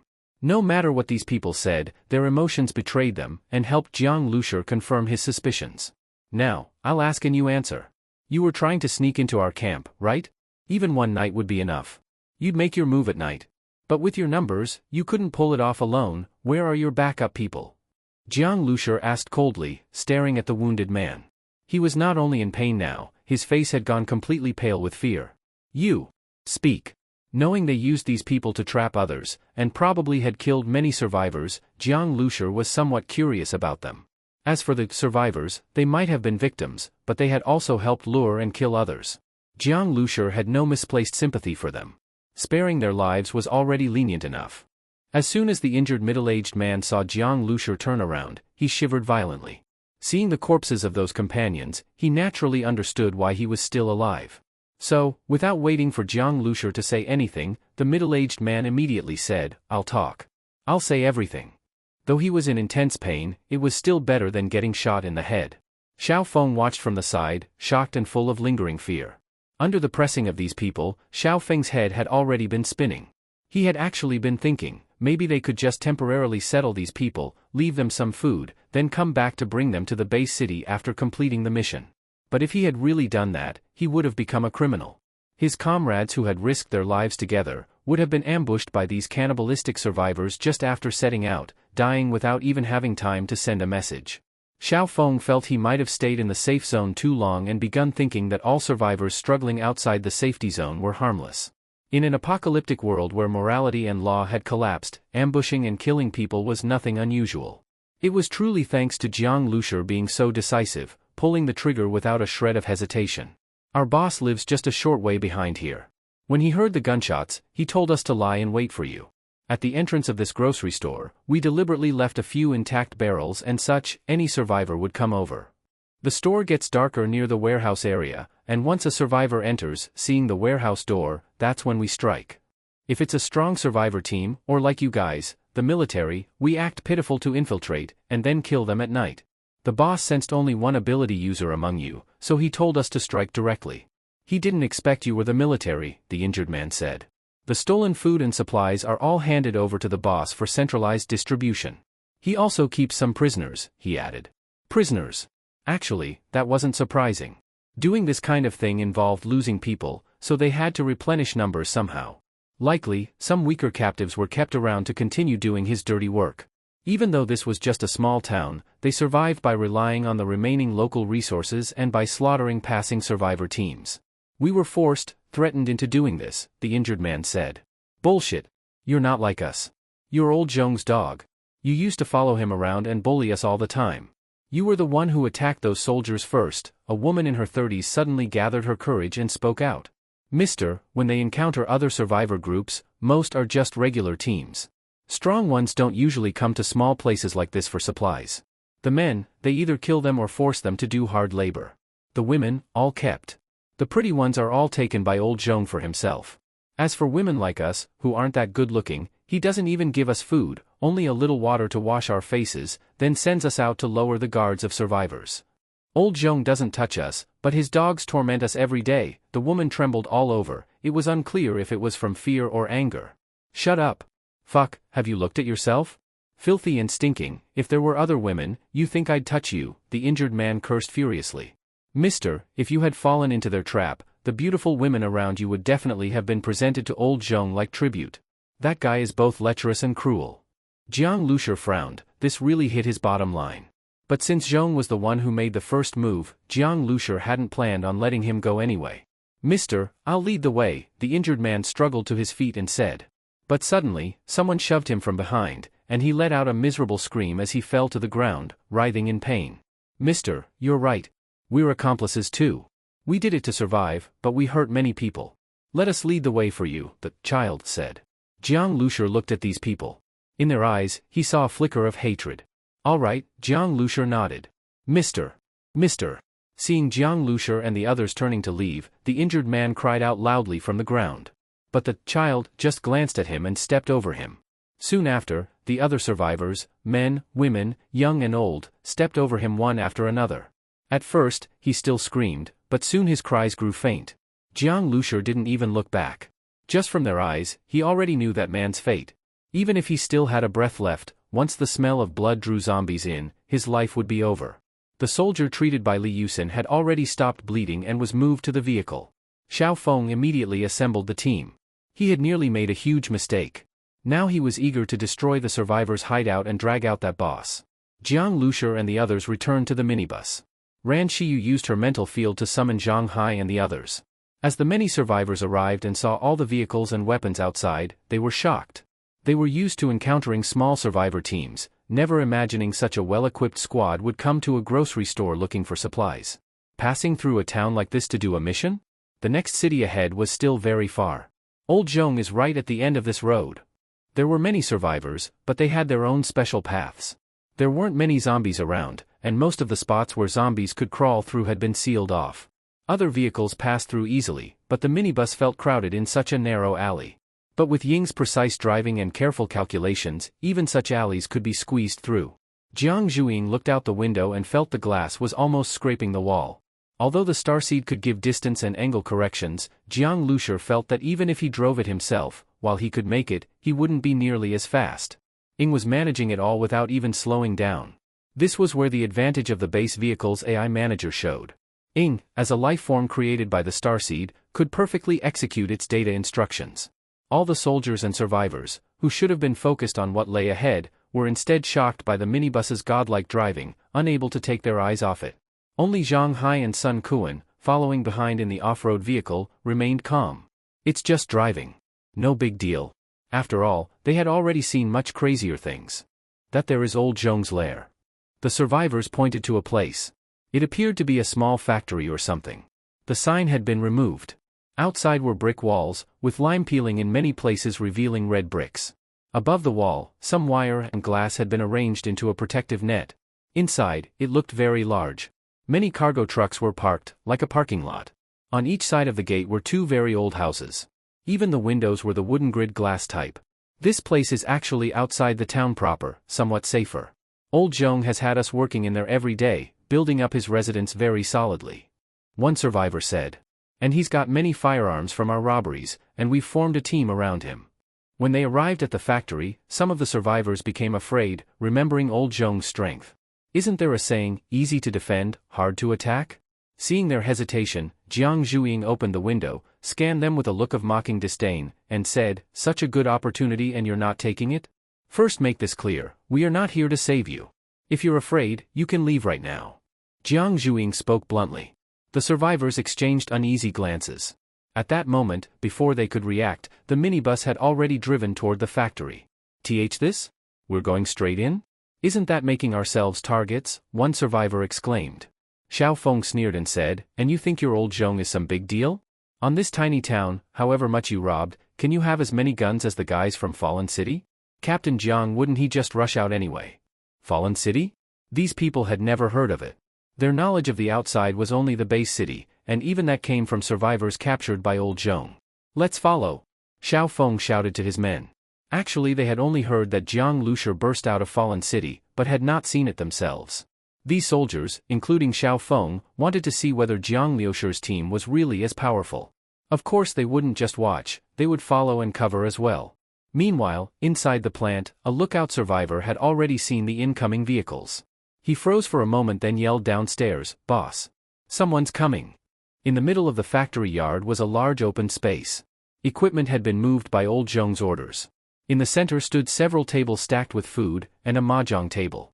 At one of the mahjong tables sat a group of men and women.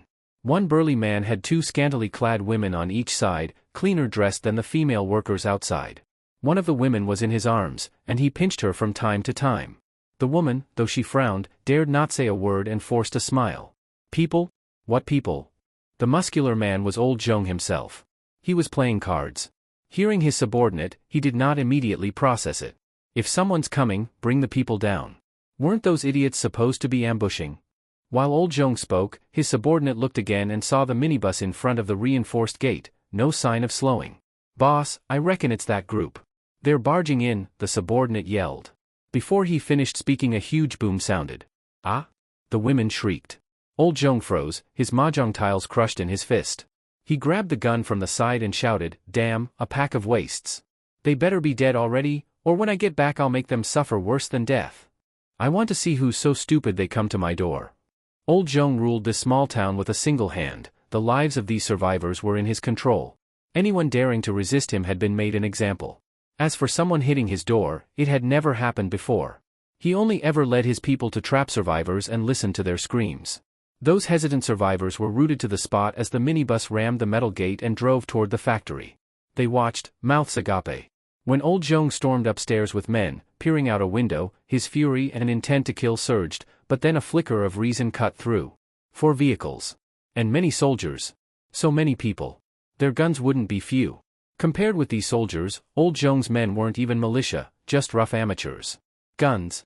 Just thinking about so many fully armed people made old Zhong both fearful and envious. He had always strictly controlled weapons, only in trusted hands. Even trusted hands had their bullets strictly controlled. Seeing his men panic, old Zhong roared, "Don't be afraid. They'll negotiate with us first. Delay them, then think."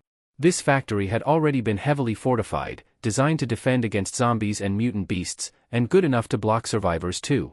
We're inside. Easy to defend, hard to attack. What are you afraid of? Old Zhong shouted. His men thought he was right and calmed somewhat.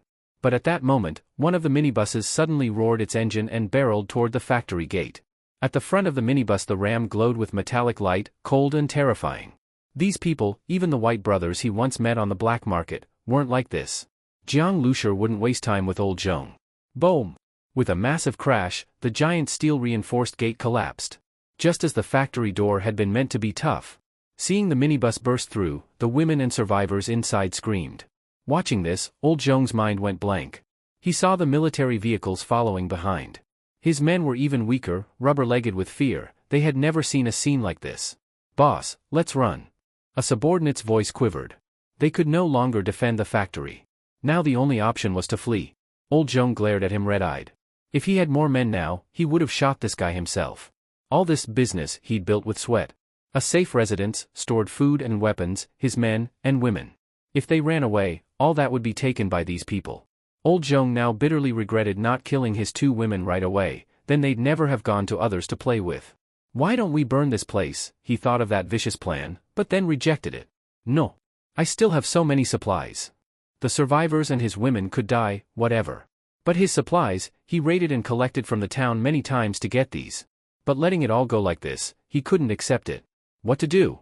Let's lure the zombies here. Old Zhong suddenly thought of a good idea. Normally he wouldn't waste bullets on zombies, so he avoided them. And he had some crude methods to draw them away. If you can lead them away, you can also draw them in. After the zombies finish these people, he'd lead the zombies away, then what's left is his supplies. Those people would be eaten by zombies, and he'd get the cars, the guns. As for his women and the survivors being eaten, old Zhong didn't care at all. Compared with the guns, what were they? Go fetch the zombie draw device. And open the gate too. Old Zhong whispered. On the 2nd and 1st floors he had escape routes. The factory had long been modified several times by him. Before the others came up, he decided to strike immediately, lest something go wrong. Old Zhong's initial anger and fear were gone now. He felt only excitement. He'd robbed many survivor teams before, but never gotten this much loot. When he got these supplies, he might go to a small city and build a bigger force. As for Star City Base, he was clear. He already got some info from prisoners. Just now one small military squad nearly made him think he had to flee. If your guns are strong, but you're trapped here by zombies, you'll die anyway. The minibus drove straight into the factory building. At first, Jiang Lushur raised his gun, but then realized that, aside from a few women sitting on the ground shivering, there were also some injured survivors huddled in the corners. Jiang Lushur glanced around but didn't see any sign of Boss Zhong. Xiao Feng also drove in. When he saw the iron gate lying on the ground, he and the other soldiers around him all twitched their eyelids. That iron gate was quite sturdy. Even a horde of zombies probably wouldn't be able to break through it. Yet, this minibus just crashed through it. The minibus was completely intact, and the ramming spike on its front, glinting coldly, looked ferocious and horrifying. While the soldiers were on alert, Xiao Feng led a few men cautiously toward the shivering women. "Where is Boss Zhong?" Xiao Feng asked. The woman looked at him in terror, clearly scared out of her mind. Xiao Feng frowned and was about to ask again when Jiang Lushur said, "No need to ask. He's upstairs." The factory wasn't that big. When Ran Shiyu came in, she had already scanned the inside. When she didn't see Boss Zhong and his men, she looked up and found there was a 2nd floor. The 2nd floor only covered part of the space. Much of it was just walkways and such. It was probably built for equipment maintenance or to perform certain operations. Ran Shiyu immediately scanned the 2nd floor and reported the result to Jiang Lushur. The group of women looked at the young man on the minibus in disbelief after hearing what Jiang Lushur said. Seeing their reactions, Xiao Feng also realized it must be true. "Captain Jiang, let me go up and get him." Xiao Feng, still holding a grudge, immediately raised his gun and said. Xiao Feng was also an elite soldier and an ability user. His men weren't weak either. Today, they were caught off guard, nearly lost a comrade, and had to rely on Jiang Lushur to clean up the mess. Both he and his men were holding in their frustration. "Better not," Jiang Lushur said after a moment of silence. Xiao Feng was stunned and asked anxiously, "Why?" "The survivors are running this way. Behind them, there are zombies, a lot of them." Ran Shiyu added. Xiao Feng immediately ran to the gate to look outside. The survivors were running toward them, one after another. Their faces were pale, full of fear. But they all knew that screaming wouldn't help and would only attract more zombies, so they kept their mouths shut. When they saw the gate had been crashed open by Jiang Lushur, they were all shocked. So tough. Someone remembered the suffering under Boss Zhong and couldn't help saying they wanted to go help. The others were clearly moved too. But at that moment, they suddenly saw zombies. They knew where the zombies usually gathered and would usually avoid those areas and not make loud noises. Even if the noise just now had drawn the zombies out, they should have gathered near the grocery store, not come here so quickly. But either way, when they saw more than a dozen zombies suddenly pounce out, the survivors were terrified. Run. And behind them, more and more zombies were appearing. Please, we'll help fight the zombies. The survivors begged as they reached the factory. Xiao Feng hesitated. These people didn't deserve sympathy, but to leave them outside to be slaughtered by zombies, he couldn't bring himself to do it. And if that many people were killed, it would attract an even larger zombie wave. Some might survive and become mutated zombies. Let them in, Jiang Lushur said, already stepping off the minibus. Yes, Captain Jiang. Xiao Feng replied. The people rushed into the factory, and Jiang Lushur pointed to some makeshift weapons inside, kitchen knives, hoes, shovels, and said to them, pick up weapons. Guard the doors and some windows. If you can't hold them. I know. A man nervously stepped forward, grabbed a shovel, his whole body trembling. He didn't know if it was fear or something else. Looking at Jiang Lushur, he shouted, then we die. Then he turned to his companions and shouted, do you want to die? They froze, then all rushed toward the weapons. One woman grabbed a stick, looked at the trembling women still huddled together, ran over, and shouted, you get up too. Haven't you had enough of being used as toys? No one's going to protect you, get up and fight. The women turned pale with fear, but under the fierce stare and threat, they struggled to their feet, picked up weapons, and stood trembling beside the gate with the survivors. The gate was large enough for big machinery to pass through. Standing side by side, over a dozen people could fit. Before the apocalypse, such a gate was convenient. But now, with the gate gone, they could only watch as the zombies charged straight at them. There were hundreds of zombies, with more still coming. The zombies ran at full speed, their eyes blood-red, faces twisted. Seeing humans made them wildly excited, like they were on drugs. The humans could feel how badly the zombies wanted to tear into them, to bite them apart. For many, the fear of zombies was almost instinctive. Xiao Feng, block the zombies.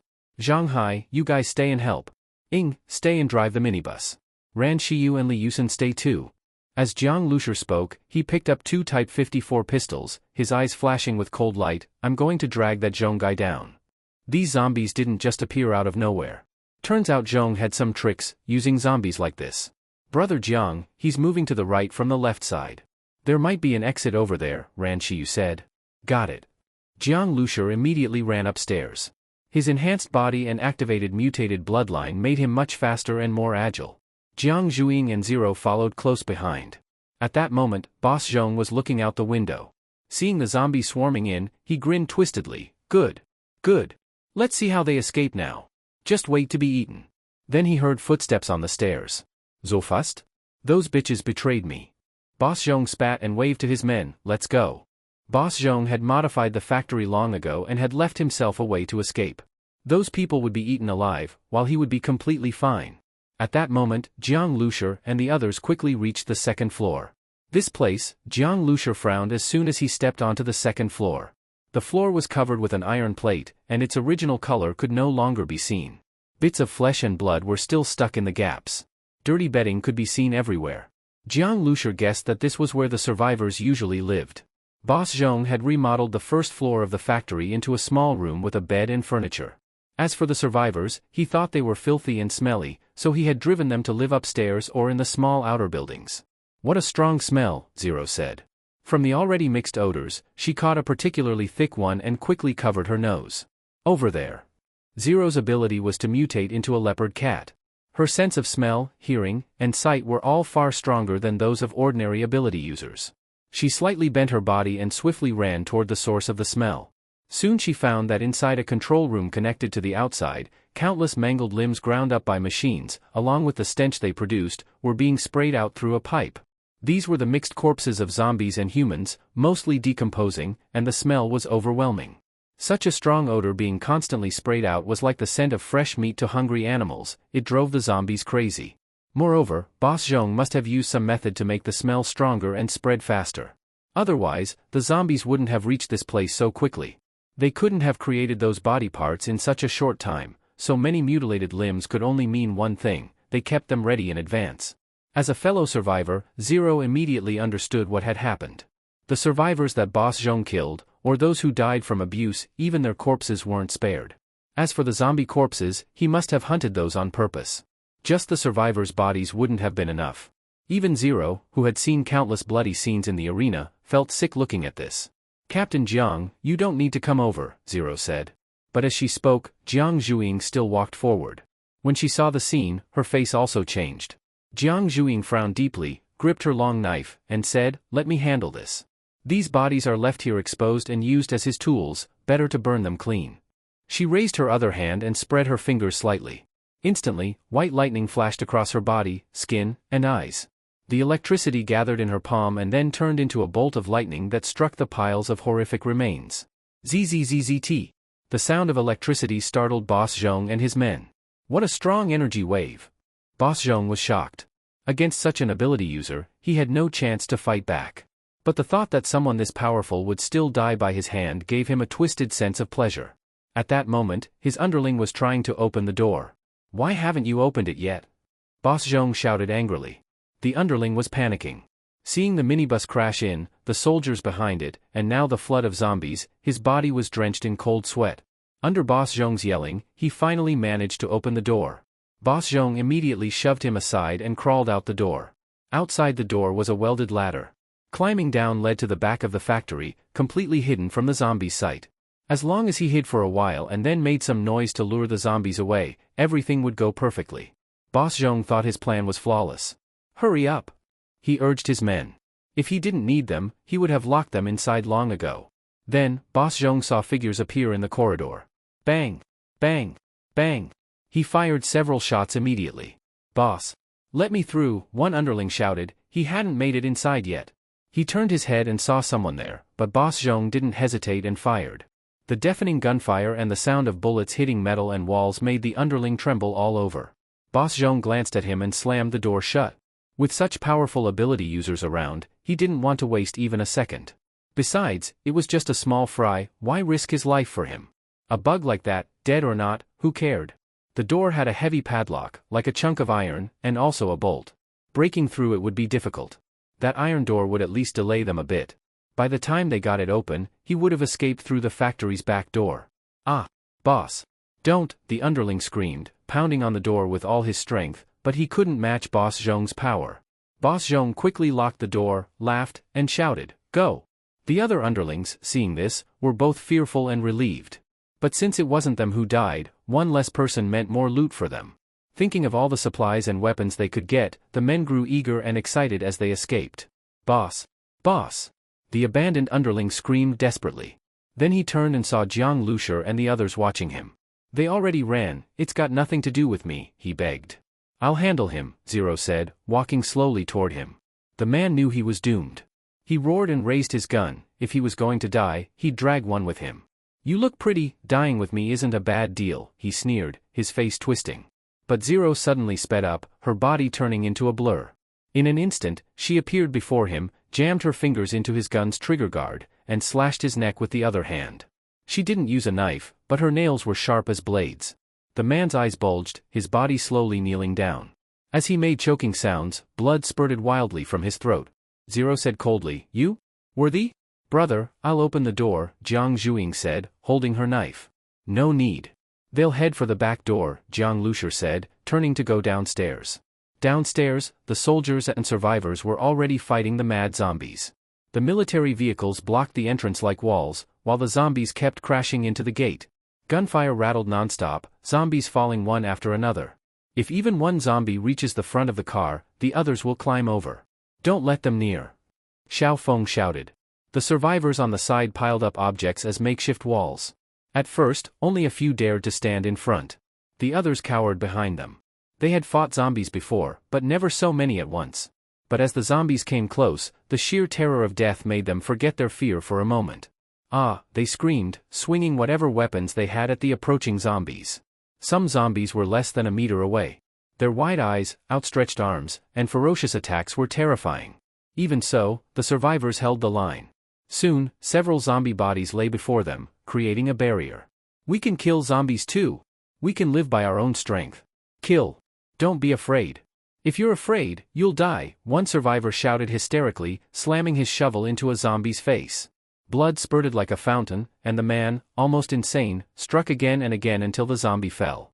The zombies kept coming. For every corpse that fell, several more lunged forward. Then Xiao Feng, who had much combat experience, noticed a problem. There were too many zombie corpses.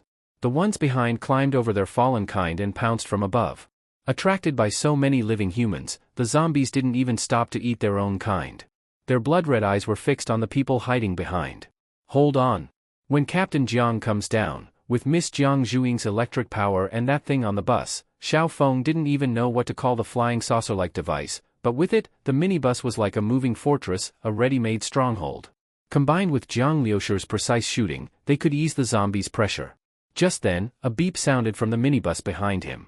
Xiao Feng fired a few more shots, turned his head, and shouted, "Captain Jiang." He saw Jiang Liusher coming down from upstairs and entering the minibus. Hope flickered in Xiao Feng's eyes. But then, the minibus suddenly turned, its front facing the zombies outside, and started moving forward.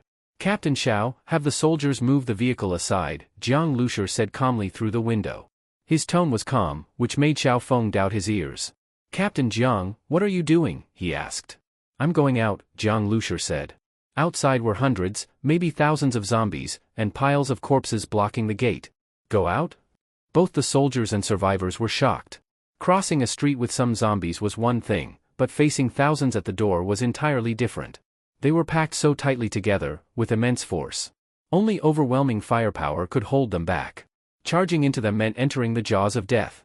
Surrounded by so many zombies, a car could be torn apart in seconds. The zombies' strength and sharp claws were monstrous. Xiao Feng knew the bus's defenses were strong, but even if the glass didn't shatter and the body wasn't torn open, sheer force could flip it. Seeing Xiao Feng's expression, Jiang Liusher added, "Also, this entrance needs clearing." Xiao Feng's heart skipped. Remembering Jiang Liusher's strength, he decided to obey. Moving the car aside was temporary anyway. Even if Jiang only charged out briefly, it wouldn't be a huge loss. Jiang was a powerful survivor, he knew what he was doing. Most importantly, as a soldier, obedience was his duty. Before leaving, General Xia had personally ordered him to follow Jiang Liusher's commands. "Cover Captain Jiang." Xiao Feng shouted to his men. "Move the car." Two soldiers jumped into the military vehicle and backed it away. The others increased their gunfire, holding the zombies several meters from the gate. "Drive," Jiang Liusher said to Ing as he looked toward the entrance. Boom! Ing slammed the accelerator down. Thousands of zombies gathered at the entrance of the factory, stretching out their long arms, desperately trying to grab the humans not far away. At this moment, the minibus roared to life, its tires screeching sharply against the rusty iron floor, and suddenly charged out through the gate. Boom! As the minibus drove over the fallen gate, the vehicle trembled slightly, then crashed straight into the zombies. Bang! Bang! Bang! The sound of the vehicle colliding with bodies echoed, and the zombies were knocked flying. The tightly packed horde was split open like being smashed apart by a heavy hammer. A large amount of blood splashed onto the minibus windshield instantly. Creak creak! The sounds of pressure and impact came from outside the minibus, with all the windows being violently pounded, and zombies cramming around the door. Li Yusen, who had just finished treating the injured soldier and returned to the minibus to rest, sat on the sofa. The zombies' faces pressed against the glass, less than 10 centimeters away from her. She couldn't help but tense up. At this moment, Ran Shiyu beside her reached out and held her hand. "Thank you." Li Yusen's face was still pale. This kind of fear was hard to control. Zero tightly gripped the door handle, staring at the crowd of zombies outside the door. These zombies were male, female, old, and young. But no matter what they had been before mutating, they were all now the same monsters. They pressed hard against the doors, their sharp nails constantly scratching at them. The door made a strained creaking sound, as if it would burst open at any moment. If this were a regular vehicle, it would have already been destroyed. At this moment, Jiang Liusher said, "Ram through." Buzz! From the exhaust pipe of the minibus, flames suddenly burst out. Boom boom boom! Inside the zombie horde, the minibus didn't slow down, instead, it accelerated. This power is terrifying," a soldier couldn't help exclaiming, his eyes wide as he watched the minibus push forward through the zombie crowd. In the army, he had driven military vehicles, done repairs and modifications, and was even an enthusiast. He knew a fair bit about vehicles. But this minibus was the most powerful he had ever seen. No wonder Jiang Liusher and his team were so confident. They knew the gate was swarming with zombies, yet they dared to charge out. The zombies hit by the minibus were thrown to the ground, some even crushed under its wheels. The scene of blood and flesh flying, and the sound like a meat grinder, made everyone feel like they were watching a 3D action movie. It felt like special effects, almost impossible to believe it was real. The survivors especially felt this way. They had faced the zombies in terror, only summoning the courage to fight back at the edge of life and death. But the people on this minibus had driven straight into the zombie horde. But the zombie crowd was like a swamp. The longer they stayed in, the more zombies surrounded them. Many zombies had already climbed onto the roof. More and more came, quickly covering the entire minibus. Zombies were incredibly fast. They overwhelmed the vehicle in the blink of an eye. Many people couldn't even react before being torn apart by zombies. Inside the minibus, even as the light began to disappear and all they could see were zombies, Jiang Lucia remained calm. Ing, charge the air cannon. Ing immediately reached out and pressed a button. The air cannon needed 10 seconds to charge, though it could be fired early with reduced power. But for dealing with zombies, it was still enough. In the middle of this zombie swarm, surrounded in all directions, the air cannon didn't even need to aim. Boom! With a loud bang, the zombies in front of the minibus were blasted away by an invisible force, suddenly clearing a wide path. The bodies of the zombies, like blood-filled bags, were torn apart.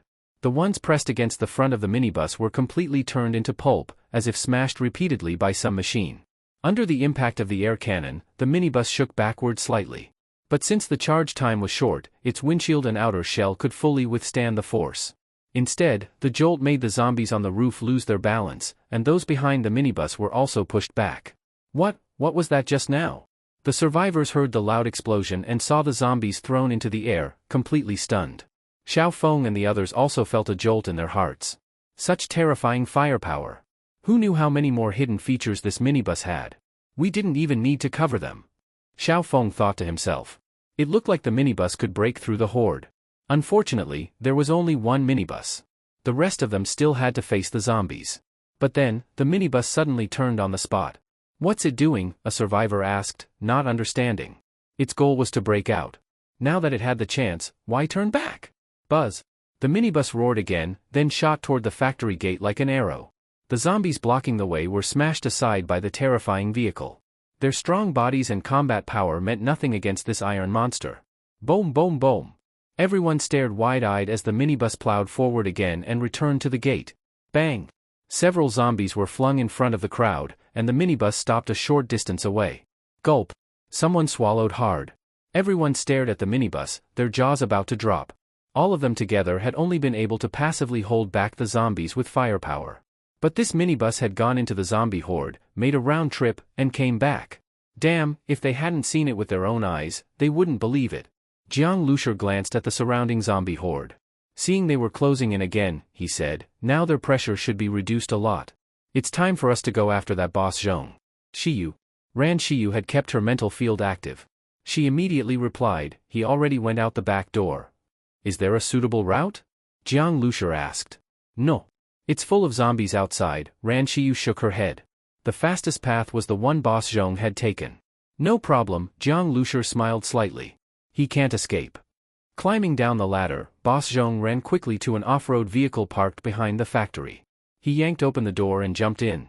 He started the engine impatiently before his underlings even got in. Boss. Wait for us. These lackeys were nowhere near as fast as boss Zhong. When they saw the SUV start up, they were instantly terrified, afraid they'd end up like the one locked behind the door. Damn it. What the hell are you yelling for? Get the hell in. And two of you, go open the gate. Boss Zhong cursed angrily. These underlings were all from the small town before. They were only fierce toward defenseless survivors. When real trouble came, they all tucked their tails and hid. Useless trash. If he didn't need them for errands or as cannon fodder, boss Zhong would have let them all die here already. The lackeys scrambled into the vehicle. Two of them ran clumsily to open the back gate. Boss Zhong had an excited smile on his face and slammed his foot on the gas. Ha ha ha. Go di. Boss Zhong couldn't hide the joy on his face.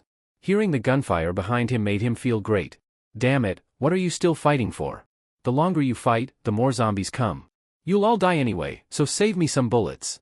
Boss Zhong already considered the guns and ammo as his own. Just then, a loud explosion rang out. Everyone in the car, including the lackeys, was startled. One of the lackeys swallowed and asked, was that a bomb? Shit. Boss Zhong punched the steering wheel hard. A bomb. These soldiers even used explosives. This town was remote, and the people they usually robbed were just weak survivor teams. Having 2 or 3 guns was already rare. Thinking of them using bombs made Boss Zhong's heart ache. Whatever, compared to what I'll gain, this little loss is nothing. Judging by the gunfire, they've got a lot of weapons. But then, a lackey who had turned to look at the factory suddenly spoke in a strange tone, "B-boss." "What now?"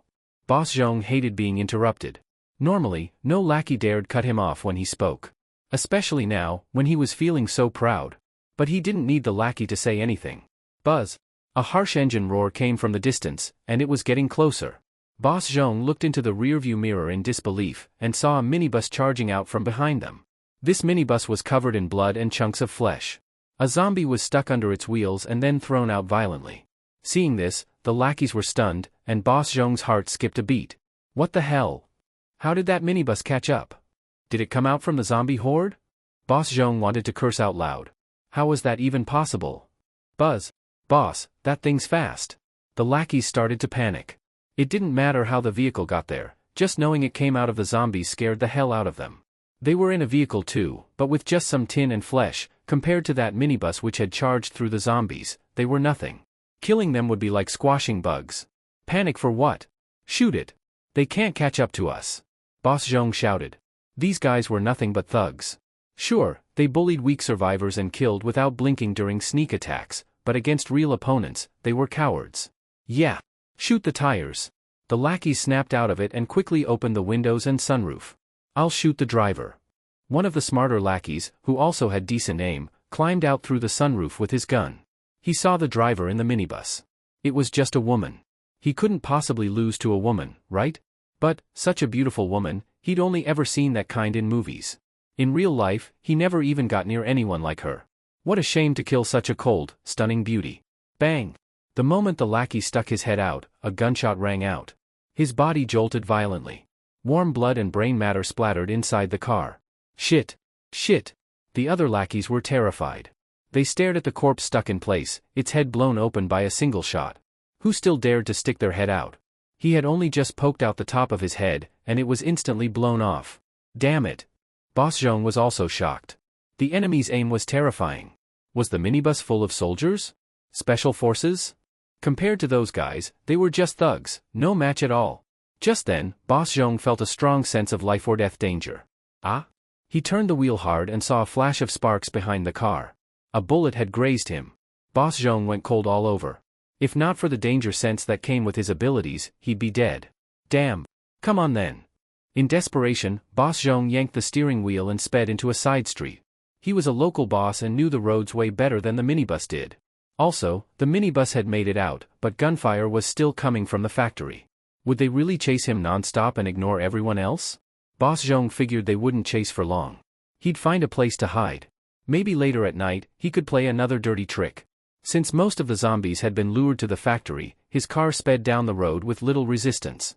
Since the apocalypse, he had always traveled cautiously, never like this. Seeing the open road made him even more fearless. Fuck it, come chase me. Let's see how far you can follow. Boss Zhong floored the gas. A few lingering zombies tried to jump on the road, but he ran them over. The sight of flesh and blood smashing into the car thrilled him. Come on! Come on! Then, in the middle of his madness, Boss Zhong suddenly heard an inappropriate sound. Beep! Boss Zhong's heart clenched. He looked into the rearview mirror. Damn it, that minibus is honking at me! Beep! Beep! Beep! The horn blared again and again, echoing down the entire street. To Boss Zhong, it sounded just like a death knell. Some zombies, originally drawn to the blood scent, gunfire, and explosions from the direction of the factory, stopped their wild running when they heard the sharp horn and turned to look. Grr! Boss Zhong could already hear the zombies' growls. A large group of zombies suddenly charged out from a narrow alley. Boss Zhong's pupils contracted as he sped past them. Bang! Several zombies crashed into the side of the SUV as it brushed past. Their hideous faces were pressed against the windows, face to face with the crammed-in lackeys inside, scaring one of them into letting out a scream. Boss Zhong gripped the steering wheel tightly. If it weren't for his excellent driving skills and the modified vehicle, that crash just now would have caused the SUV to lose control and slam into a wall. If that happened, they wouldn't even need the minibus crew to act. The zombies would have dragged them out and torn them to pieces. Boss, that car's getting closer, a lackey said in panic. Boss Zhong could hear it too, the horn was getting louder. Looking in the rearview mirror, he saw that the distance between the minibus and them had already been cut in half. The zombies weren't even slowing the minibus down. It sped forward smoothly, and any zombies it hit instantly exploded into a bloody mist, thrown away like rag dolls. Boss Zhong felt a chill on his scalp. He floored the accelerator, feeling like the engine might explode. But the minibus was still right behind him, getting even closer. At this rate, they'd be caught sooner or later. Then, that intense sense of danger struck again. Boss Zhong jerked the steering wheel suddenly. Bang! The lackeys inside grabbed onto anything they could to steady themselves, their hearts pounding with every jolt, their faces pale. Beep! Beep! Beep! Boss Zhong was about to go crazy. That minibus had locked onto him like death itself. And the blaring horn and gunshots were going to draw even more zombies over. The pressure on the factory would be greatly reduced, making the minibus crew even more free to pursue him without worry. Boss Zhong realized that all his plans were falling apart, one by one. His excitement quickly turned into cold dread. If his plan really failed, he'd lose everything, his camp, his supplies, even his life. And all of this was just because of a minibus that had arrived today. Watching the minibus close in, sweat poured from Boss Zhong's forehead. He didn't want to die. Gritting his teeth, he let out a loud yell, punched the side window, and forcibly tore off a steel rod. Before the others could react, the SUV suddenly swerved and turned to face the minibus. The door flew open, and Boss Zhong jumped out, landing behind an abandoned car. Inside the SUV, the gas pedal had been jammed down with the steel rod. The whole vehicle now charged at full speed toward the also speeding minibus. The lackeys inside felt their hearts stop. The crash was going to happen in seconds, they had no time to react. Let's see how you dodge this. Boss Zhong, after escaping death, crouched behind the wrecked car, a twisted, savage smile on his face. At such high speed, the SUV would definitely be smashed to pieces. The minibus's front half might be destroyed too. No way anyone inside could survive that. Compared to his lackeys, Boss Zhong's own life was more important. As long as he was alive, he could rise again. In the apocalypse, what he feared most was weakness and death. Seeing the SUV suddenly turn around and rapidly grow larger in front of the minibus, Zero's face changed. Jiang Zhuiying and Ran Xiyu also felt their hearts tighten. At that moment, the human brain could barely react in time, let alone react correctly. But Ying, who was driving the minibus, remained calm. Her eyes didn't blink, and at the last fraction of a second before the vehicles collided, she yanked the wheel hard, making the minibus drift to the side. Simply dodging wouldn't have worked. But during the drift, the minibus passed so closely alongside the SUV that it was like a dance move between them. A perfect drift. A 100% dodge. Boom! The SUV crashed into a nearby shop, almost tearing through the whole building. Then came a massive explosion, followed by fire and thick black smoke. On the minibus, Zero and the others still couldn't believe it. They had all instinctively held their breath from tension, and in just that brief moment, it was all over. Zero had never been involved with racing before. She only knew the F1 king was Schumacher. But how terrifying he was on the track, she didn't know. What she just saw had already redefined her understanding of driving. The timing, angle, and speed, there wasn't a single error. In such a life-or-death moment, that reaction time and calculation ability were terrifying. Normal people simply couldn't do it. After the apocalypse, people had stronger nerves, but most only managed to go from crashing into others and screaming to being somewhat calm under stress. Not like the minibus driver, calm beyond human. Jiang Lushur glanced at Ying. As the base vehicle's manager, and with the starseed capable of calculating all angles in real time for the vehicle, Ying was just perfectly executing the starseed's guidance. Even if they couldn't dodge, the minibus could have switched to mining truck mode at the moment of impact. With its reinforced body, it might not have completely withstood the SUV, but Boss Zhong dreaming of killing them like that was pure fantasy. Of course, it was best not to let the vehicle take any damage. Jiang Lushur had just finished repairing it. He didn't want it getting wrecked again unless absolutely necessary. The explosion continued rumbling, and more zombies were approaching from all around. Buzz! The minibus stopped in the middle of the road. Jiang Lushur looked at the abandoned car by the roadside and said calmly, "Come out." Behind the abandoned vehicle, the smile on Boss Zhong's face had completely frozen. He swallowed hard, feeling his hand that was holding the gun trembling. In this kind of situation, the minibus actually managed to dodge. If he hadn't seen it with his own eyes, he wouldn't have believed it. And now that he had, he almost wished he could gouge his own eyes out. Every time he thought his plan was flawless, this minibus would come and crush it completely. At this moment, he knew a gun was pointed at the abandoned car he was leaning on, and that minibus could charge at him at any second. Ah! Boss Zhong roared and dashed out, using his ability to the fullest. His speed in that instant even surpassed his usual limits. He dove straight toward the door of a nearby store. At that moment, Jiang Lushi raised his gun. His brain domain ability activated, and Boss Zhong's escape appeared in slow motion before his eyes. Boss Zhong sensed an intense life-and-death crisis, but in this situation, he had no way to dodge. Bang! Boss Zhong crashed heavily into the store. But when he tried to get up, an overwhelming pain engulfed him. Ah! One of his calves had been completely shattered. The broken part looked like minced red meat, with all the bones crushed, only a few strands were still holding it together. The pain was worse than death. In agony, he shakily reached for the handgun that had fallen just over a meter away, but now that short distance felt like a giant chasm. At that moment, footsteps echoed at the entrance. Boss Zhong looked toward the doorway in despair. Jiang Lushi stood there, staring at him coldly. "We found a usable car outside. Should I drag him back?" Zero walked in and asked. She glanced at Boss Zhong, a cold smile appearing at the corner of her mouth. "He brought so many zombies here. He should pay the price for that, right?" Boss Zhong probably guessed what Zero intended to do. He trembled and squeezed out a few words through his teeth. "Kill me. Kill me. Stop shouting. Save your strength," Zero said, walking over and yanking Boss Zhong up. She was petite but incredibly strong. Boss Zhong was tall and big, at least 180 pounds. Even missing a lower leg, he was still over 160, yet Zero grabbed him by the collar and dragged him straight into the bed of a small pickup truck. By now, some zombies had already appeared, attracted by the gunfire and explosions. Zero threw Boss Zhong into the truck bed, letting him bleed freely. The moment the zombies saw him, their blood-red eyes seemed to glow even brighter, like they were about to drip blood. As the zombies charged at him, Boss Zhong, though desperate to die, didn't want to be ripped apart alive. He dragged his broken leg, scrambling to the front of the truck bed, pressing himself against the cabin. As the minibus turned around and started moving, Zero also stepped on the gas. Grr! The zombies chased after the small pickup. Their monstrous speed was terrifying. Not only were they not shaken off, they seemed to be getting closer. Even from 20 or 30 meters away, Boss Zhong could already see their faces clearly, their dirty, sharp nails, and twisted, grinning mouths. The zombies stretched out their arms, desperate to tear Boss Zhong apart. Buzz! The minibus and the pickup returned to the factory, one after the other. Xiao Feng's team and the survivors were still fighting off the zombies. Thanks to the earlier help from the minibus, the pressure on them had greatly reduced. The once terrified survivors had found hope and were fighting more confidently.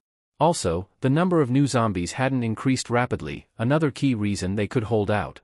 That was all thanks to the minibus's horn and the explosion that followed. The explosion, smoke, and fire made some worry something had gone wrong. If Boss Zhong had managed to kill Jiang Lushi and his group, they'd all be doomed. Zhong's team and his minibus had truly shocked them, but Boss Zhong's cruelty and cunning were well known, and many feared him deeply. But soon, the minibus returned, followed by a strange small pickup. Some sharp-eyed people already noticed that in the truck bed was a blood-soaked figure with a terrified face. It was Boss Zhong. Behind him, a large horde of zombies was chasing. Though Boss Zhong had lost a leg, he was a mutant, physically stronger than most, and wouldn't bleed out quickly. That's why he was still conscious. And that consciousness made his suffering even worse. "Kill me. Just kill me already." Boss Zhong kept cursing and screaming in pain. Seeing him like that, hearing his pig-like screams, the survivors could hardly believe it. How long had it been? Just a moment ago, Boss Zhong was terrifying. In the blink of an eye, he had become just like the companions he had once tortured and killed. In front of Jiang Liushi's team, Boss Zhong was no different from the survivors he had abused. The man they were once terrified of, turned out to be as easy to deal with as a chicken. Then, Jiang Liushi's minibus blared its horn again. The fresh blood of a mutant, combined with the honking, immediately drew the zombies away from the factory gate. "Come on, all of you, over here." Jiang Lushi told him to keep honking. Some zombies started charging over. Except for the few still fighting Xiao Feng's group at the gate, most were now surrounding the minibus. Zombies came from all directions. Boss Zhong had lost all hope. Jiang Lushi remained calm. When the zombies had nearly surrounded the minibus, he said, "Drive." Bang! Bang! Bang! The minibus blasted exhaust from the back and charged through the zombie horde, bursting out of the gate once again. The pickup followed closely behind. Zero stomped the gas and glanced in the rearview mirror, saying, "You better hold on tight." Buzz! The minibus and the pickup sped away down the street, dragging a massive wave of zombies behind them. Seeing this, the stunned survivors were left speechless again. That minibus had just made a round trip, and now it was leading away all the zombies. What kind of minibus was that? It was a battle tank. As for Boss Zhong, he used to love luring zombies with survivors' flesh, including this time. But he never imagined that one day, he'd be the bait. What a fitting end. Gunfire in the small town continued for a while, then gradually quieted down. We survived. Looking at the piles of zombie corpses in front of them, the survivors all felt like they had narrowly escaped death. This feeling, they had only experienced it during the early days of the apocalypse, when they had just managed to survive. After that, they became slaves under Boss Zhong's control. This time, they broke free from Boss Zhong, found the courage to fight zombies. Besides feeling relieved, they were also a little excited. First, deal with the zombie corpses, Xiao Feng said. The survivors immediately reacted. After all, Xiao Feng and his people were professional soldiers, far more calm and organized than them. The first thing now was to clear the corpses. Otherwise, the heavy smell of blood could not only attract zombies again, but might also bring mutated beasts.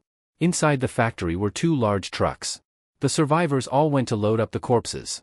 This factory was something they had worked hard to rebuild, and since they didn't want to give it up, they needed to clean it thoroughly.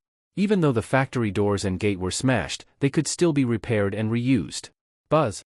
At that moment, the minibus returned. Its body was covered in blood.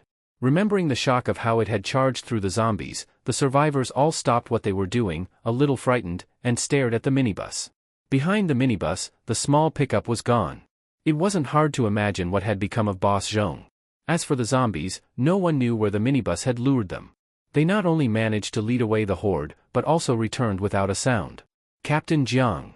Xiao Feng's eyes lit up when he saw the minibus and walked up quickly. The soldiers straightened up as Jiang Lushi and his team got off the minibus.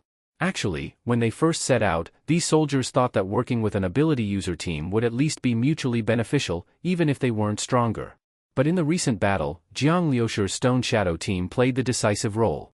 The soldiers barely had a chance to even provide cover. As soldiers, they respected those with true strength.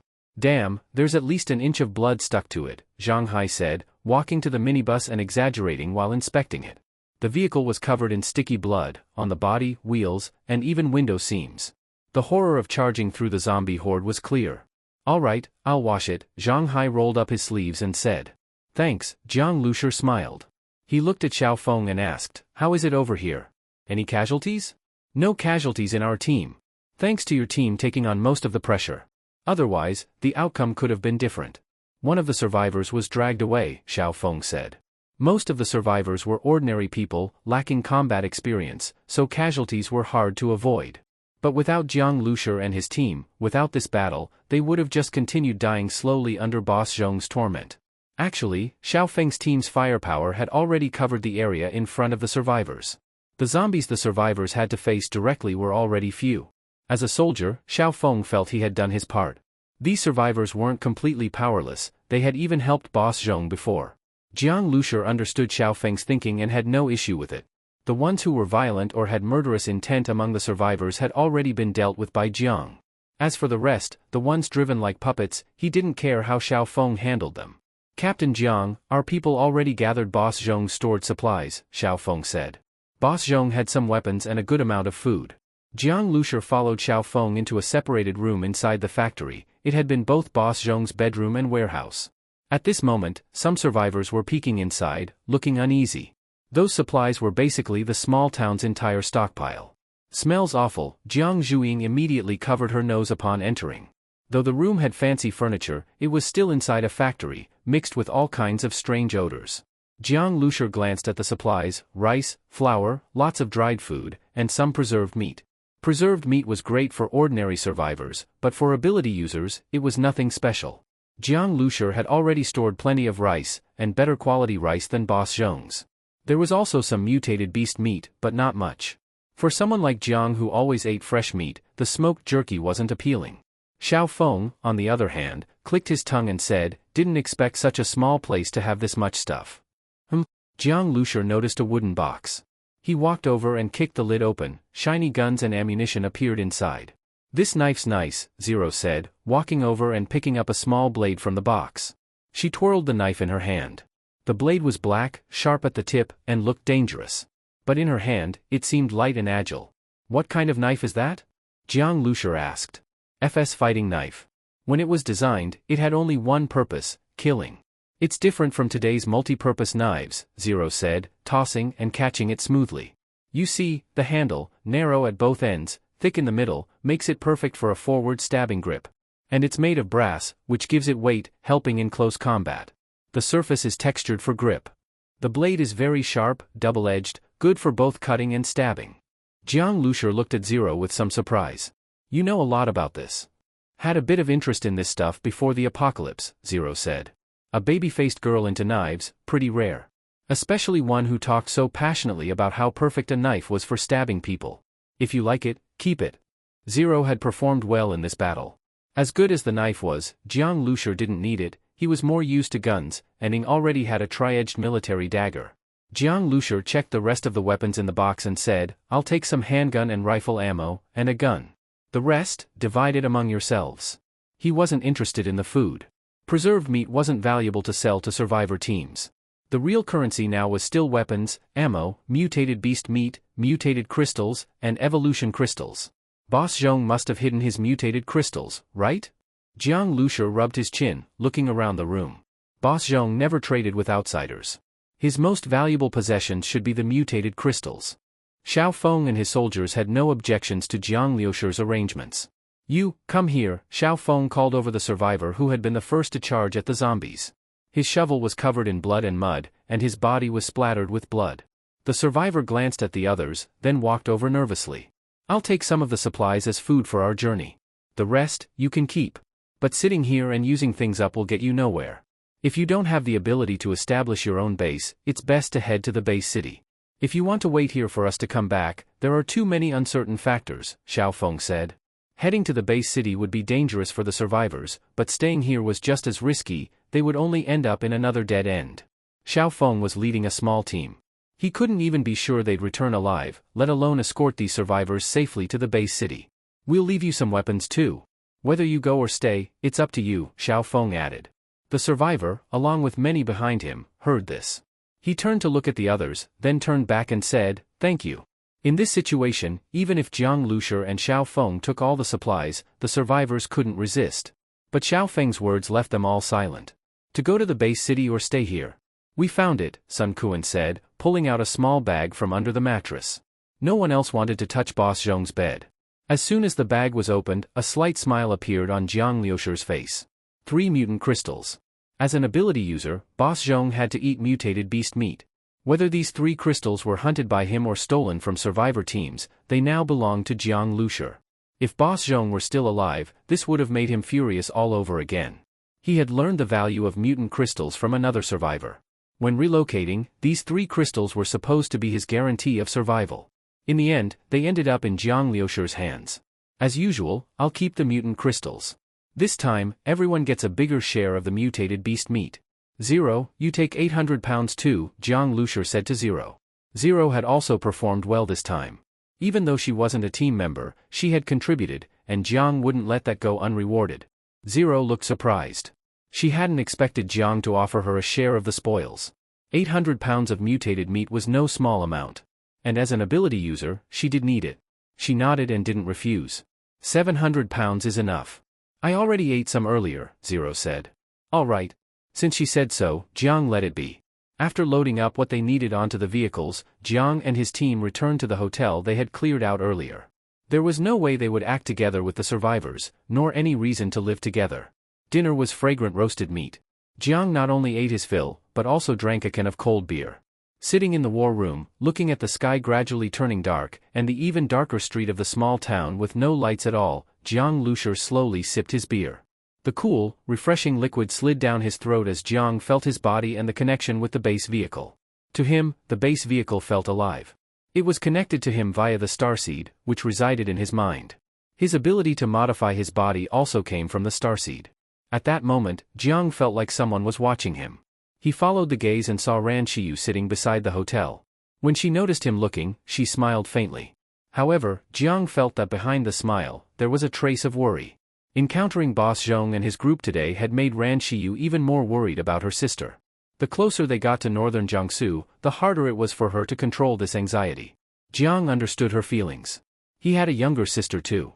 In the apocalypse, everyone held on to the hope that their loved ones might still be alive. Ran Shiyu's unease likely meant she also knew deep down that the chances were slim that this trip might end in disappointment. Get some sleep, Jiang said in his mind. She probably heard that, right? The next morning, after breakfast, the convoy set out. Other than the unexpected trouble in the small town, the long stretch of road ahead passed through no man's land. There were buildings and zombies, but no sign of living people. Even if there were survivors, they were likely hiding in some corner. Jiang and his team weren't going to search for them on purpose. Only Xiaofeng's team made records of these areas. Along the way, they noticed that some zombies were clearly stronger than they were at the start of the apocalypse. Although not on the level of mutated zombies yet, it still made Xiaofeng concerned. Zombies were evolving too fast. Not only individual evolution, but group evolution as well. In cities, zombies had already replaced humans as a new destructive species, occupying the urban areas. By the fourth day, they finally saw living people when they reached a small city. 2 ability users and a group of ordinary people were hunting a mutated beast. The beast wasn't large, looked like a mutated wild cat. It was very agile. The survivors had retreated into their vehicle.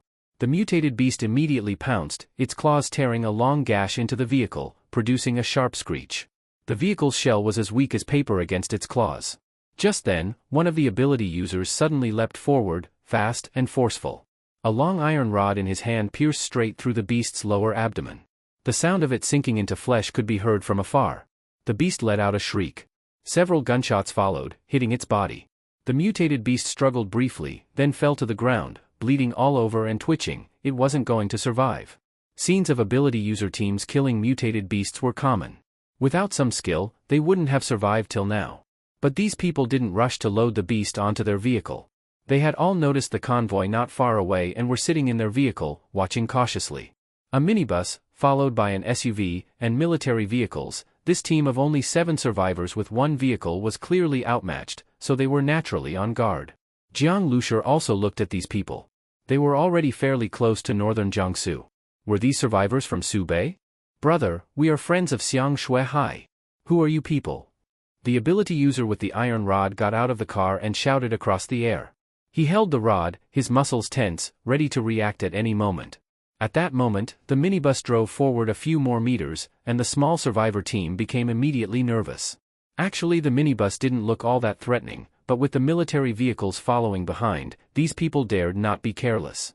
Those soldiers with live-round rifles, their black muzzles, were the real thing. The minibus window rolled down. A young man's face appeared in the seam of the window. I don't know Xiang Shuihai. I'd like to ask, are you survivors from northern Jiangsu? The ability user saw that Jiang Lushur showed no hostility. He seemed not very interested in the mutated beast they had killed either. The ability user's heart relaxed slightly. But at the same time he was surprised. You don't know Xiang Shuihai? You're from another region? Another ability user got out of the car and asked. This ability user was not tall, wore glasses, and he adjusted his glasses while speaking. At the same time he gave a look to others in the car, signaling them to get out and load the mutated beast corpse. Hearing the glasses wearer ask that, the iron rod ability user also realized, this convoy had out-of-town number plates, and their accent was from out of town. But at first he had never expected survivors from another region to come here. Those number plates, besides the minibus, were all Xiangzhou's. And Xiangzhou was very far from here. Could they be from Xiangzhou? But if survivors in this area had never heard of Xiang Shuihai, that would be too strange. Yes. Jiang Lushur nodded. There was nothing to hide. We count as survivors from northern Jiangsu. Our camp is in a suburban county next to northern Jiangsu. Xiang Shuihai is the name of a boss. Under him there are about 100 people, and over 10 teams. To stay alive here in northern Jiangsu, if you offend Xiang Shuihai, you definitely won't last long. We brothers come out using Xiang Shuihai's name, we'll all give some face, and help each other, the glasses wearer said calmly. Jiang Lushur heard that this man was trying to intimidate him a little, but he actually was somewhat interested in Xiang Shuihai.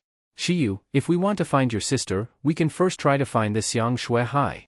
The local boss definitely knows a lot of information, finding someone is easier than us fishing in the sea.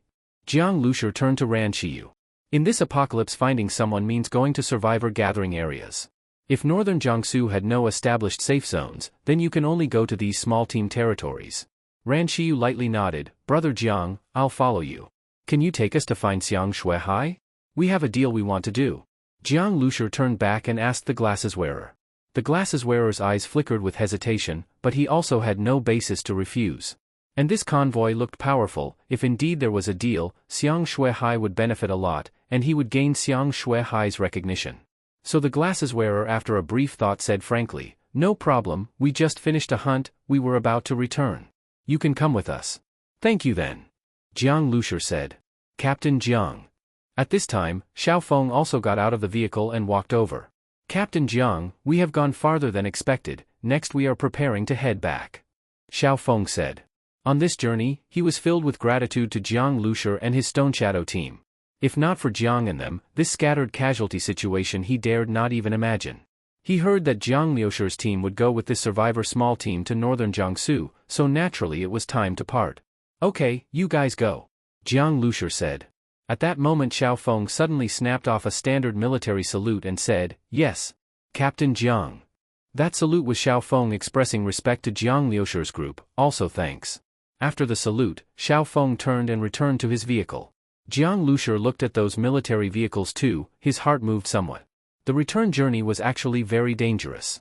They had fewer casualties coming here, but the way back was not certain. They had traveled so far, a new survivor gathering area lay just ahead, yet they still chose without hesitation to return. Such soldier spirit, Jiang Lushi admired. The glasses wearer on the side stared blankly for a moment, so those military vehicles were leaving? Then let's set off too. The glasses wearer smiled. After he got into the car, another ability user immediately said, "What's going on, why did those soldiers all leave?" He turned to look at the minibus and said, "Since that's the case, we don't have to pay them any mind." What he feared was those soldiers. Now the military vehicles had turned and left. Just a minibus and an SUV remained, nothing scary anymore. This ability user at first glance saw the Hummer modified SUV, his eyes lit up. Didn't you see how polite that officer was to that kid? Might have some strength. His ability wave wasn't strong, but that woman talking to him, her ability wave was very strong. "There's another person in their car whose ability wave is strong too," the glasses wearer said under his breath. Those soldiers left in front of them, yet the kid he referred to was still calm, going with them, obviously relying on something. "Don't be so strong in limbs, weak in mind. What strength are we anyway? Xiang Shuihai doesn't look down on us. Move less, think less, you'll live longer," the glasses wearer said. He also had ideas, but he had more self-awareness. The ability user listened. Though his expression was somewhat dismissive, he quietly shut his mouth. "I hope these people honestly take us there." On the minibus, Zero watched the car ahead, with zombie corpses tied to its roof, and spoke slowly. "They should. The glasses wearer isn't stupid," Ran Shiyu said. When the glasses wearer was talking to Jiang Lushi, she had been sensing his emotional changes. "Zero, you were originally in northern Jiangsu, you never heard of Xiang Shuihai?" Jiang Lushi asked. Zero shook her head. "Northern Jiangsu has no large safe zones. Survivor small teams each cling together, quite scattered. And I left for a while. These bosses, owners' names, maybe have changed several times. This Xiang Shuihai, I really haven't heard of him. But different bosses act differently. We don't know which type Xiang Shuihai is," Zero said. "Doesn't matter what type he is. If there's business on the table, we won't refuse," Jiang Lushi said. After following the vehicles of the glasses wearer and his group for several hours, the minibus arrived at a small county town. Outside the town a deep trench had been dug, many sharp wooden stakes planted within it, and a row of barbed wire fences erected. One section of the barbed wire fence had clearly been torn open with a large gap, then repaired. Inside the trench one could see many skeletal remains. The color of the soil looked very strange, as though soaked in blood. At the entrance to the town many vehicles were parked, and by the roadside sat numerous ordinary survivors whose eyes looked a little numb. Due to long nutritional deficiency they all looked very gaunt.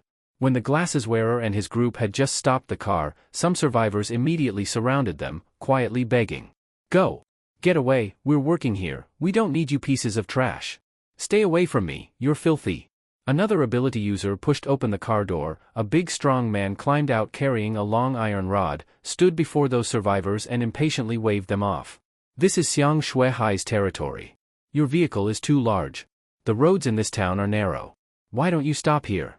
The SUV can go in instead," the glasses wearer said. Jiang Lushi had come here to do business, and naturally wanted to avoid trouble. Besides, the base vehicle had autopilot, so he wasn't worried about anything happening inside. If the deal wasn't smooth, he could contact the starseed in his mind and drive the minibus in himself. Let's get off the car, Jiang Lushur said. Zhang Hai, Sun Kuan, you two stay here and watch the vehicle. We'll go. After getting off the car, Jiang Lushur spoke to Zhang Hai and Sun Kuan. There were only a few seats in the SUV, and going with too many people made little sense. Zhang Hai and Sun Kuan had no objection, Ying stayed behind too. Jiang Lushur and the others got into the SUV, Jiang Lushur sat in the driver's seat. Seeing several girls emerge from the minibus, the glasses wearer froze for a moment, and the iron rod ability user's eyes went wide. No wonder they had a minibus, so many beautiful girls on board. That is living well. As another ability user, how come he didn't get such treatment? The glasses wearer couldn't help taking a few extra glances at Li Yusin and the others. Girls like these, he rarely encountered them before the apocalypse, even if he did, he wasn't a guy who could meet them. When these beautiful women inside. What a luxurious way to live. As fellow ability users, why didn't he have such fortune? Even the glasses wearer couldn't help but glance a few more times at Li Yusin and the others. These kinds of girls were out of reach even before the apocalypse. Just seeing them was rare, let alone forming connections. As soon as the girls stepped out, they became a striking sight.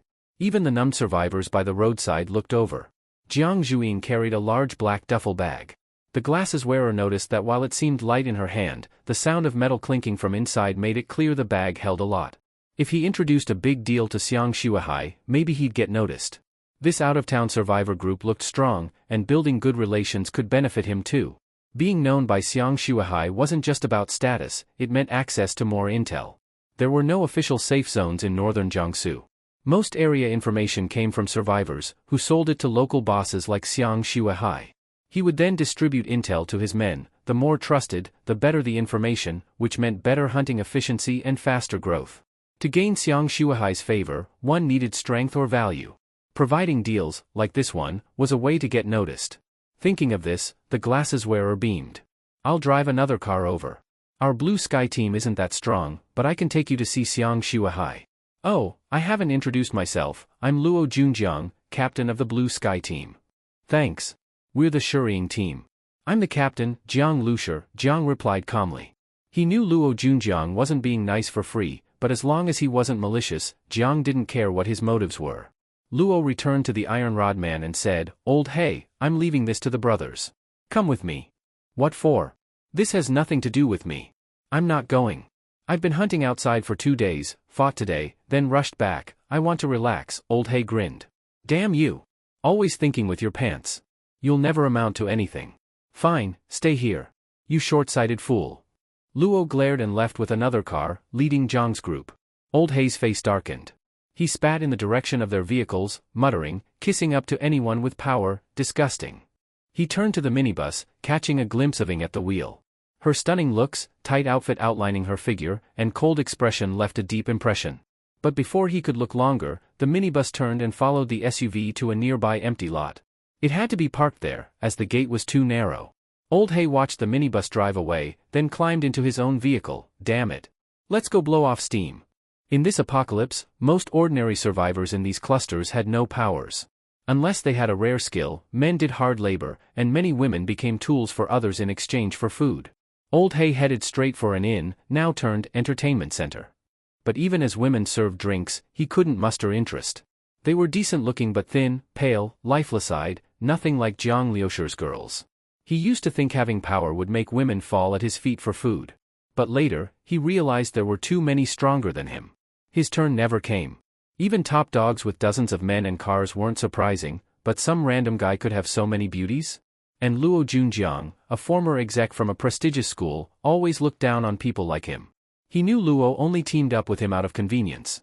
Seeing Luo now eagerly helping a stranger's team, just because they had military escort before, hoping to latch onto a powerful ally, it disgusted Old Hay. He even feared Luo would kick him out of the Blue Sky team if Xiang Shuahai took notice. They started that team together, how could he just be cast aside? As this possibility burned in his mind, his fists clenched with a crack. Boss Hay, not as eager as usual today, the inn's hostess, Sister Ma, cautiously approached, noting his sour face that scared the girls. Get lost. Old Hay snapped. Ma jumped and quickly backed away. What's his problem, she muttered inside, not daring to speak out. Then she saw a group entering and her eyes lit up. She rushed over. Brother Wu. Long time no see. Must have had a great hunt? Wu was the bald leader, his scalp crisscrossed with scars. He looked fierce. Ma flattered him with practiced fear. Wu grinned. Pretty good. Took down 2 mutant beasts. One was a big one, 7 or 8 tons. 7, 8 tons? That must be huge. You're amazing, Brother Wu, she said, feigning shock. Wu clearly enjoyed the praise. He slapped her rear hard, making her squeal theatrically. Old He recognized Wu's group, 6 ability users, lots of guns, top 5 in Xiang Shuahai's territory. Wu's main hobby was women, he'd killed dozens during play. Even Ma feared him but had to treat him well. The women here, seeing Wu's group, turned pale and backed off, terrified they might be next. Most had been forced here, and with a man like Wu, torture to death was likely. Got anything fresh? Tired of the same few girls over and over? Wu said. Just then, he saw Old He approaching. Brother Wu, I've got something fresh for you. Did you enjoy the story, guys? I hope you did. Support this video with a like and a comment. I'd really appreciate it. Thanks for watching and see you next time.